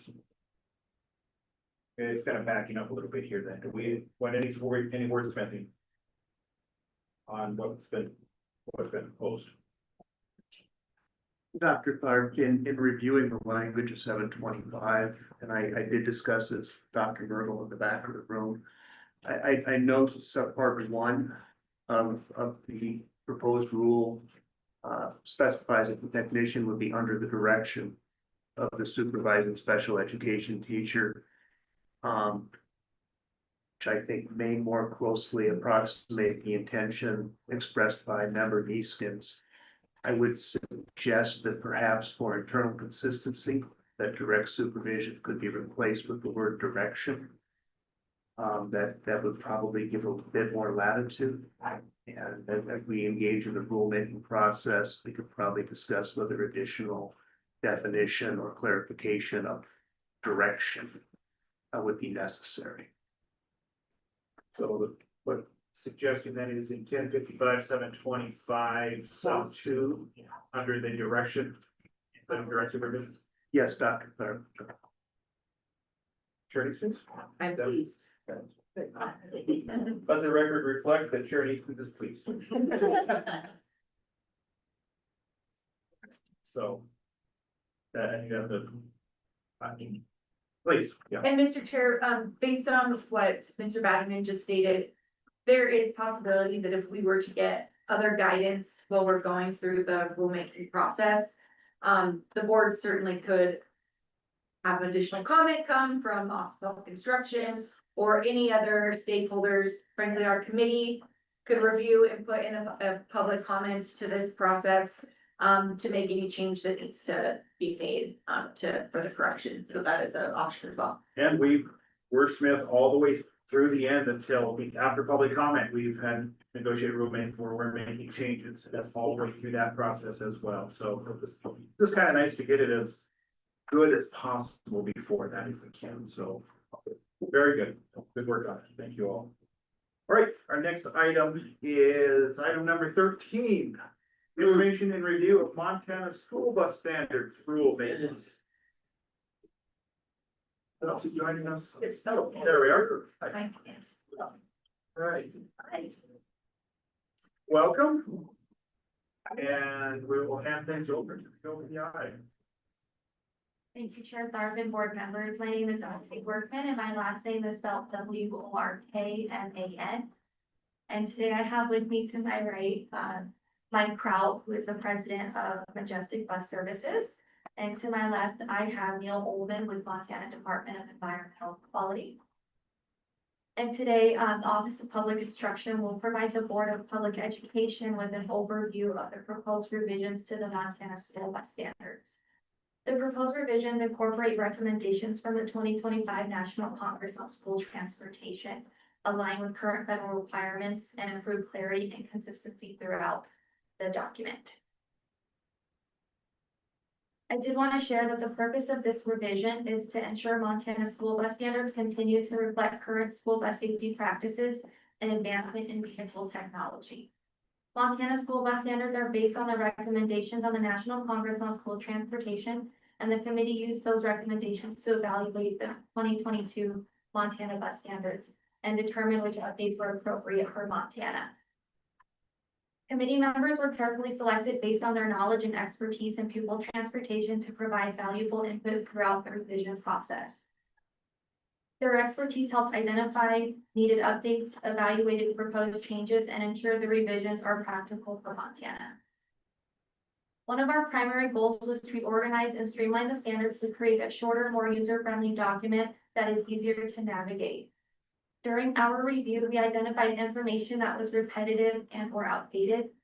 Our objective was to create a document that is better organized, focused on school bus specifications, and easier for users to reference. As part of that effort, we moved information that did not directly relate to school bus specifications into separate guidance documents, and those guidance documents will be available on the OPI website as a resource for our school districts. This allows the standards to remain focused on school bus specifications while still providing school districts with easy access to that information when needed. So I will go ahead and begin giving an update of the sections that were that we have decided to update on our end here. So for general, the title page, we would update the publication year to 2026. We will be replacing the OPI logo with the Montana State seal. The cover image will be updated as well. And acknowledgements for the committee members would be added towards the end. And then the table of contents would also be updated as we near finishing this process. The introduction section, we updated the language for clarity, consistency, and accuracy. We did revise terminology and reference to align with the current standards. We refined wording throughout the introduction, and we updated content to reflect current practices. The Blue Rules Matrix, we decided that that would be removed to eliminate redundant information and improve the document organization. The next section is bus body and chassis systems. formatting updated throughout this section for consistency and readability. We applied formatting updates throughout this section. Standardized formatting throughout the document itself. And this section will include electric vehicle requirements, which includes charging ports, high voltage safety, vehicle identification, ignition systems, and regenerative braking. I will go ahead and let you read off the electric vehicle requirements. My name is Neil Holman. I'm an energy resource professional with the Energy Bureau at the Montana Department of Environmental Quality. I focus on clean transportation programs, including the funding of replacing older diesel school buses with new cleaner diesel, gasoline, propane, and electric school buses. I was asked to participate in this update of the Montana school bus standards, given DEQ's experience with alternative fuels, the school bus replacement project. My comments today will focus only on those areas of the revisions of the standards. The additions to the Montana school bus standards regarding alternative fuels and electric buses are simply incorporating the standards and requirements adopted by bus manufacturers and regulators across the country. Just as previous versions of the Montana standards included standards for brakes, fuel systems, and handrails, the revisions include standards already used related to the charging of electric buses, the high voltage battery, and other safety features. The main first revisions appear on page 24 of what I believe was included in your meeting packet as item 14B.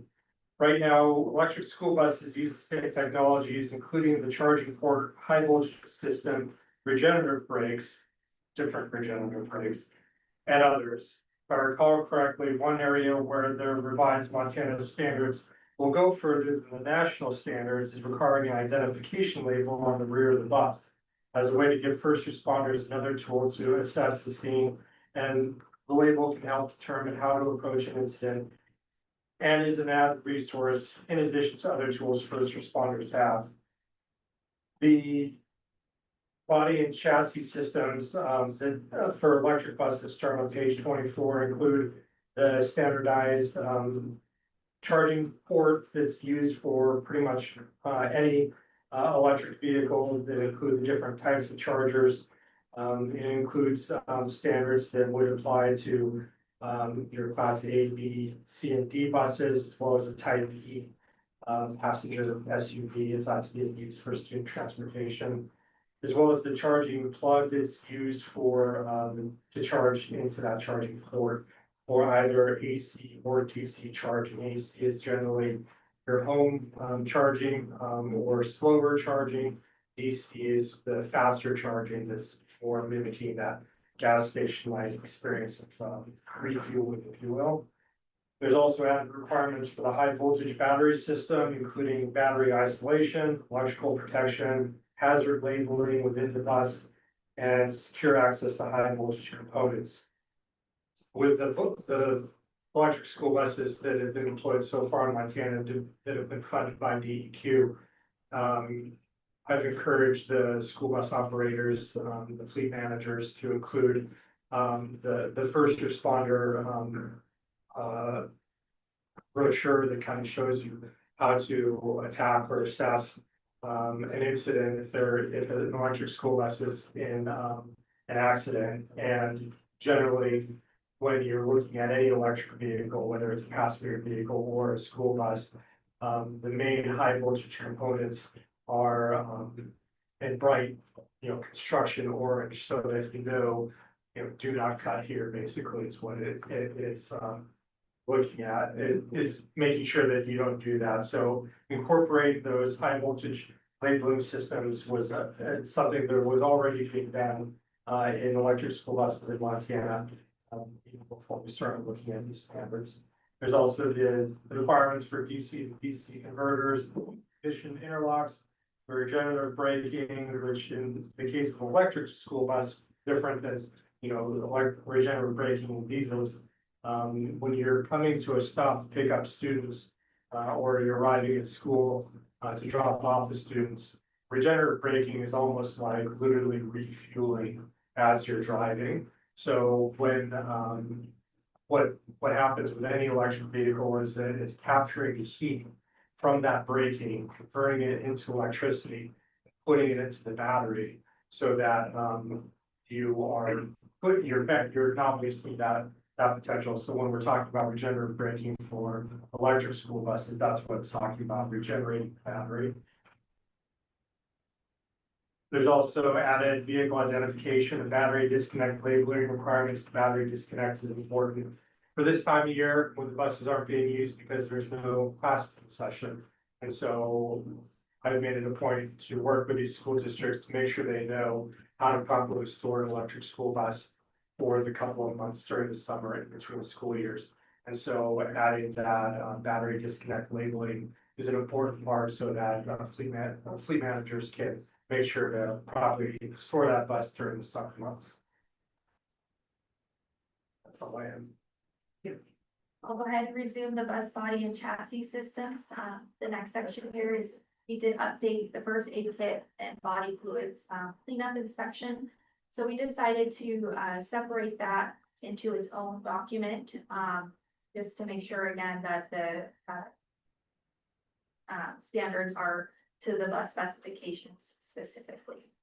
The next section is mobile data device optional here. And to my right, I'll go ahead and let Mike Kraut. Thank you, Chair, our members of the board. My name is Mike Kraut, K-R-O-U-T. I am the owner of Majestic Bus Service, but I'm also a proud member of the Big Standards Committee and was your delegate for the National Congress for Student Transportation in Des Moines. So I'll be talking to you about mobile data devices. That is essentially a tablet on the dash. Today's technology brings in this kind of these kind of important devices. It can be routing, it can be tracking students. It can be various things like that. So our standards need to just clean it up a little bit, let people know what these devices could or can be, what their uses may be, including requirements for safe mounting and placement.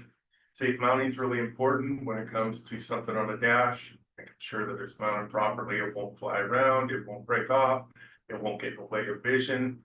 And it also won't impair students as they come on and off the bus with maybe a backpack string or something like that. We got to keep the mobile data device away from that. And then requires MDDs to be securely mounted, reduce safety hazards, limit the functionality while the bus is in motion to minimize driver distraction. We can't have the driver interacting physically with their mobile data device while the bus is in motion. Thank you. All right, and the last update for under the bus body and chassis system section is the stop arms. We renamed this section title from stop signal arm to just stop arms. We consolidated all extended stop arm requirements into the stop arms section for improved organization and easier reference. And moving on from the bus body and chassis systems, we are on especially equipped school buses. We updated the section to align with the National Congress on School Transportation Standards. We revised and reorganized language throughout this section to improve clarity and consistency. The next section here is for Type B school buses. We cleaned up the language throughout that section. And for alternative fuels, we did update requirements for the alternative fuel school buses. I know Neil did elaborate a little bit more on that. And then for specification for school bus inspections, we retitled this section from operations to specifications for school bus inspection to better reflect the section's focus on school bus inspection requirements. We did relocate the section to allow alternative fuels, improving the organization and the flow of the standards. Onto the state administration, we removed the state administration section to keep the standards focused on school bus requirements and specifications. The next section here is bus driver qualifications. We added the requirement that school transportation staff complete a fingerprint-based background check in accordance with 20-30-323 MCA. Let's see here. We did add a section for prohibition against using earphones. expanded the prohibition to include earphones, headphones, earbuds, and other Bluetooth devices while operating a school bus. We removed the detailed definitions to simplify this section. We retained the exception allowing the use of these devices when communicating with law enforcement or emergency services. The next section is drug and alcohol testing of bus drivers. We removed outdated references to specific FMCSA testing percentages. We simplified the section to focus on the federal drug and alcohol testing requirements, and we updated the references for clarity and consistency. I will go ahead and let you also explain the district policy guidelines section on parking, school buses. Thank you. We felt it important to, add requirements regarding home parking. There's been some history, in the last couple of years about that. And, it is an important part of rural busing in Montana, but it has left, up to now, it's been left pretty unregulated. And we felt it important that we put some stuff in about district guidelines, requiring the district to come up with guidelines, their own guidelines that would require annual reviews of those guidelines, driver check-in procedures. As you can imagine, a driver at a remote facility, probably gonna be their home, needs to be assessed somehow of their readiness. Just not doing anything means that driver gets out of bed, gets the bus started, and we really aren't sure whether they're ready to go. So the district guideline would be to come up with a plan to, well, what are you gonna do to make sure that driver at home is ready to go? Are they ready physically? Are they even up? Is the bus started? Are we good to go at home to start your route? So, we left it for the districts to come up with that in their own way and basically assess the fitness for duty. And then, compliance with testing requirements and audit documentation, provides language through the section for clarity and consistency. Thank you. Transportation special circumstances, we did update the McKinney-Vento Homeless Assistance Act section to align with the current federal guidance requirements. Revised section based on recommendations from OPI Federal Grants Coordinator, Marissa Britt and Bostwick. The next section here, glossary of terms and definitions. We updated the glossary to add new terms, revised definitions, and removed outdated language. National School Transportation Specification and Procedures. This section we removed containing outdated guidance and supplemental reference material, as this information is more appropriately maintained at the district level. Human resources reference, we removed the forms, checklists, and supplemental resources from the Montana School Bus Standards. Developed a separate guidance document so these resources remain available for school districts while keeping the standards focused on requirements. So the human resources reference documents would be a separate guidance documents for our districts to find on the OPI website. And the last here is the reference location. So we removed reference links to prevent outdated or broken website links within the Montana School Bus Standards. And this concludes the revision update here. Thank you. Let's see, I've got a question on page 25. It removed a line regarding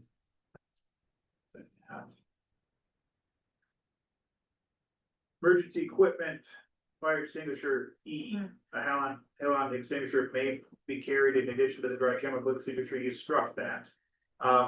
Is that saying that you shall not carry an additional extinguisher? Chair Tharp, I will definitely need to review that. I'm not sure if that was my point. Sure, Chairman Tharp.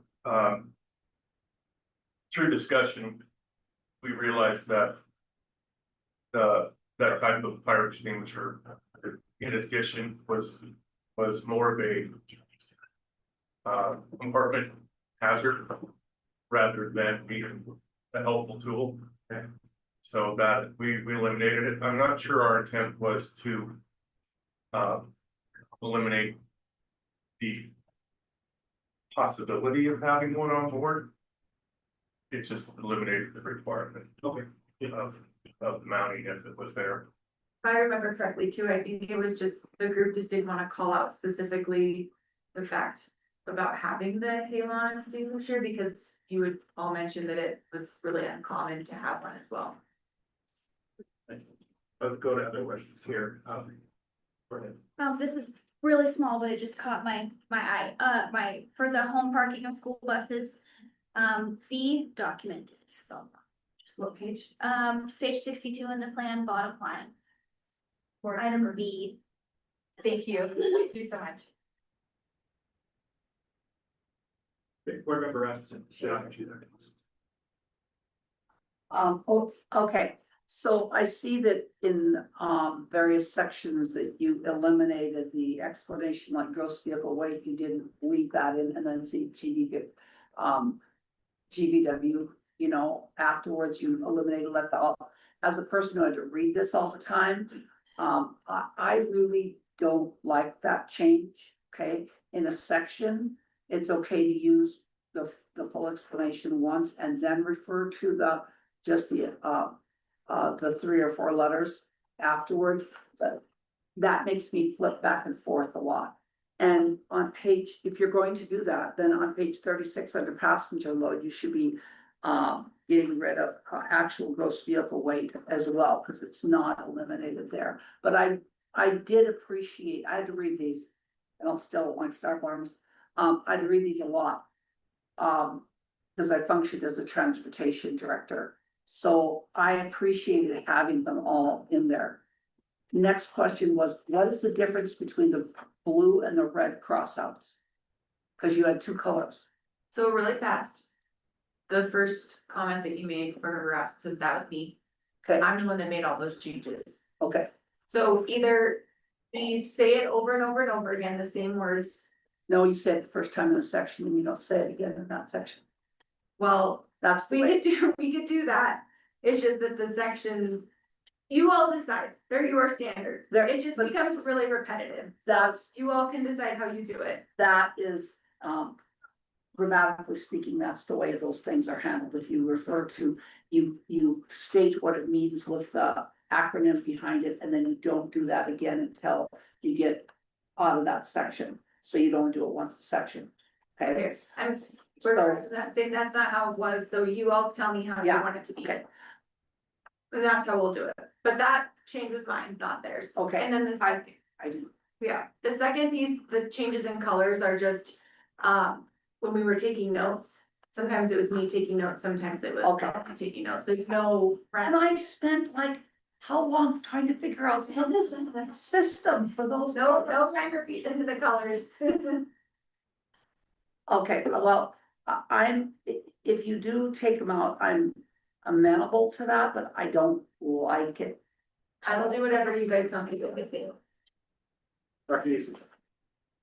I have noticed that throughout the document, there's increased reference to activity trips and some addition of requirements for activity bus drivers. I do think it is appropriate to include the Montana High School Association in this conversation, especially in Yes. regards to page 69. So here's the scenario I'm envisioning. So on page 68, it talks about athletic trips, career and technical training, trips, field trips, etc. And the importance of safety on those trips, which all of us are proponents of safety. No one's, concerned about that.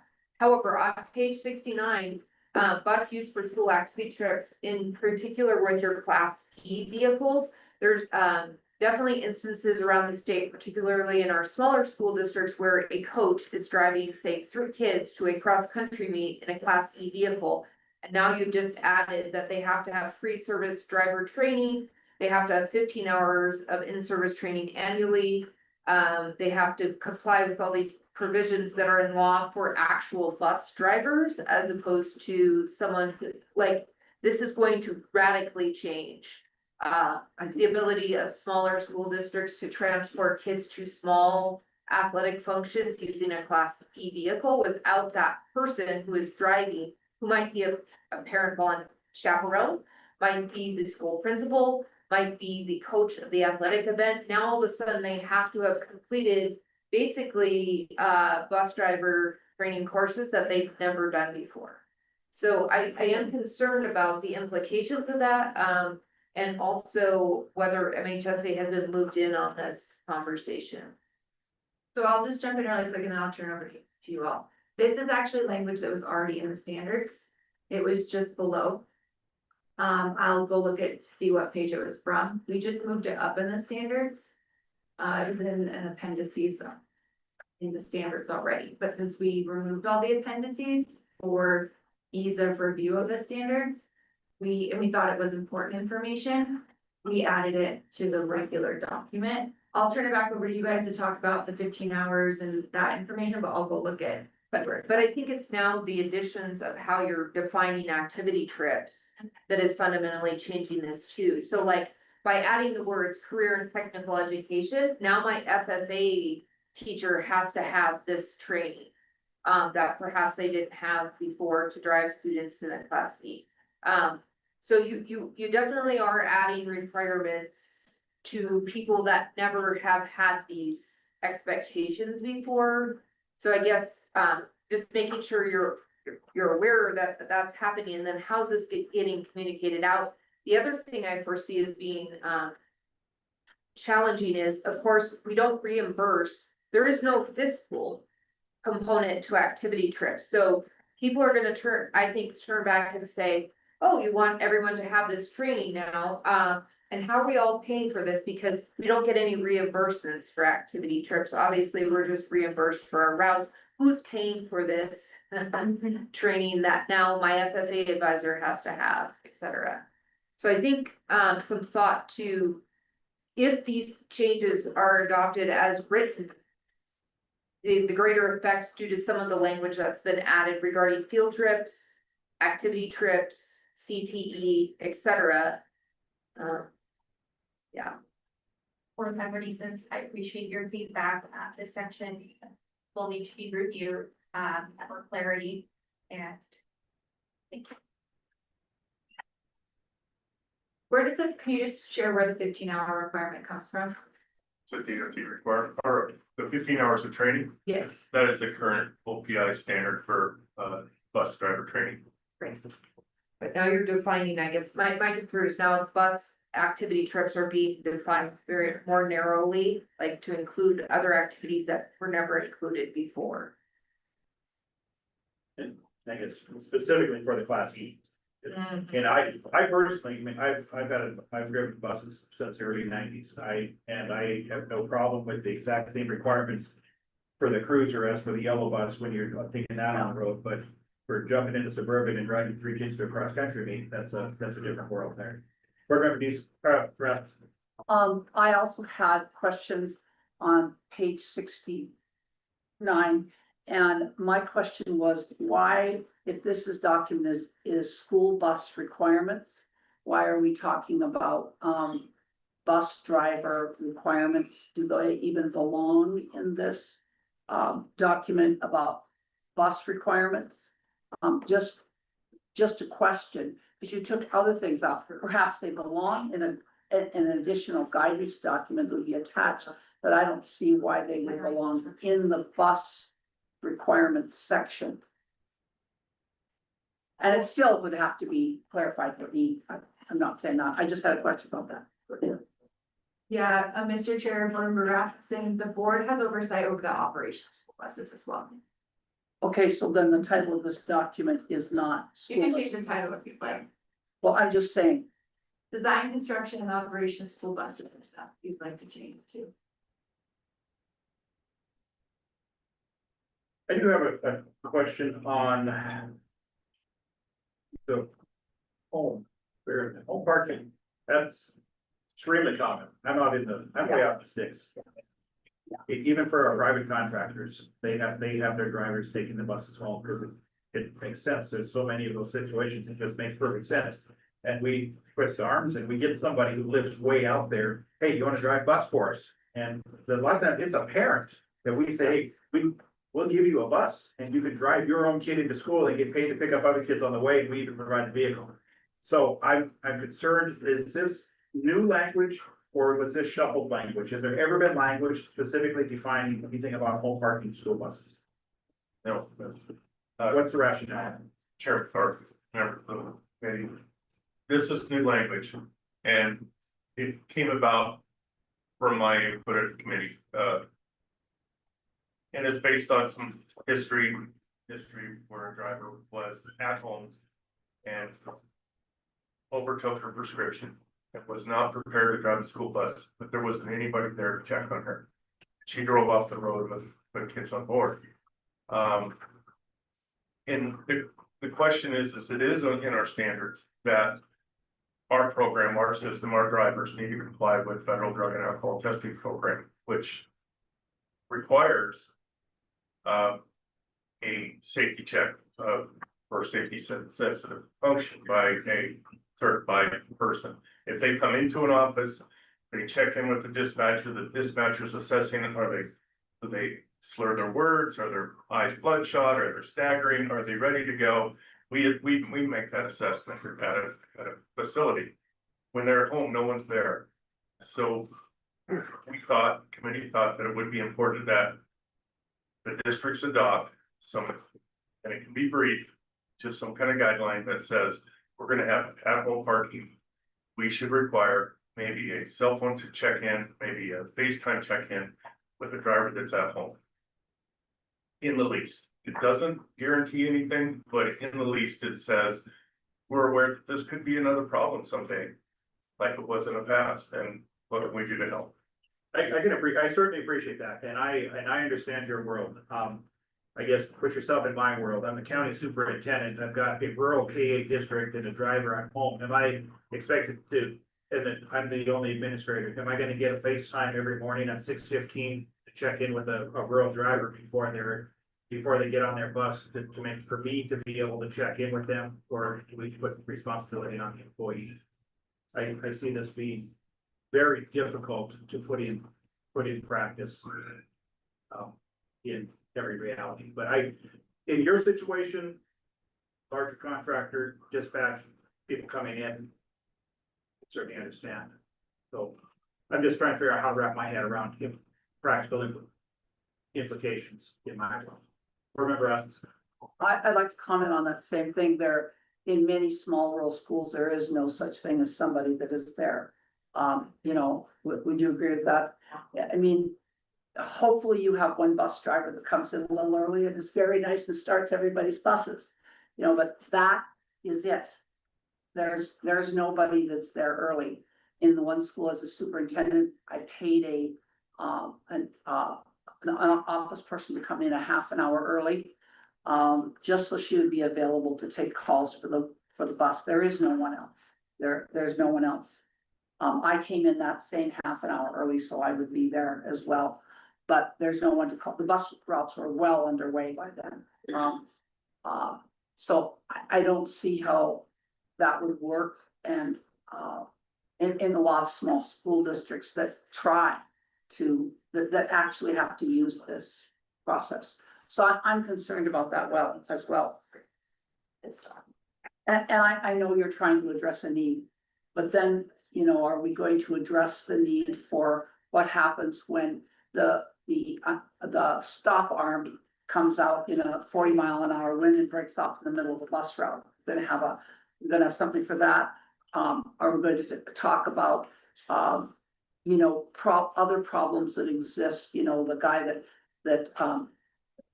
you know, that I can't even think. I don't know how to address problems that would happen in a large district. You know, we're going to talk about each one of those individually as well and come up with solutions for those. So I think I understand there was one incident, and this is horrible, but I'm sure the district took appropriate action, and I would think that would be kind of where it should stay. Director Flint, what's next steps? Well, Mr. Chair, similar to the conversation we just had with the last one. There was conversation about going out for rulemaking tomorrow. This, though, is much different than typical rulemaking. This document is not integrated in our rules like other rules are.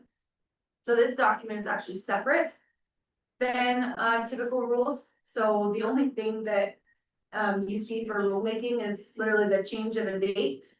In our rules, it says basically the title of this document, basically that it exists on the OPI website, that they can go find it there. And so I think before you go out for rulemaking, you should have a document that the public can review. You know, as we're going through rulemaking, so I think you all need to be prepared to put something out for rulemaking that the public can view. Before you go out for rulemaking. Other board member comments? Good. I just had a morbid curiosity question related to the electric buses. How many are currently deployed in Montana? And then what are their operating parameters within? We have some pretty extreme temperatures. I don't know a whole lot about electric vehicles, but curious on that. According to the information that Kelsey provided me recently for the FY26 school bus information report that OPI tracks, there's a total of 2,692 buses in Montana right now. That's across all classes. Of those right now, 24 are electric. So very few. That number may double this fall. There's some more buses are going to get ready to hit routes in a couple of districts that haven't that are just getting into operation. For the districts that have them right now, you know, there's certain requirements for you know, how cold or how hot the charging equipment needs to be able to operate. And a lot of the buses or a lot of the school districts have configured their fleet in different ways. One district charges it or keeps their electric bus outside and uses an AC, what's referred to as a level 2 charger, the slow charger. I would not have recommended that. It works great for them, so that's fantastic. Some have DC chargers that are available to them, so they can charge up a little bit quicker if needed. Most of them, well, about half of them use DC chargers, half use AC chargers. What I've heard anecdotally from the school bus drivers and fleet managers, and for some of the different districts, the first electric school buses that went into service to Montana were for Havre Public Schools. They have 2 electric buses right now. They have a number of gasoline buses. They have mostly diesel buses, but they operate on 3 different fuels up there. They had just received delivery of their 2 electric buses. They weren't quite ready to put them into service. They didn't have 6-foot stop arm installed yet. They just have a little stop arm so far. So they were still putting the buses through their paces before deploying them. They received them in October of 22 or 23, I can't remember. And not too long after that, there was a big cold snap that swept through the High Line. Temperatures with wind chill plunged down to the -30s. They put their buses, their diesel buses out to pick up kids because who cancels school when it's only -30. And the diesel started gelling up. They couldn't drive those buses. The superintendent declared an emergency, forced the electric buses out on their routes. They did fine. The windshields did frost up. The cabin was warm. All the electric buses in Montana that I'm aware of have diesel auxiliary fuel heaters. So they don't use the electric battery to heat the cabin. So during the winter months, there is some emissions related to these electric school buses. But they do that in order to keep the kids warm and safe.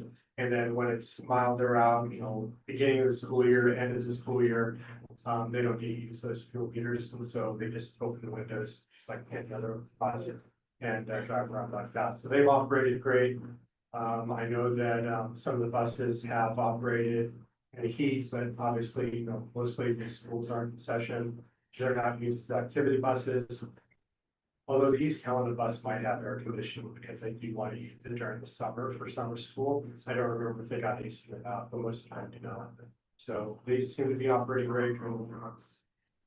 Good question. I appreciate you being here. I'm 30+ years of dealing with school buses, never had DEQ. Talked about school buses before, so and I really appreciate your expertise. Thank you. And Elsie, new set of eyes on this for the first time, take a look at maybe. And again, I said it earlier, just because we've always done it the same way, I appreciate the possible shuffling things around, making it cleaner, a little tighter. These are unique rules in that we don't go through the typical process, as McCall said, because we certainly don't want to be going through the Secretary of State and running 100+ pages of rules and the cost involved with that. And I said, this is updated every year, there will be a web link, so. And can I say, Mr. Chair, this group did a lot of really good work. I really challenged them to, limit the number of pages on these standards. When I go to the legislature, I have to bring this 137 page document. And try to flip through and find all the sections, and it is challenging to try to go through this document, and I really challenged them to try to remove sections that didn't need to be in there and really stick to what's required in the standards. And I actually just did a quick, like, accept all the changes and see where we were at, and I think now it's to like 60 something pages, if we were to, you know, go in the direction where it's at, but I really credit them for being open-minded and really sticking to what's required in the standards, and like, Elsie said, pulling out some of those documents and really keeping those separate and thinking about the things that school districts still really need and transportation directors still really need in order to do their jobs, but keeping those more as guidance documents, it was really smart, so I really credit them for that. Taking a look at these things, yes. I appreciate all the work it's done. I have a habit of being extremely critical of the changes and really questioning any of the issues and trying to put them into practice, but, I also appreciate everybody's time and effort put into it. They're gonna be a run of Band-Aids. I see you took the Band-Aids from 20 to 100, so every bus out there has to get 8 more Band-Aids in the. So are they gonna fail, MHP inspections this fall if they don't have exactly 100 Band-Aids in them? Chair Tharp, no. And I did want to express and say thank you, for your guys' feedback. Definitely will take that into consideration, the information and opinions that were given today. Thank you. And I do have a question for you offline here. All right, that wraps up item number 13. Talk about this more tomorrow. McCall, do you have anything for us? No, Mr. Chair, we will, recess for lunch, and then we'll be back at 2 o'clock for our meeting. Good, we will reconvene at 2 p.m. with item number 14, the public hearing stand and recess.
Call this meeting back to order from recess. It is 2 p.m.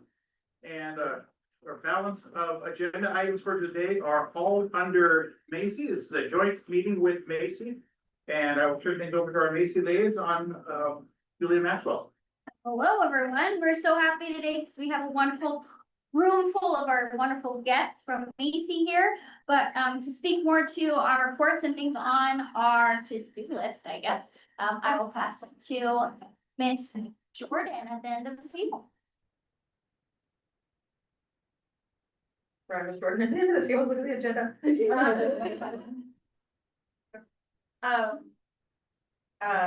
Oh, are you first? Yeah, you're. Yep. Yeah. I'm sorry. No, Jared, our, Montana Board,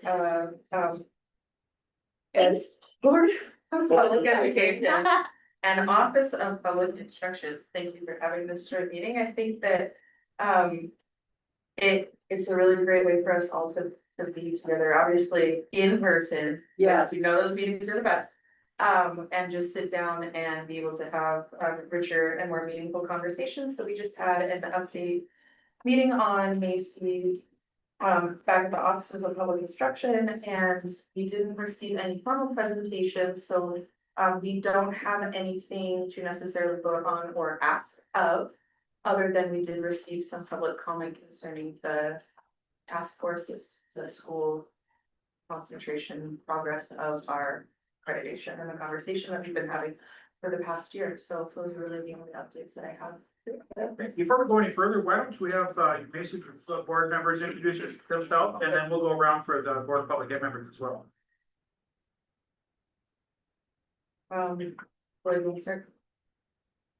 Hi, good afternoon. My name is Billy Jo Juneau, and I am the Missoula County Public Schools Urban Representative. And I'm Norma Bixby, and I'm Northern Cheyenne representative. Chris Stockton, I'm staff with Board of Public Education. Hi, Rich Batterman, I'm the board's attorney. Julia Maxwell, I'm a board member. Annalise Gibbs, board member. McLaughlin and the executive director of the board. Tim Tharp, board chair. Ron Slinger, board member. Amanda Mills, board member. I'm Lisa Schmidt, I'm a board member for Conrad. Renee Rasmussen, board member. Lydia Comstock, I'm the student representative to the board. Tyler Capice, Assistant Deputy Superintendent at the Office of Public Instruction. I'm Angela McLean, executive director of Workforce Innovations and American Indian Minority Achievement. 10 University System.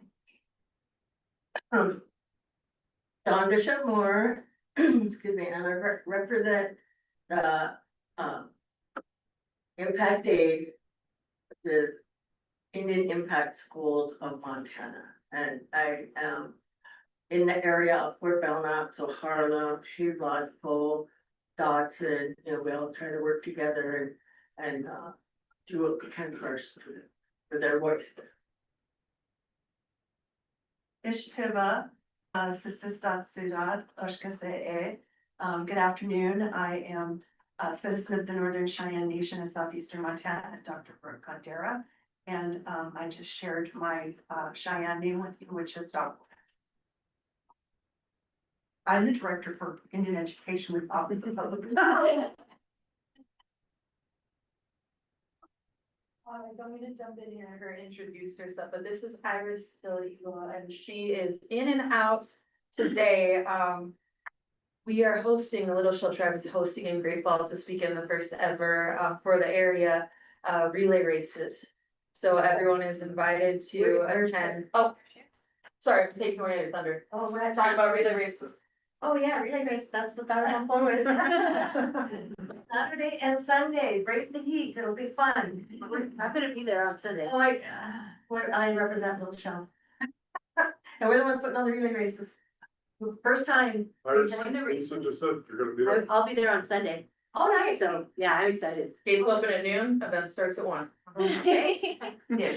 I know, championship, our chariots are a little reluctant to come now because of the heat, but we're trying real hard together. A lot of fun, if you haven't been to a relay race before, I think you should be impressed. It's amazing. Yeah. Yeah, when riders, It really is. are, yeah, How athletic they are is unreal. it's like, I don't know. how to- So, Julia, I don't remember your name. All right, I'm number 15.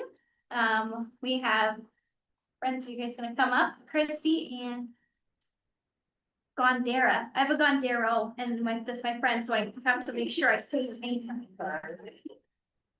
Hopefully not there. All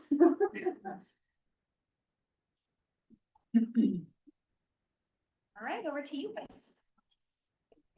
Good afternoon, Chair Hart, members of the board, members of Macy, good to see you this afternoon. My name is Christine Mockstutz, that's MOCK-STUTZ. I'm the Assistant Chief Program Officer here at the Office of Public Instruction. Looking up, our REM Director of Education. Sure, for the record, Dr. Brooke Gondera, Gondara, Director of Indian Education, Office of Public Instruction. And we are here today to present the Indian Education for All report to you. And Brooke's going to kick us off and talk about the professional learning that the Indian Education unit has provided across the state to our educators and students throughout this last year for you. That you will share a lot of that. Yes, lots of good details, lots of exciting things happening. We make our presence available around the state. Sometimes we're pulled in all four corners at one time. But we try our best to respond to any requests for professional development, PIRDs and resource development. This past year, EFA staff worked to support schools based on the new ISAP data and provide relevant support. Our focus there has been to provide, once we look at that ISAP data, to proactively reach out to schools that score a 1 or a 2. We just got our most recent data, so we will begin that process next month again. We also continue to offer our services to schools that are high performing and doing well and just making sure that they have the support that they need and are sharing their story in a way that will help them achieve high ISAP scores. We have EFA online supports, including webinars featuring cultural presenters from around the state from Montana tribes, so knowledge keepers and elders essentially. We have done this year approximately 84 in-person and virtual presentations. So when we can't go in person, we are very happy to get online and provide. One in particular, we were hit with a blizzard in eastern Montana, and we were scheduled to be at Moss City. And Mike and I, it was great to have the opportunity to zoom in instead of brave those roads, and we had a great session over in Moss City. And we have reached over 1,100 teachers and students. We have EFA recorded webinars there from July of 25 to June of 26, 442 webinar submissions for professional development of units available. We have our Teacher Learning Hub courses, and the Introduction to EFA course has approximately 10,000 students, 10,000 teachers complete since 2016, so in 10 years. So I guess that would be an average of about 1,000 students or 1,000 educators a year. We partnered with the Native Film Club and the Big Sky Film Festival, reaching 1,579 students around the state. And we have plans on track to be participating in that again this year. The annual EFA Best Practices Conference was held at East Helena High School in March. The 2026 conference brought in over 240 attendees, and the event featured 53 workshops and a 2-hour place-based opportunity over at the Cultural Center to engage with the new exhibits and have discussion around how that fits into EFA. We have, in terms of curriculum resource development, 60 social studies lessons developed, 20 English language arts companion lessons for books, 19 math lessons developed, and 25 science lessons. And some highlights with that are some of our newer work with Indian Education for All, and I'll have to give credit to our specialist Julie Jeffers and to our math specialist Katrina Engeldrum. They have been working very closely to develop a math and science-based course around a children's book called Fry Bread. But we had the opportunity to present at the Summer Institute And they may be a great case for why it doesn't have to just be a children's book. It can actually apply to things for junior high and high school level students. And it's really great on how it focuses on the science and the math around rye bread, with also the historical context and significance of why that is a food in many of our cultures. In addition, Katrina and Julie will be convening early next week, no, not next week, on the 2nd. They're gonna have a Sunday work session of all things. That's how committed they are, with 2 teachers here in Helena, to continue to work on development of the math standards. And we also, I'd like to acknowledge that the video was updated for the MUS system for the teacher education teachers, and Mike Jetty was very involved in that and actually went above and beyond to provide Angela's office with lots of extra resources and videos. So it's been contemporarily updated, and we're very excited about that.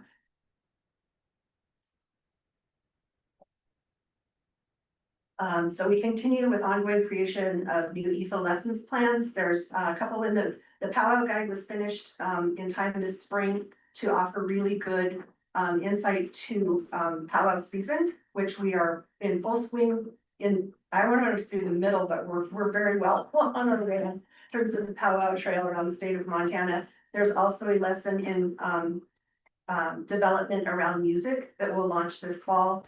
And then we, Katrina again and Julie have worked on the math grid. So those are some new highlights of things that have been recently done.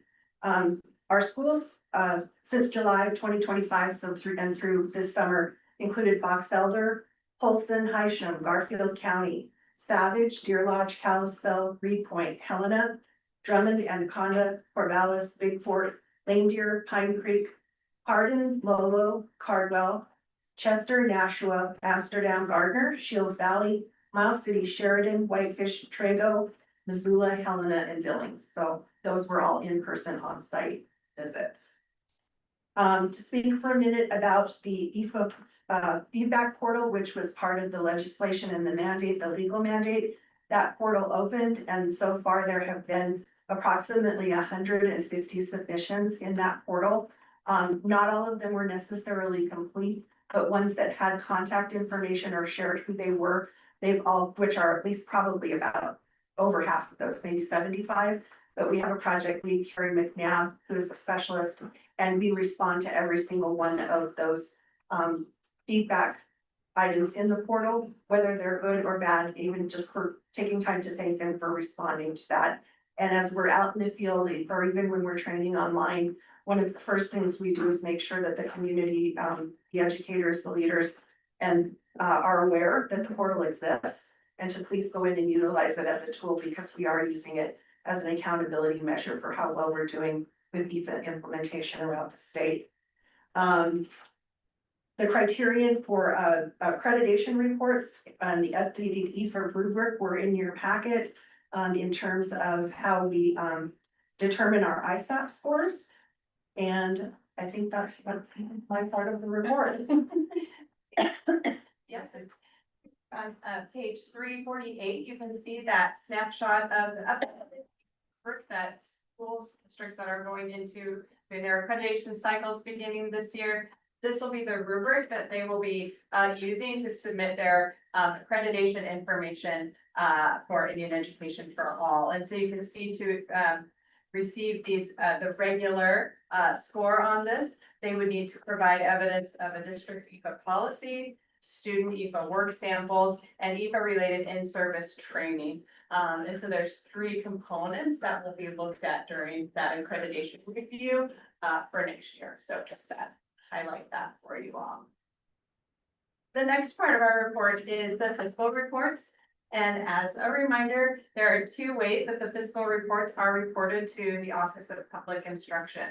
The first piece of the fiscal report is actually a reported assurances that are reported in February of each year, at the end of February. And you can see the questions here on the next page, which is page 3 of the report. I believe it's 349 in your packet.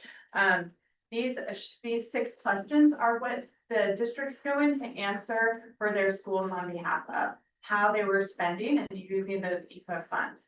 And this is specifically outlined in the requirements for this fiscal reporting. And you can see that there's staff professional development opportunities. Did they use funding for guest speakers? Were they building curriculum? Were there trainings? And so this gives us an idea on the number of districts and schools that are saying, yes, we use funding for this, or no, we didn't. And one area of note that's different from last year is that the first question there, that developing inquiry-based depth of study in consultation with Montana tribes. If you remember last year, maybe you don't, but I did check the report from last year, that was a little bit reversed. There were more no's than yeses. And I think that the work that Brooke's team has done, she just shared with you all of that outreach and professional development, I think has really made an impact here in the reporting of these assurances, and many more districts are engaging this and feeling more confident in that. And I think that's just a testimony, kind of some evidence of the outreach that the team has been working on. So it was great to see that metric kind of shift a little bit from last year. So that was important to point out. And then the second part of the fiscal report is through the trustee financial summary, and this is the submitted through our Mayfair system. And that is where school districts then report via expenditure code their expenses for Indian Education for All. So if you flip to the next page, you can see the report on the school districts and what they reported from last year and how that will be adjusted for their EFA funds this year. We're required to reduce their EFA fund amount if their full reporting is not complete. And in some other improved news, I think for this year, last year, we had about 55 total districts that had lost or reduced funds or had lost some funding. This year, that total is 30, so we're moving definitely in the right direction on that. And you can see the list of schools here and those amounts. And so that actually wraps up our report for you quickly, I did, but we are available for questions. You have some questions for us. All right, board member Rasmussen. Thank you very much. I looked at the first page, the curriculum resource development, the 20 English language arts companion lessons for books. Those are not textbooks, right? Correct. Okay, just want to. Sorry, through the chair, to respond. They are not, they are vetted sources that are by preferably Indigenous authors. Okay, I thought so, but I just wanted to. Thank you. Member questions? Board member Slinger. Thank you. I will just say, I took it upon myself to take the introduction to Indian Education for All. I thought it was outstanding. And I was actually so impressed with all the different course materials that were in there. So I spent probably a ridiculous amount of time one afternoon. I was clicking on all the different lessons that are in there and examples for how you do this in math, or how you do the science thing. And I was very, very impressed. So thank you. Thank you for the resource there. I'm better off for, even though I don't teach, I'm still better off. See, so thank you. Chair, members of the board, thank you again for this great presentation. We had a similar one at the Macy meeting earlier, and I expressed similar thanks and appreciation to Dr. Gandara and to Mike Jetty for their strong partnership with us in the university system on Indian Education for All work and the conversations and the focus on American Indian student achievement. Mike Jetty, as she indicated, he worked with us on the first edition of the Indian Education for All for One Montana University system class that has been taken to date by thousands of faculty and staff across the Montana University system. This fall, for the first time ever though, we have revamped that class, as you heard Brooke mention, and thanks to Mike Jetty, we have new and fresh content out of the OPI, new and fresh content coming from our campuses for that course. It's all in Canvas now, so we're working with our campus teams to get it now rolled over into their campus LMSs so that it can be accessible right where folks live. One of the things that I will be able to do now at the system level for the first time ever with that class is be able to see in real time who, like Ron, went in and has taken it or is in the middle of completion of the course. Right now, we have to rely on our campus HR teams to report those numbers to us, but we'll be able to see that in the real time. So I want to thank the OBI for their partnership in the original development and then in the re-upping of it. Just, it could not have happened without them, and it's truly a model designed to emulate their model, because we believe that that was high quality content as well. And one of the other things that Dr. Gandara did not mention is that she sits on our AMA Council. And so she gives up considerable time for these important conversations around everything from the American Indian tuition waiver to how we can better set up recommendations for campus action plans, et cetera. So we're deeply appreciative of you and her expertise. She has post-secondary expertise as well as K-12 expertise that she lends to that, and we're just deeply appreciative. Anyone else? Thank you, Christie. What's the mechanics gonna be on this reduction of the $97,000 from various schools? Chair Park, so the mechanics will be, that it should have shown up on the preliminary budget data sheets for schools this year, so that would have, that is, they're existing already. And as long as the school districts report this upcoming year, the amounts that is in that reduction amount, then they will receive the full amount that they're entitled to next year. So it will come back to 1 year to that full amount, as long as this even the reduced amount is met, then they'll receive that full amount. Thank you. Yeah, one of my schools is on here and it's $72. And quite honestly, it's not the money. We're doing what we're supposed to do. In fact, I think we took every one of the students to Fort Tech, near the end of the school year this past year. It's, in this case, I'm assuming it's a reporting requirement with the part-time business manager who has lots of other irons in the fire as well. It's not a big deal as far as that money goes, but part of the concern that came up during the school funding interim commission was what are districts doing with that floor of $100. And in my situation, we're not talking about $100, we're talking about the vast sum of $261.30, which guarantee you we spend more than that in gas to get to and from Fort Dodge University. So one of the things that did come up, and we passed on a straw poll, to push forward a bill draft to set that floor at $1,000. And so that's something that came out, and it'll be followed up at the school funding interim commission in August. And then, of course, there's 1,000 hoops to jump through before that actually comes to fruition, but there did seem to be favorability amongst the funding commission to raise that floor significantly. That's good. In fact, I think in the portal that there's some of them, that there's several of them were more fussy first, and so that's one too. And before we move on, I just wanted to compliment you. Jordan. Jordan's the other table that question. Go ahead. Okay, so, they have the reduction, these school districts have the reduction in their funding. And they can get it back. Is there any way to track or? How do we know that schools are trying to improve, other than the reporting? Like, do they say, oh, sorry? Or how do we know that there's gonna be more buy-in from the schools? Because my concern, and I'm not necessarily speaking on behalf of Macy, but my concern has always been that if schools are not utilizing their EPA funding already, I don't know what type of an incentivizing, it would be to reduce that pot and then still have them buy in.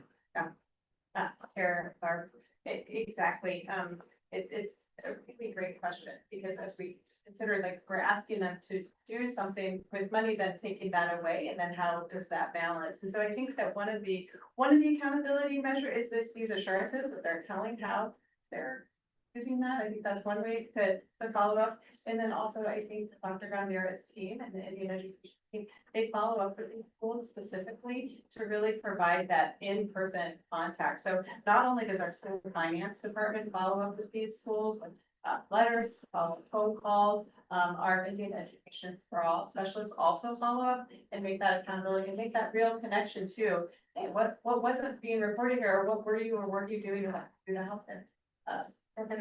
Anything to add to that? No? I hope that.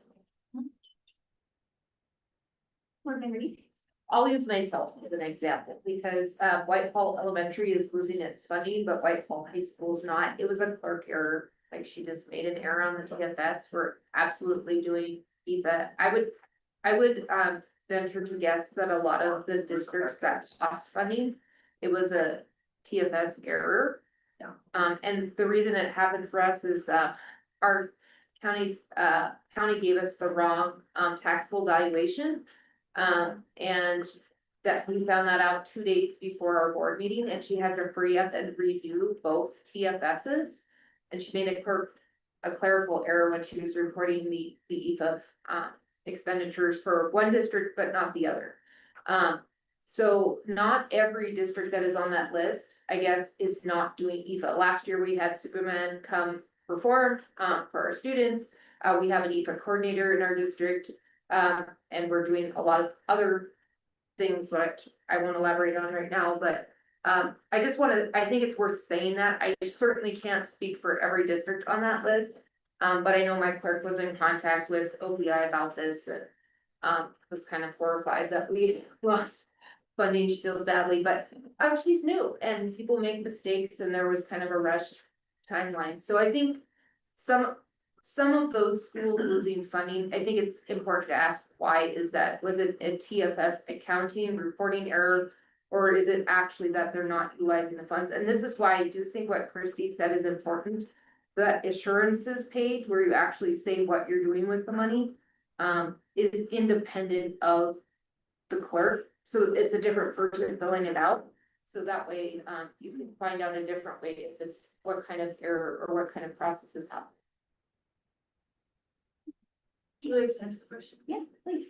Do you guys know how many of the schools from last year who either lost funding completely or had partial funding were able to receive their funding back? You know, I did not check everyone. I did a glance at it, or Chair Clark, the director. I did do a quick glance. It did not look like there were consistent schools. It looked like these were new schools, but I could certainly follow up. I think that'd be interesting to know what. So I think it would answer some of the questions around, like, is it just a error around the TFS and is that easy to correct? And so we saw some of those schools get that funding back this last year. So that information would be great if you could send that to me. Thank you. Anything else? I just wanted to commend you guys on just the amount of resources that are on OPI's IEFA page. We all know that the website was real fun for many years. But once we started really speaking as a superintendent last year, once we started really digging in and seeing them, they were just written so well, so easy to move from grade level to grade level.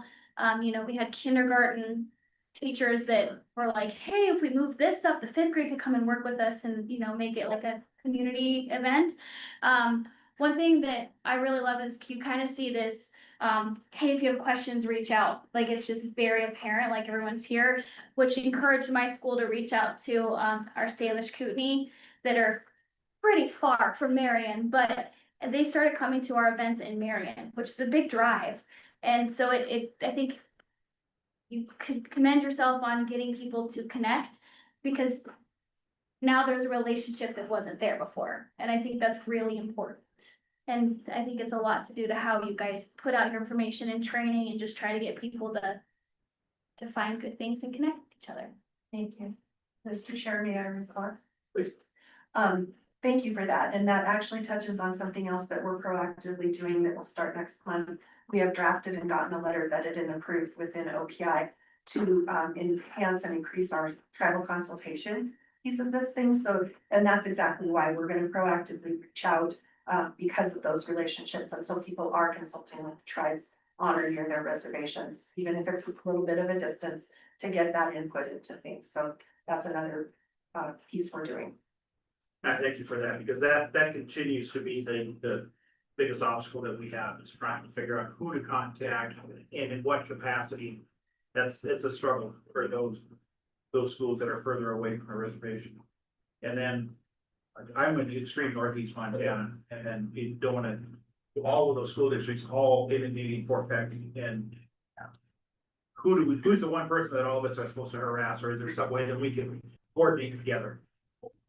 Because we want to do it right, but we also want to make sure that it's something that is valid and authentic. All right, let's move on to item 16, information update on intensive assistance process.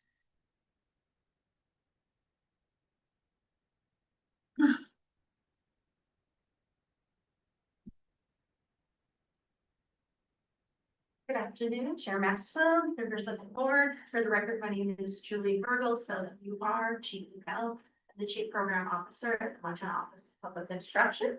And joining me for this presentation is Dr. Gondara, and she will be sharing with you a lot of information about the intensive assistance towards the end of the packet. I'm just going to take a few minutes and kind of go over again the intensive assistance process, kind of how we got here. And then we're going to go into much more detail around where we're at, what we're doing as we begin this new process. So this information is in your board packet on page 361.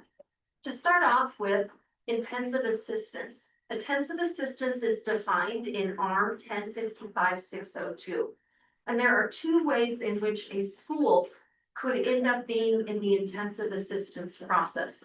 The first is if your school ends up being deficient in your accreditation rating, you will have to go through accreditation the consecutive year. If you end up in it again for 2 years in a row, then you end up being placed into intensive assistance. And that deficiency is defined by all the accreditation rubrics that combine together the assurance standards and the performance standards. So school could end up in deficiency for a variety of reasons. It could be because of the assurance standards. It could be solely because of the student performance standards, or it could be because of both. But then those points get added up, and that pieces are weighed together to determine that overall deficiency. So the second way in which you could end up in intensive assistance is if you end up being advice on your overall score or deficient, and you are required to put in a corrective plan, and you don't submit the corrective plan or provide information on your progress of the corrective plan, then you could also end up in the intensive assistance process.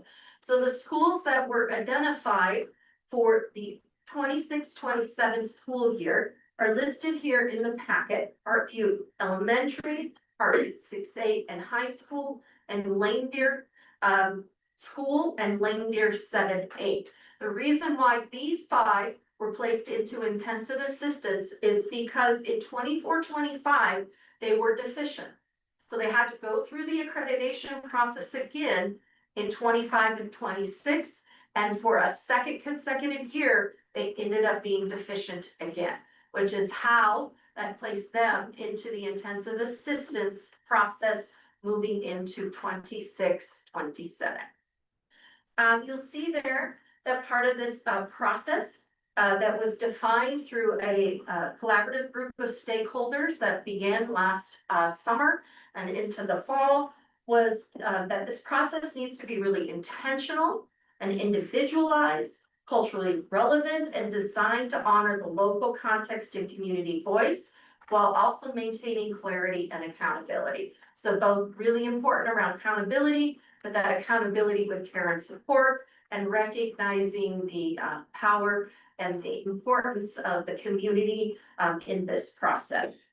It was defined using that stakeholder group that you guys had seen and approved through a bunch of different phases and situations to kind of get to what was the ideal process that we wanted these schools that were identified in intensive assistance to go through. So there's a graphic on page 362 in your packet. What you'll see with that is the very first phase of the process is to begin with community engagement and consultation. So it's a process to go out with the school, engage all of the stakeholders to begin to talk about what is this process? What does it mean for us to be in intensive assistance? What are we expected to do? How does that all kind of, what does that mean for a community? And how to really kind of bring some of that input. The second piece of that is to engage in a system analysis. So not just doing like a comprehensive needs assessment, but really looking at the overall system as a whole, in terms of community assets, all of the data, not just academic and, behavioral data, but much more around what's happening with staffing. How do we see the enrichment activities that are happening? What are all the components for the curriculum? What are all the different instructional strategies? So a very big deep dive into the system as a whole. And then that moves into the school redesign phase where they're beginning to take a look at saying, okay, what's the school we want to have? How do we really want it to be structured? How do we take the things we're doing really well, keep them moving and continuing, and where are the places we really got to change that direction of that piece? So the process is started, will be this fall, immediately is that community engagement component. And then through December, all the way to January is the system analysis when they'll come forward to the board to present that. And then the rest of the school year in the spring of 27 will be the school redesign. So this whole first year is all about digging in, understanding, community engagement, buy-in, and planning. And should begin the process of implementing that the following year of all of their strategies. And they'll do that for 2 full years where they're implementing that. Part of the support to go along with that is the support network. That's going to launch on August 3rd, 4th, and 5th. The Brooks team is now been charged with this initiative, and I'm super excited for her to introduce her team, who's also here who's going to be supporting that. So they are doing some planning. They've been engaging in this, but part of this support network, we're going to do 3 full days to launch in person. And then every other week, we're going to hold virtual meetings and really be providing that support along every phase of this. So what does it mean to engage in the community engagement? What are you finding? What struggles might you be having? What barriers are in your way? Looking at the system analysis, what additional tools do you need? How do you want that to, is there anything else we can do to help you? Being able to say, this isn't helpful, this is something we might need, and we get some assistance to come out. All of those pieces, and this network will be there through the entire 3 years as they're going through this process. The implementation coach, we are currently working with Sam. Dr. Watson is engaging with the school districts to hire their own implementation coach who will work for Sam under a contract. They will be required to be in the school districts 2 days a week and really helping this entire process, because we know our school leaders are going to need help. They're already doing work to keep the everyday operations and the work going with the students and the community. And to engage in this process, we're providing that additional coach to be there. And so that third party doesn't report to the OPI, doesn't report to the district, but rather to SAM. And so Dr. Watson will be also helping support and be part of the support network to be sure that whatever the coaches are seeing or what they're finding that their school districts might need, we could be able to respond to that in real time. When you go through the packet, you'll see all of the more detailed information about that, but I'm going to turn it over to Dr. Gandara, who her team is really going to be walking hand in hand with these school districts as they begin this intensive assistance process. We know we're going to learn a lot along the way.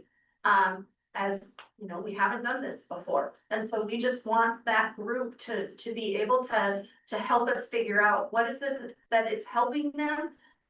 Do they need to apply for variances of standards? Like, we want to really be able to figure out what barriers are in their way and what supports they might need. And we want it to be very authentic. We also recognize these leaders come in with a lot of knowledge. They know their communities better than anybody. And so we really want to be sure as we're going through this process, we're building up and leveraging all of those pieces. But I'll turn it over to Brooke to introduce her team, as she is probably going to be the one sitting here with you all in the next few months as we report back on how things are going. But over to you. Okay, certainly, thank you.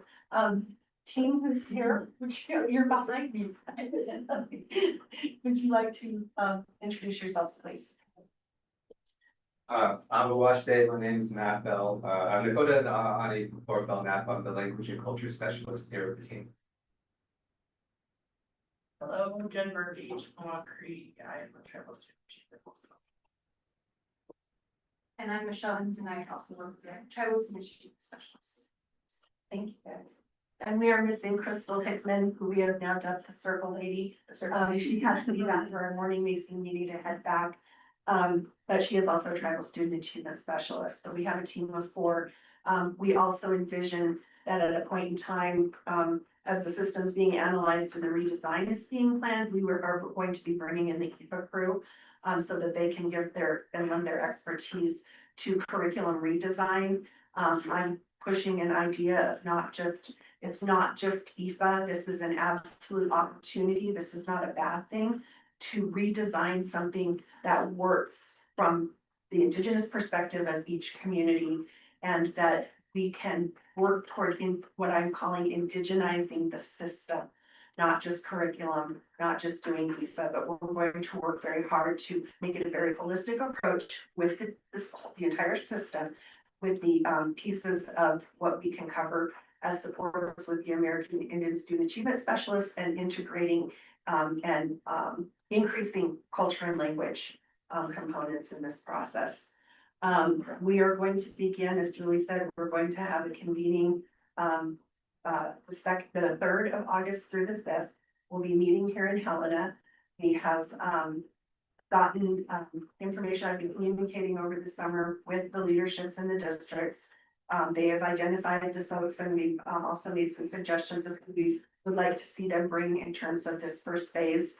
And so at a minimum, it's the superintendent, it's the building principals, it's the board chair. In the case of Reindeer, we've also invited the vice chair, and we have invited, her name is Courtney Small, and she is taking over as the interim principal at the high school, but which oversees the junior high. And she also has a background in curriculum design and assessment. Hartview will be bringing their team. And so we're going to meet on those days, and we're going to kick this off. And we envision what I mean by circle work is it's that process of really authentically and thoughtfully engaging, where we can try to break down barriers around communication. It's been suggested to me by folks in Reindeer that they really want to early on have us focus on things like grief, because in that particular community, there's been so much death that it really impacts the students when they come to learn. And so we're going to be using that circle process and something we call circles of agreement, where we can all work together and we support that they can hold each other accountable about how this works, and try to put things, layers of things away where there may be discord in the community, to do things in a very good way and in an Indigenous way. I mentioned bringing in IFA to the redesign phase. As Julie mentioned, I envision we will be part of probably the whole process from beginning to end, because in the implementation years, we will be available as teams to continue to support. They're going to have both of my units support to get through this process. And I think something, again, I'll reiterate, very, very, very important is we want them to know immediately when we come together the first part of August, that this is an opportunity to deconstruct something, not that they have done anything wrong, and we don't need to abide in the past where things are, we are where we are, and focus very intently on where we're going to go and what does that look like, and empower them with their local control. And this may mean some policy changes. We've also been looking at things that play into the TSAR team, which are the achievement specialists. We're looking at things like alternatives to discipline. We're looking at attendance policies. We're looking how the circle work and wellness can support, the student piece of things. And then hopefully we're going to have a very positive outcome and give them space to envision what exit and sustainability is going to look like. So as I had mentioned, we have begun this process of bringing in the entities the first part of August. I won't really go over a lot of the timeline, because Julie, you already covered that for redundancy. You want me to hand it back to you, Emily? Yeah. That sounds great. So as Brooke has indicated, the timelines there of the process. She just May I ask a question before you go? Curious how, but if tribal government is being involved in this as well. In April, I read a very good letter written by the Northern Cheyenne President Gene Small, who was writing about the BIE school and why they were replacing their superintendent because there were issues in that school as well. And obviously, it was obvious from the letter how deeply he cares about the outcomes for the Northern Cheyenne students. Just curious how, if there's a place for tribal leaders as well as school board leaders at that table, or if that becomes very complicated, what you envision. Great question. We do envision, and this is something I pushed also from the very beginning, is that we have to be probably over inclusive in this process to get buy-in. So when I say community, I mean parents, I mean grandparents, community leaders, people who are doers, who will commit to this process. And yes, we have some current tribal challenges with the official council at this point in time, but we do have a sitting president, and he will definitely be brought into the process. And like I said, all facets of our community. We'll have Norma at the table at a point in time. And as you see, it goes back to the graphic that was shared, is that and the circles of agreement, we're gonna start, and it's gonna be an iterative process, and we're gonna continue to build, and hopefully we're gonna have that foundation of everybody has had a voice. We're gonna bring in, the Boys and Girls Club is very connected to the school district. So, and have a good lay of the land down there. I'm learning Heartview. Yeah. But we will definitely be more inclusive than not. Great.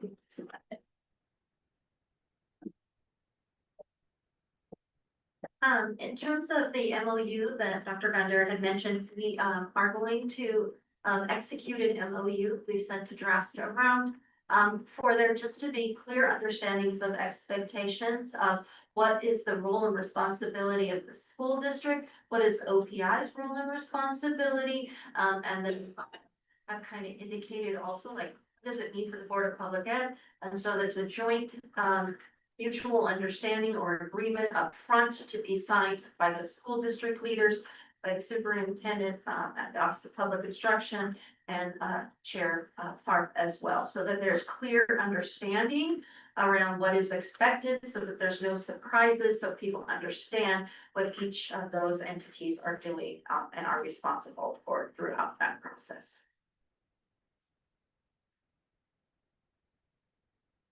No, I don't have anything additional unless we wanted to leave adequate time for discussion. There may be questions from Macy, there may be questions from you all, but to take the time needed to continue to dig into this today, since we have the time on the agenda. Remember Rasmussen. Thank you very much. Okay, you spent a lot of time thinking about the timeline that you put forth. Are there concerns about that timeline, places you think that you're gonna maybe need to adjust? Places that you think will take longer maybe, or places that you are hopeful will actually go faster than what you've anticipated? Is 3 years enough? 3 years is gonna be it? Talk to me a little bit about that.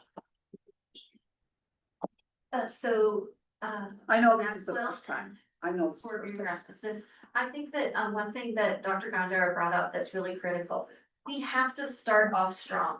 So the better that community engagement work and circle work at the beginning is, I think the better it'll kind of propel the process moving forward. So I think we'll have a better sense by the time we get done with the system analysis, and when the school districts and the team are here reporting out to you in January.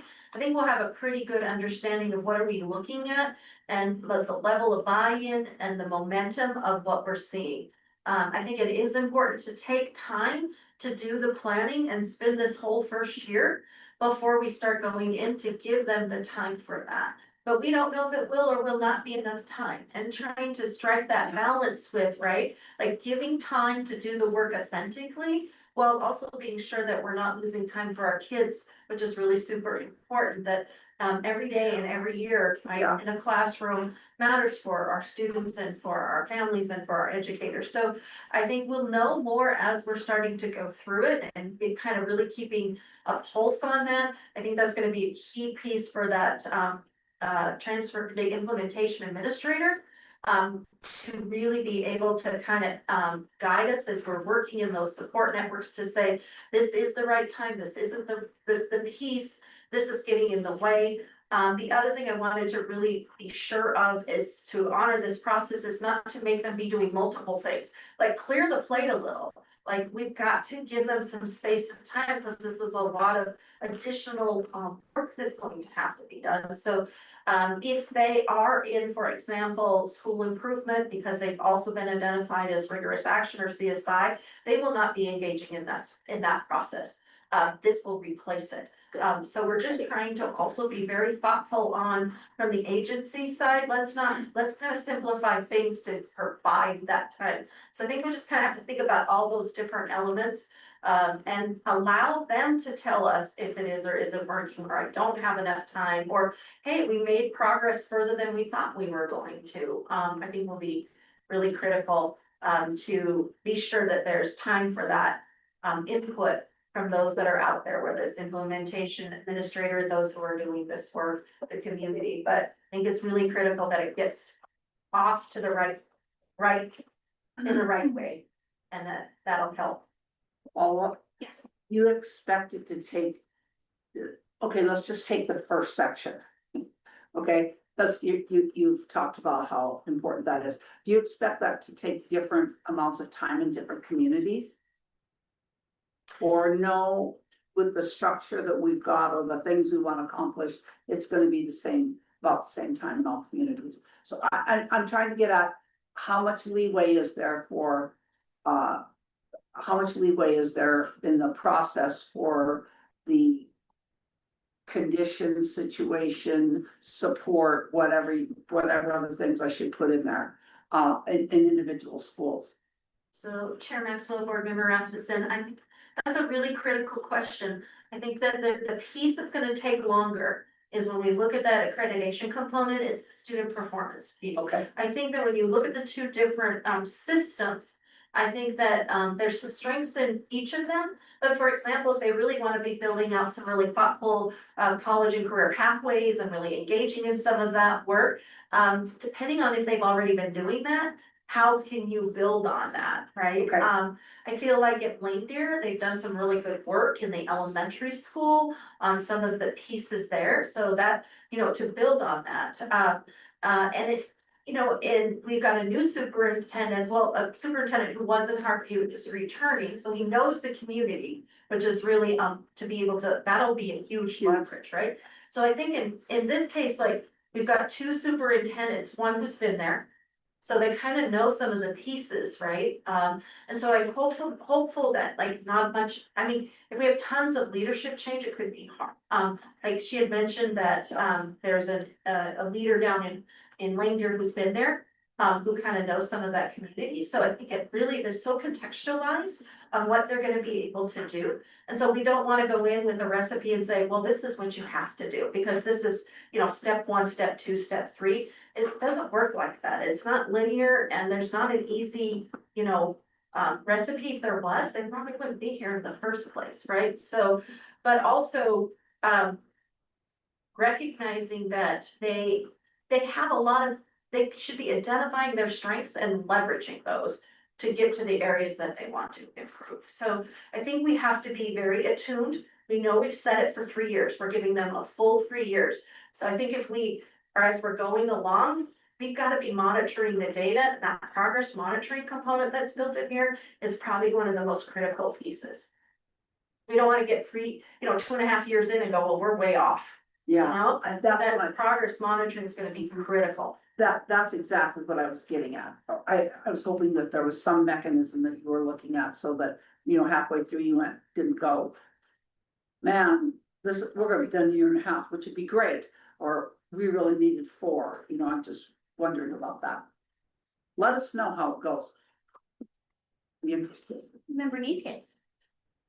Both school districts, in their root cause analysis talked about attendance.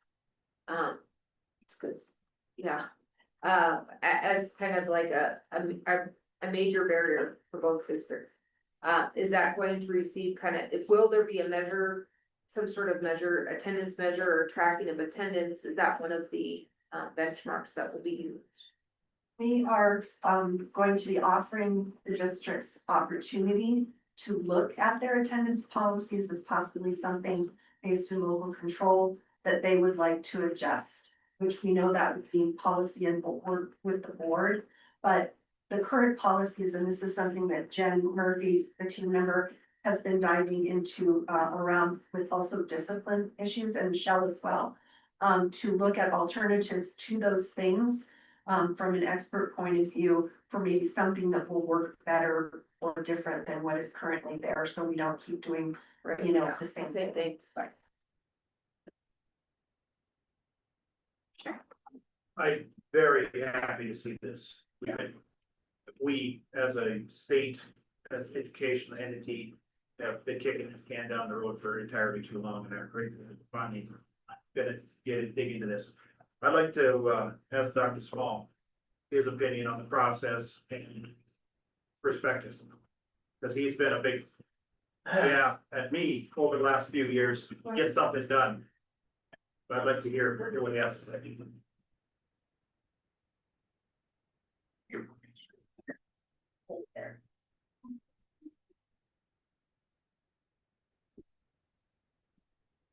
Thank you. Thank you for elevating me up to doctor. One class short. Don't intend to go back. No. Thanks for inviting me to chime in here and write some things down and just go back a little bit. I brought this to the attention of Macy. Be the 24, that fall, that winter. Thereabouts. Spoke to you folks in April of 25. In January, I mean July. And here we are getting started.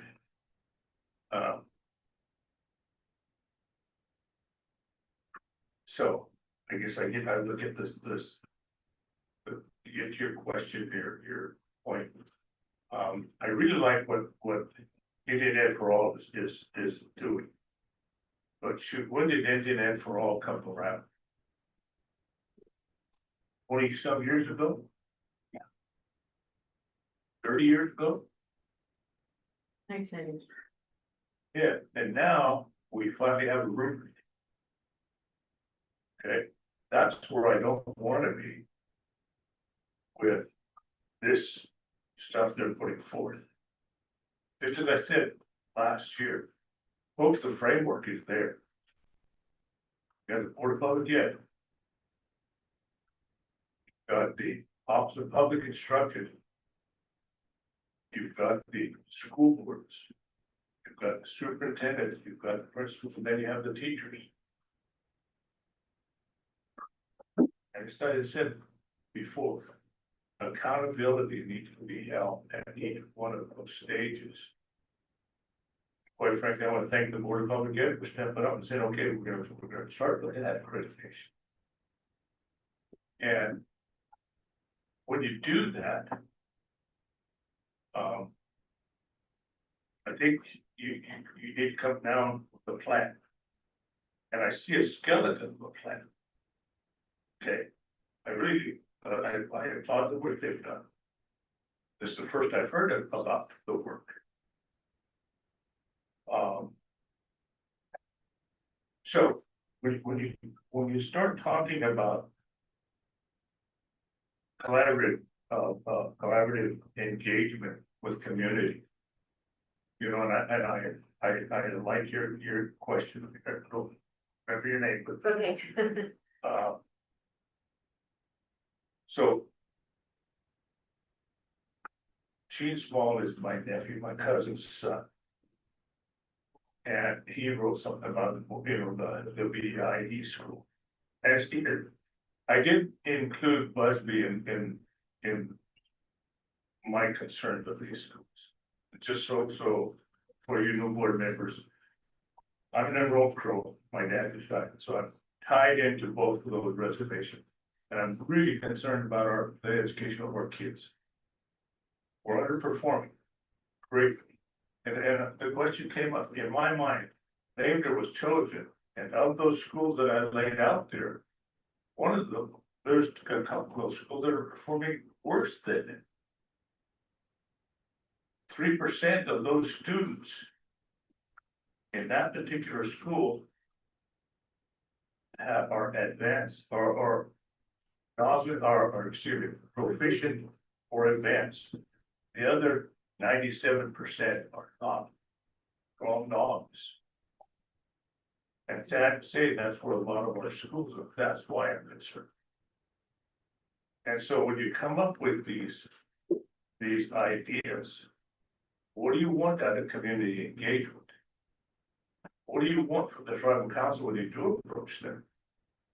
And he, in my opinion, he pulled a great mistake. He said, okay, chiefs come in, we're gonna go with the old way, out with the old council. Well, now he's gonna vote, which one am I gonna choose here? We don't wanna be in that situation with, even with the tribal council. And so, what do we want when we go into community engagement? I think number one is, how do school boards function? What is the function of the school board?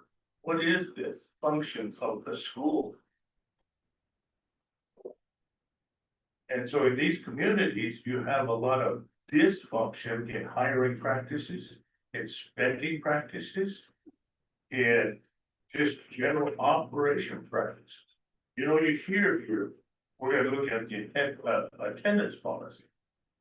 Folks, the attendance policy is there, just follow it. It's there. It was written by the School Boards Association, we all picked it up and tweaked it a little bit to fit our need for our schools. Follow the policy. You look at the discipline policy, follow discipline policy, it's there.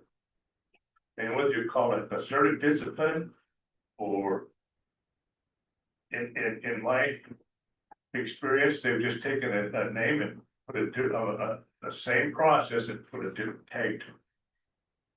It's called assertive discipline here, and some other discipline process over here. They're all the same. Most of it comes down to communication with students. And then following that policy. And so to me, it's pretty simple. And then, you look at it at a new design stage. The design is there. Our school board, superintendent, the principal. Those folks need to be held accountable. How do you do that? Well, I like the community engagement, but to me, what is the function of the school? What is the function of the board? That's what communities need to understand. Because I shouldn't be able to walk in there and say, board member, I want you to jump on this teacher over here because said something bad to my kid. So the board then jumps all over it rather than going to the superintendent, say, superintendent, you've got this concern. Report back to us. So, those processes need to be lined out, or you will continue to have a dysfunctional school. Likewise, when you look at,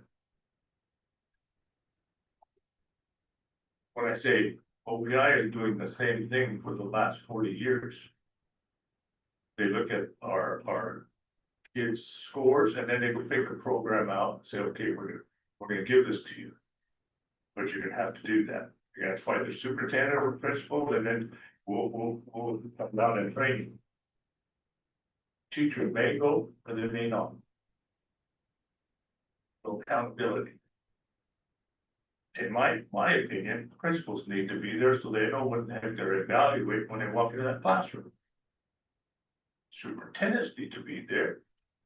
Because they need to know what kind of instruction is going on and what the basis of the program that they're teaching. So I might be getting along here, long-winded here, but those are the kinds of things that I think needs to happen.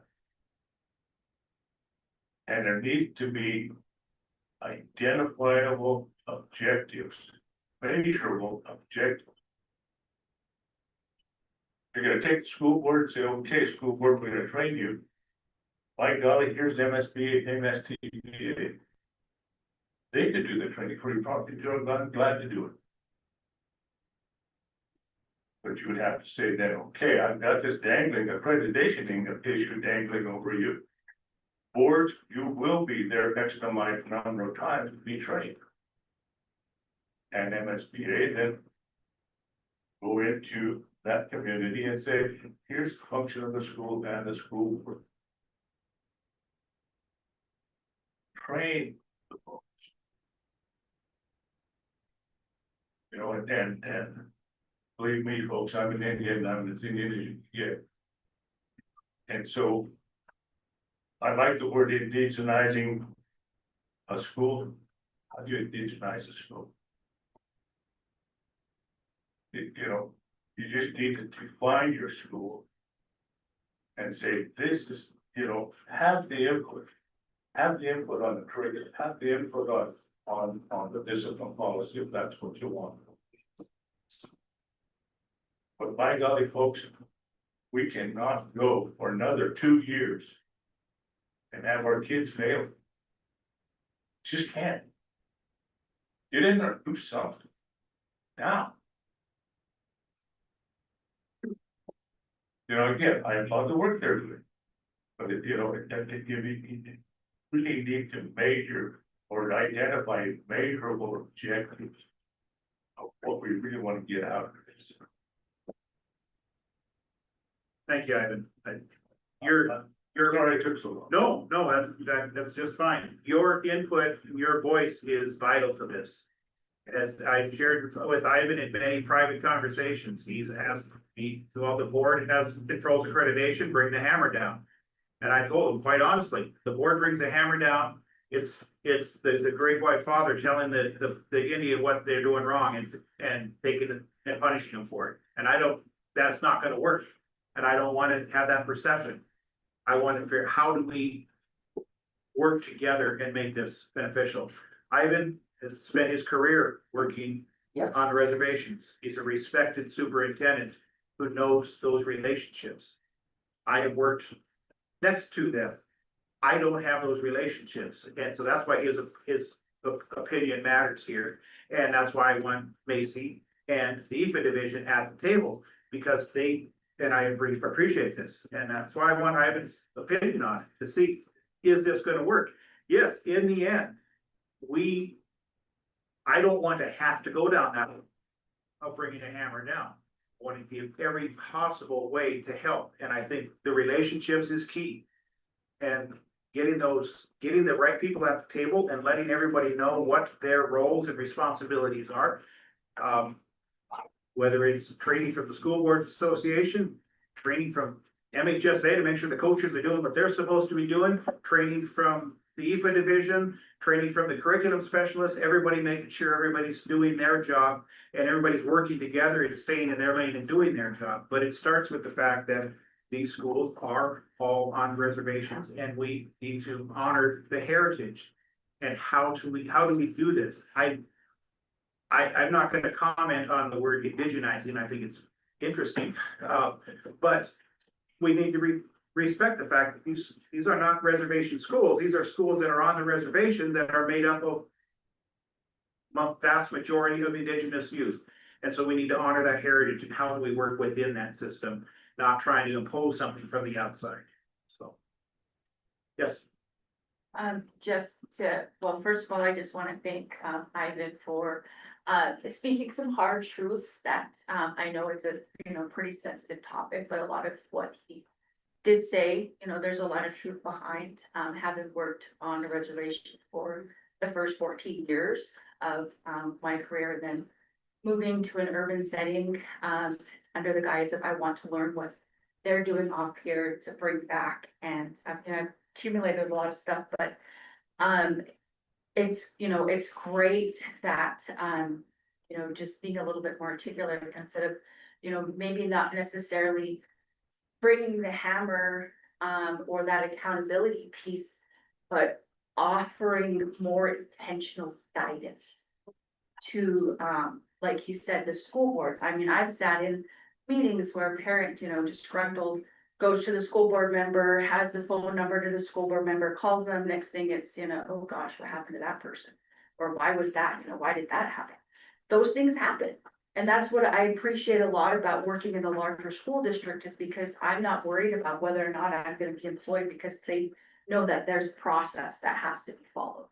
And it's, the board isn't involved in the day-to-day function of what's going on within a school building. And I think that's where that guidance needs to happen in terms of, you know, on reservation schools. Whether that be training or, you know, whoever works with them, lawyers, whoever, saying, hey, you know, this is what, but just offering more intentional guidance to that group too. And then another question that came up, and this isn't just Montana, but, other places that I've, you know, talked to, is that guidance for tribal consultation. I know that is great, but not every tribe is at the same place. I've worked with the Flathead, who have an educational committee, and they do great. They, you know, have one day where they do PIR for all of the schools on or around, the Flathead Reservation. Other or other tribes don't necessarily have that same structure or that same guidance, and somebody commented, like, you don't know who to contact. I think it might have been you, in terms of, you know, who's your tribal education expert? Well, you know, that needs to kind of be flushed out in terms of, you know, what's expected of the tribe. And again, like that guidance, that intentional guidance for tribes. Okay, well, if you want input, could we at least have these in place for your input, that this is being met? And again, you know, the tribes are their own entity, whatnot, but, you know, offering that strong suggestion of, hey, you know, you guys want input, you want to come to the table, this is some things that we need from you. Because like I said, they're all at different places. And so, you know, I agree with, you know, what Mr. Small says, but I understand the intention of, you know, wanting to be respectful and inclusive, and, you know, at that point, just being very thoughtful and guiding, and not just putting out like a document that says, hey, this is ideas, but more guidance. I guess the word would be more of an IEP for everybody.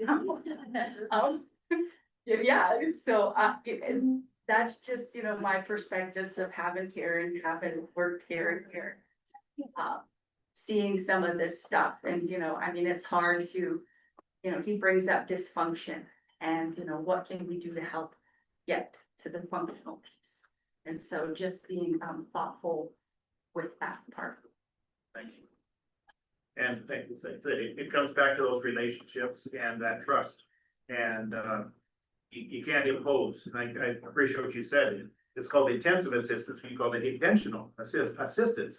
And it's not meant to be dictatorial, it's meant to be, okay, these are the ways that we want to help you. And with those relationships, that's why I wanted Jordan here at the table. I go way back with Jordan, and it's nobody I respect more in this area than Jordan. And she has a love for her people that comes out, and she also has a love for education. And those two things blend together, make her an ideal person in this role. And that's why I wanted her at the table for this. And every time I talked to Ivan, I said, can you talk to Jordan? She's got the idea. So Jordan, please comment on this process. What are your thoughts? Yeah, there's definitely a fine line that we can't, we need to find a way to blend the consultation piece, but also, I mean, tribal sovereignty is a thing. Right. And we absolutely need to respect that. So I think that's what we're getting at in the piece of the conversation of we cannot go in there and necessarily tell them what's up, because all of these tribes are sovereign. I definitely agree with what Billy is saying in that it's a little bit discombobulating for contact because not all tribes have an education department. I'm not even sure who all, I know Salish Kootenai, Flathead Reservation has an education department. Fort Peck. And Northern. Fort Belknap's the only one that does it. Yeah. I don't really program sure either. I'm not that we need to like get into the weeds of that, but it's hard to get a lot of momentum just with the turnover rates that we've seen since forever. But I think that as long, I'm happy with the starting point.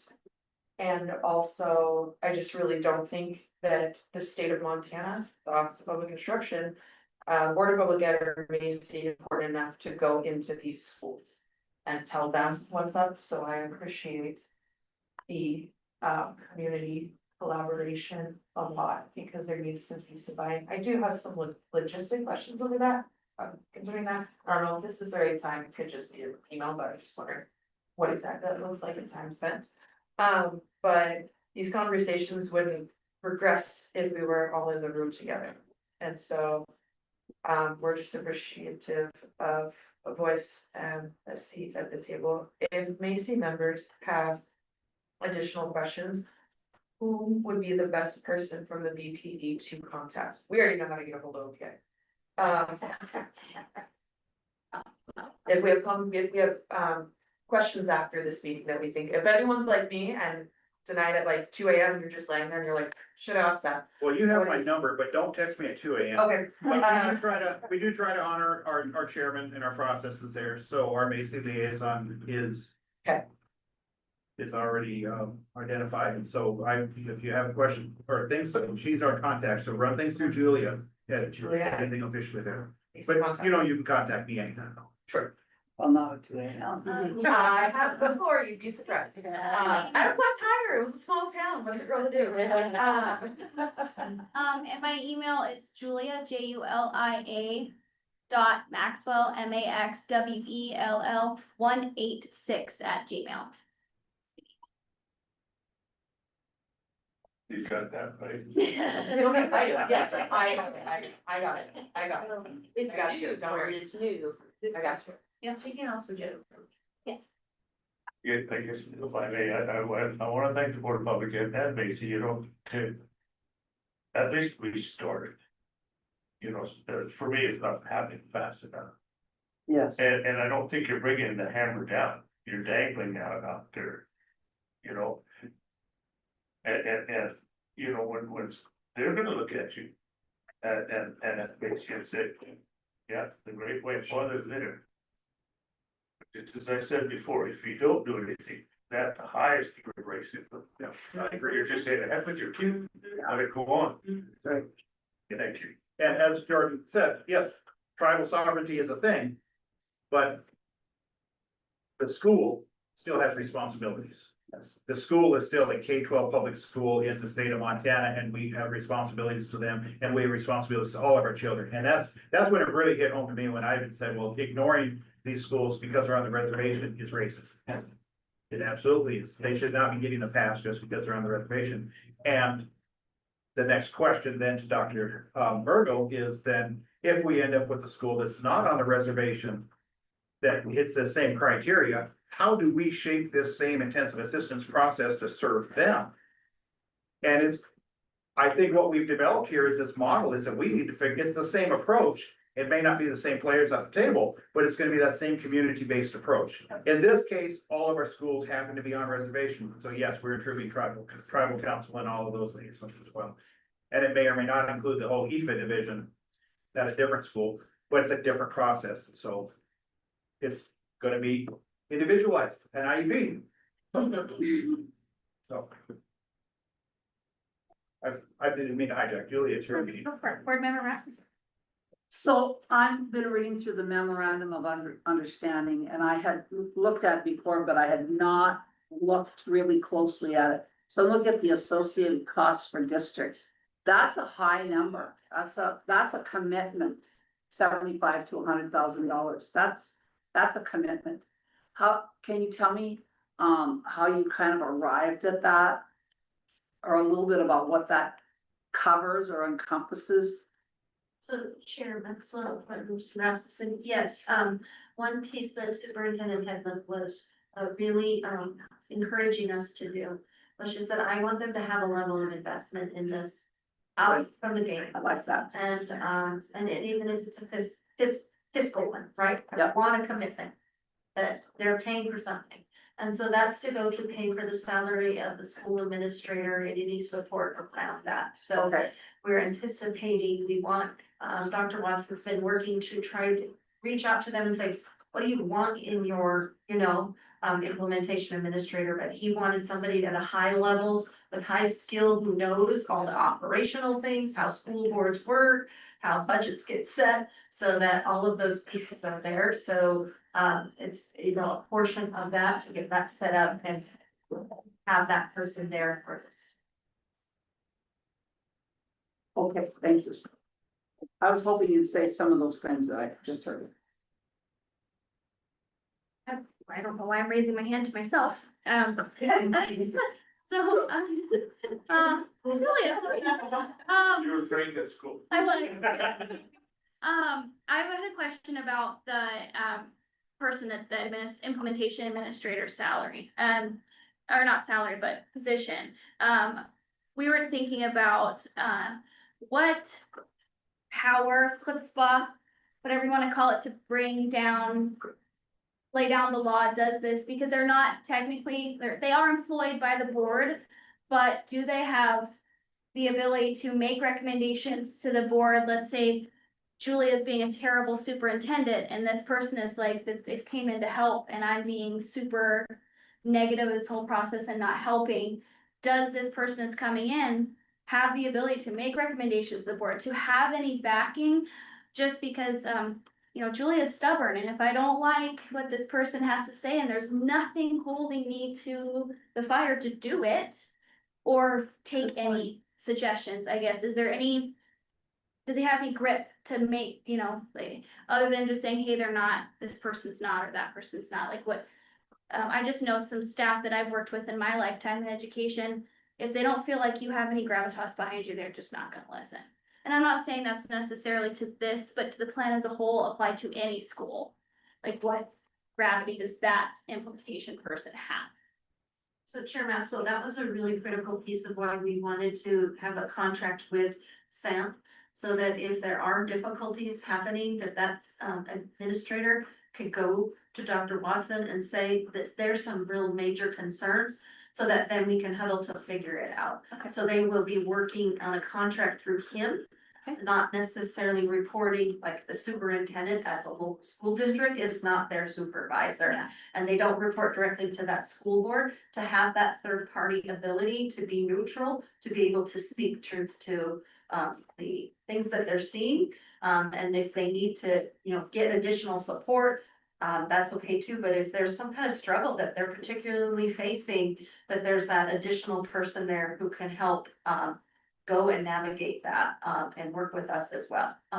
And so we didn't want them also to be like responsible just to us, and then there's no ability, right, to really kind of have any accountability there.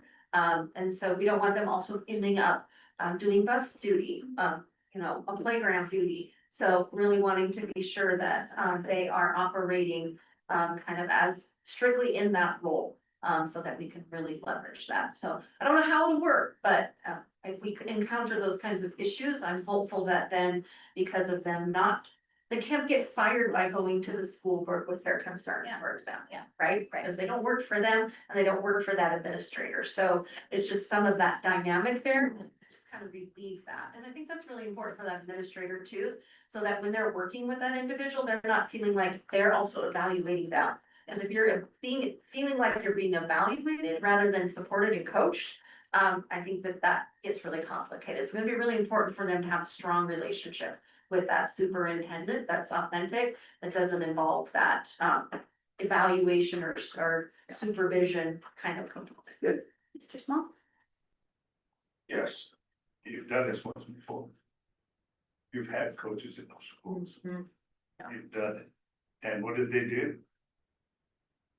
Thumbs up to you. You know, so you really need, again, you need to walk in there and put together with the office here and Sam and say, okay, here's the program. Here's how we're going to operate. You know, and again, you know, whether you need to say this all the time, I don't think you have to, you don't have to say it one more time. Here's the accreditation, if you don't participate with us and you tell us, you're gonna lose accreditation. Right. That's all there is to it, it's being held accountable. I'll just draw people's attention to the last bullet on page 369, that's exactly what it says here. Compliance, failure to demonstrate direct level of progress. Or failure to participate in the phases of the process within a 3-year window will result in non-accredited status. Can't be any clearer than that. I think my greatest concern with that and just, you know, wanting to know more, like as you work with Sam, what that looks like. I'd be curious about just because 3 years is not long in a school, but it's forever for a high school student. It's forever for a kindergarten to a 3rd grade student. It's their entire primary education that is not being their needs met, which then puts them behind for the rest of their life. So I think we also need to keep in mind, it's 3 years is a blink of an eye to a teacher, but to a student, it's forever. And every second we wait is a second that a kid is being impacted negatively and they don't deserve it. One more comment if I could. These schools that I'm concerned with are less than 100 miles apart. Why couldn't you go down there and although you don't have them on the dog together, the accreditation hanging over them. Why don't you invite them to go through the same process at the same time? You're there. Have a little conference if that's what you need to do. It's, those of us who went to Albuquerque for the community schools, what this position, when I saw it, I immediately thought of the community coordinator. And when we met with them, the person that was successful is viewed as equivalent to another principal in the building. They are compensated at the level of like an assistant principal, and they're seen as that, though they have zero authority to actually do anything. And that's what you're describing. They've got that gravitas or whatever it takes in order to be seen as a person that is respected and that is seen in authority, even though it's not granted. And so it's going to take the right person, and that's going to be a key role to fill. And they're out there, and that's why I really appreciate working with Sam to try to identify those people and remove them from any chain of command so that they're not worried about getting fired. Want to be able to go in and not be afraid to call a spade where it exists and say, hey, look, we need to do better. I don't even remember what this. Okay, anybody else? All right. Any, Macy? That needs any time to speak? All right. Oh, that's not ours anymore.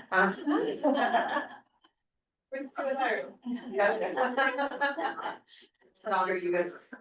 I did. So what I was, if that close, no sense in repeating the same thing. So, well, and then they don't feel like they're the only ones that are on the list, you know? I think it would work, that would really work, you know, cause I live in it. I'm there, I know, and I went through it, like Ivan said, we had a coach, you know, we did everything that we were supposed to do. But yet, you know, the schools are still, you know, and I'll do anything I can to help the kids. Cause I know what it's like to not have that education I should have had. So I want every child to have really good education. All right, moving on, we kind of worked. Please. Well, I'm very happy that Big Deer School is going to have distance. Previously, with all the other times they were under OPI to provide that assistance, they left out the tribe.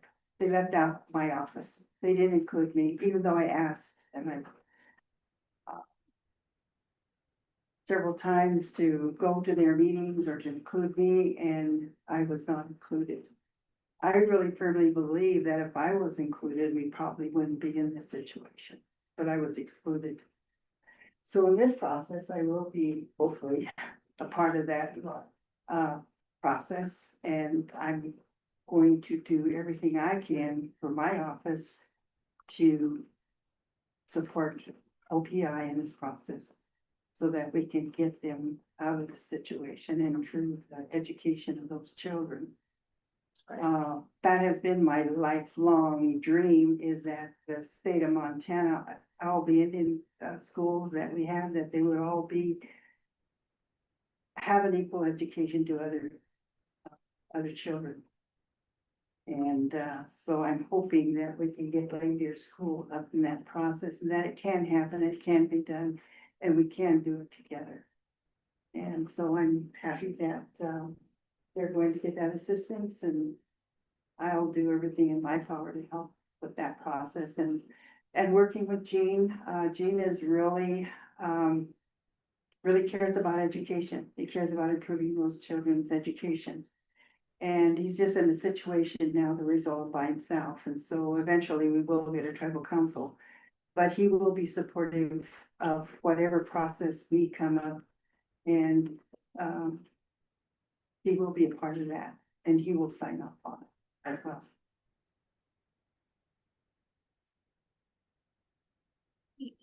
Moving on to wrap up and final thoughts, Mr.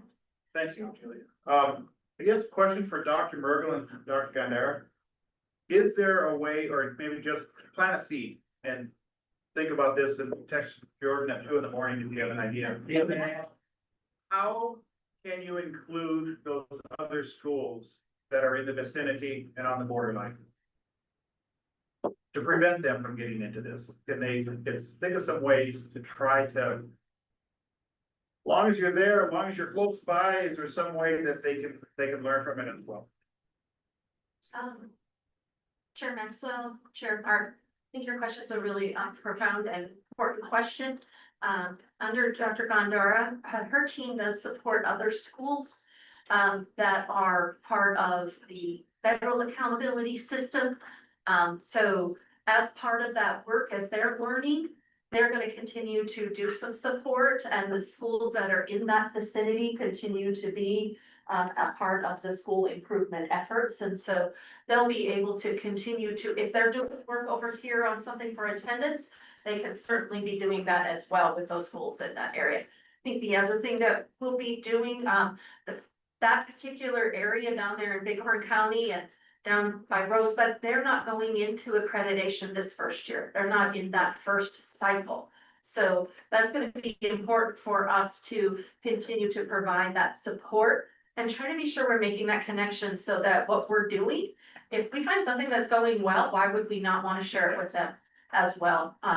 So that they can be, benefiting from that. I do think that, now that we've got the accreditation system turned back on, and with all that student performance components in there, and all of those rubrics, I think, that's gonna be just a big piece for all of our students. And I think that one thing we're working at the office and spending the year doing actually is trying to align these two systems so that we don't have two separate systems of the state accreditation over here and the federal accountability over here, and then we're holding them to two separate different expectations. And so that's one of the goals of the superintendent, is to ensure those things come into better alignment. So they will continue, they have already done that work this year and will continue to be doing the work with the schools that are in that same area. Before you step away, there's kind of an anomaly on the I guess is it the MOU or MOA, whatever, on page 370. It says the BPE will evaluate the school status to determine, at the conclusion of the intensive assistance, the BPE will evaluate the school status to determine if it will return to regular accreditation, regular with minor deviations, or be designated as not accredited. but surely they could also be advice status.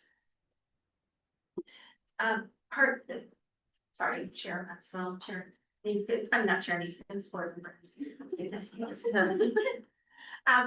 Part of that is because if you go into advice, you have to put a corrective plan right away in place. So if you're in advice, then you're expected to be doing corrective act, some kind of corrective. So it'd be really difficult to put them into be in advice. And though you've just finished saying that, oh, wait, you still have to do a corrective plan and do some measures. So I think that's what the thinking was. Right, I agree with you at face value, like that would be unusual to go from one corrective process to another corrective process. But the way that the accreditation system is designed, in theory, they could have enough points to be advice, but not be regular with deviations. I still think that that's numerically possible. Like, it's not ideal, I get it. Go from one corrective status to another, but clearly, since it's a point-based system, they could theoretically come out of deficiency and go to advice, and we're all much happier because they're making progress. They're just not quite regular yet. So, or alternatively, do they have to be regular at the end of the process? Because there is, that like, advice is not an option. So board member All done. sorry, Rasmus. Whomever, yes. It's, I think we can change that because we haven't put these MOUs in place, and if that's important feedback, I think that we can certainly do that because that's not what's in our. So I think we could put that advice in there. So I just wanted to be sure I caught you on the right sentence. So it's the very last one, it says duration, right before the signature line. It's literally the last sentence of the entire agreement. I just think there is like numerically a way that could happen. Okay. And they would still be making, like, they could be in advice status because that's how they scored on accreditation. We don't wanna say you can, unless the intent is that they must be regular and accredited but I would say, like, for every other school, advice is still an option. Right. And that would be substantially good progress. Okay, all right, how about I add that in there? Sounds great. And maybe, sorry if I may, maybe, Dr. Marble, would be helpful to show the board what the number differentiation would be, right? Like, how many more points would a school have to make to get out of intensive assistance to be regular, modified, or to be advice? Like, are we basically making it impossible for them to get regular with minor deviations? Like, do you get what I'm trying to say? Because the intent was for it to be regular with minor deviations, I totally understand that rationale. But if the differentiation of the points, and we know that most of our schools, it's the student performance piece. If that's going to be almost unattainable, we probably do need to allow advice to support that making progress piece. I guess I'm just thinking, Like, we can certainly, I think, lay out what that number is, so that it's really clear, like, what's the level you've got to get to, and maybe also show where they're at, so that we can see the distance to what is gonna take. And certainly we wanna celebrate What it's gonna take to get to, right?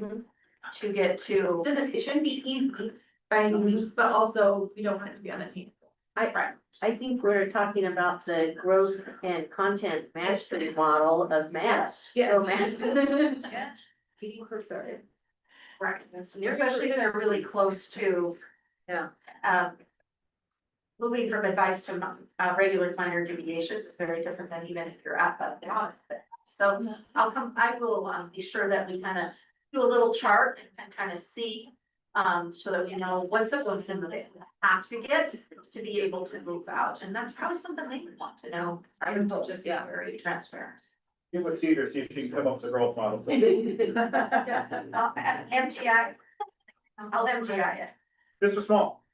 Yeah, and I think it would be foolish to invite, tribal school to Busby.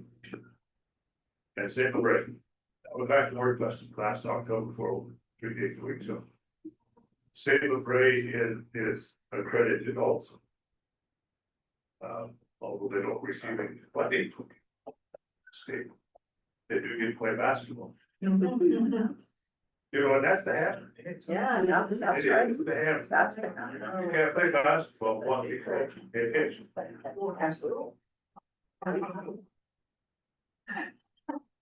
Sure. We're talking about basketball. I've been saying for the last 5 years that we need to make basketball season in the spring, so everyone has to stay eligible all year long anyways. Yeah, think about it, think about it. Okay, if there are no other final thoughts from our folks on Macy, I just like said it and then just kept going. Are there any other final thoughts from our folks on Macy? Okay, I just want to say wholeheartedly how appreciative we are again, not only to sit in this room, but also share a meal together, that's really important.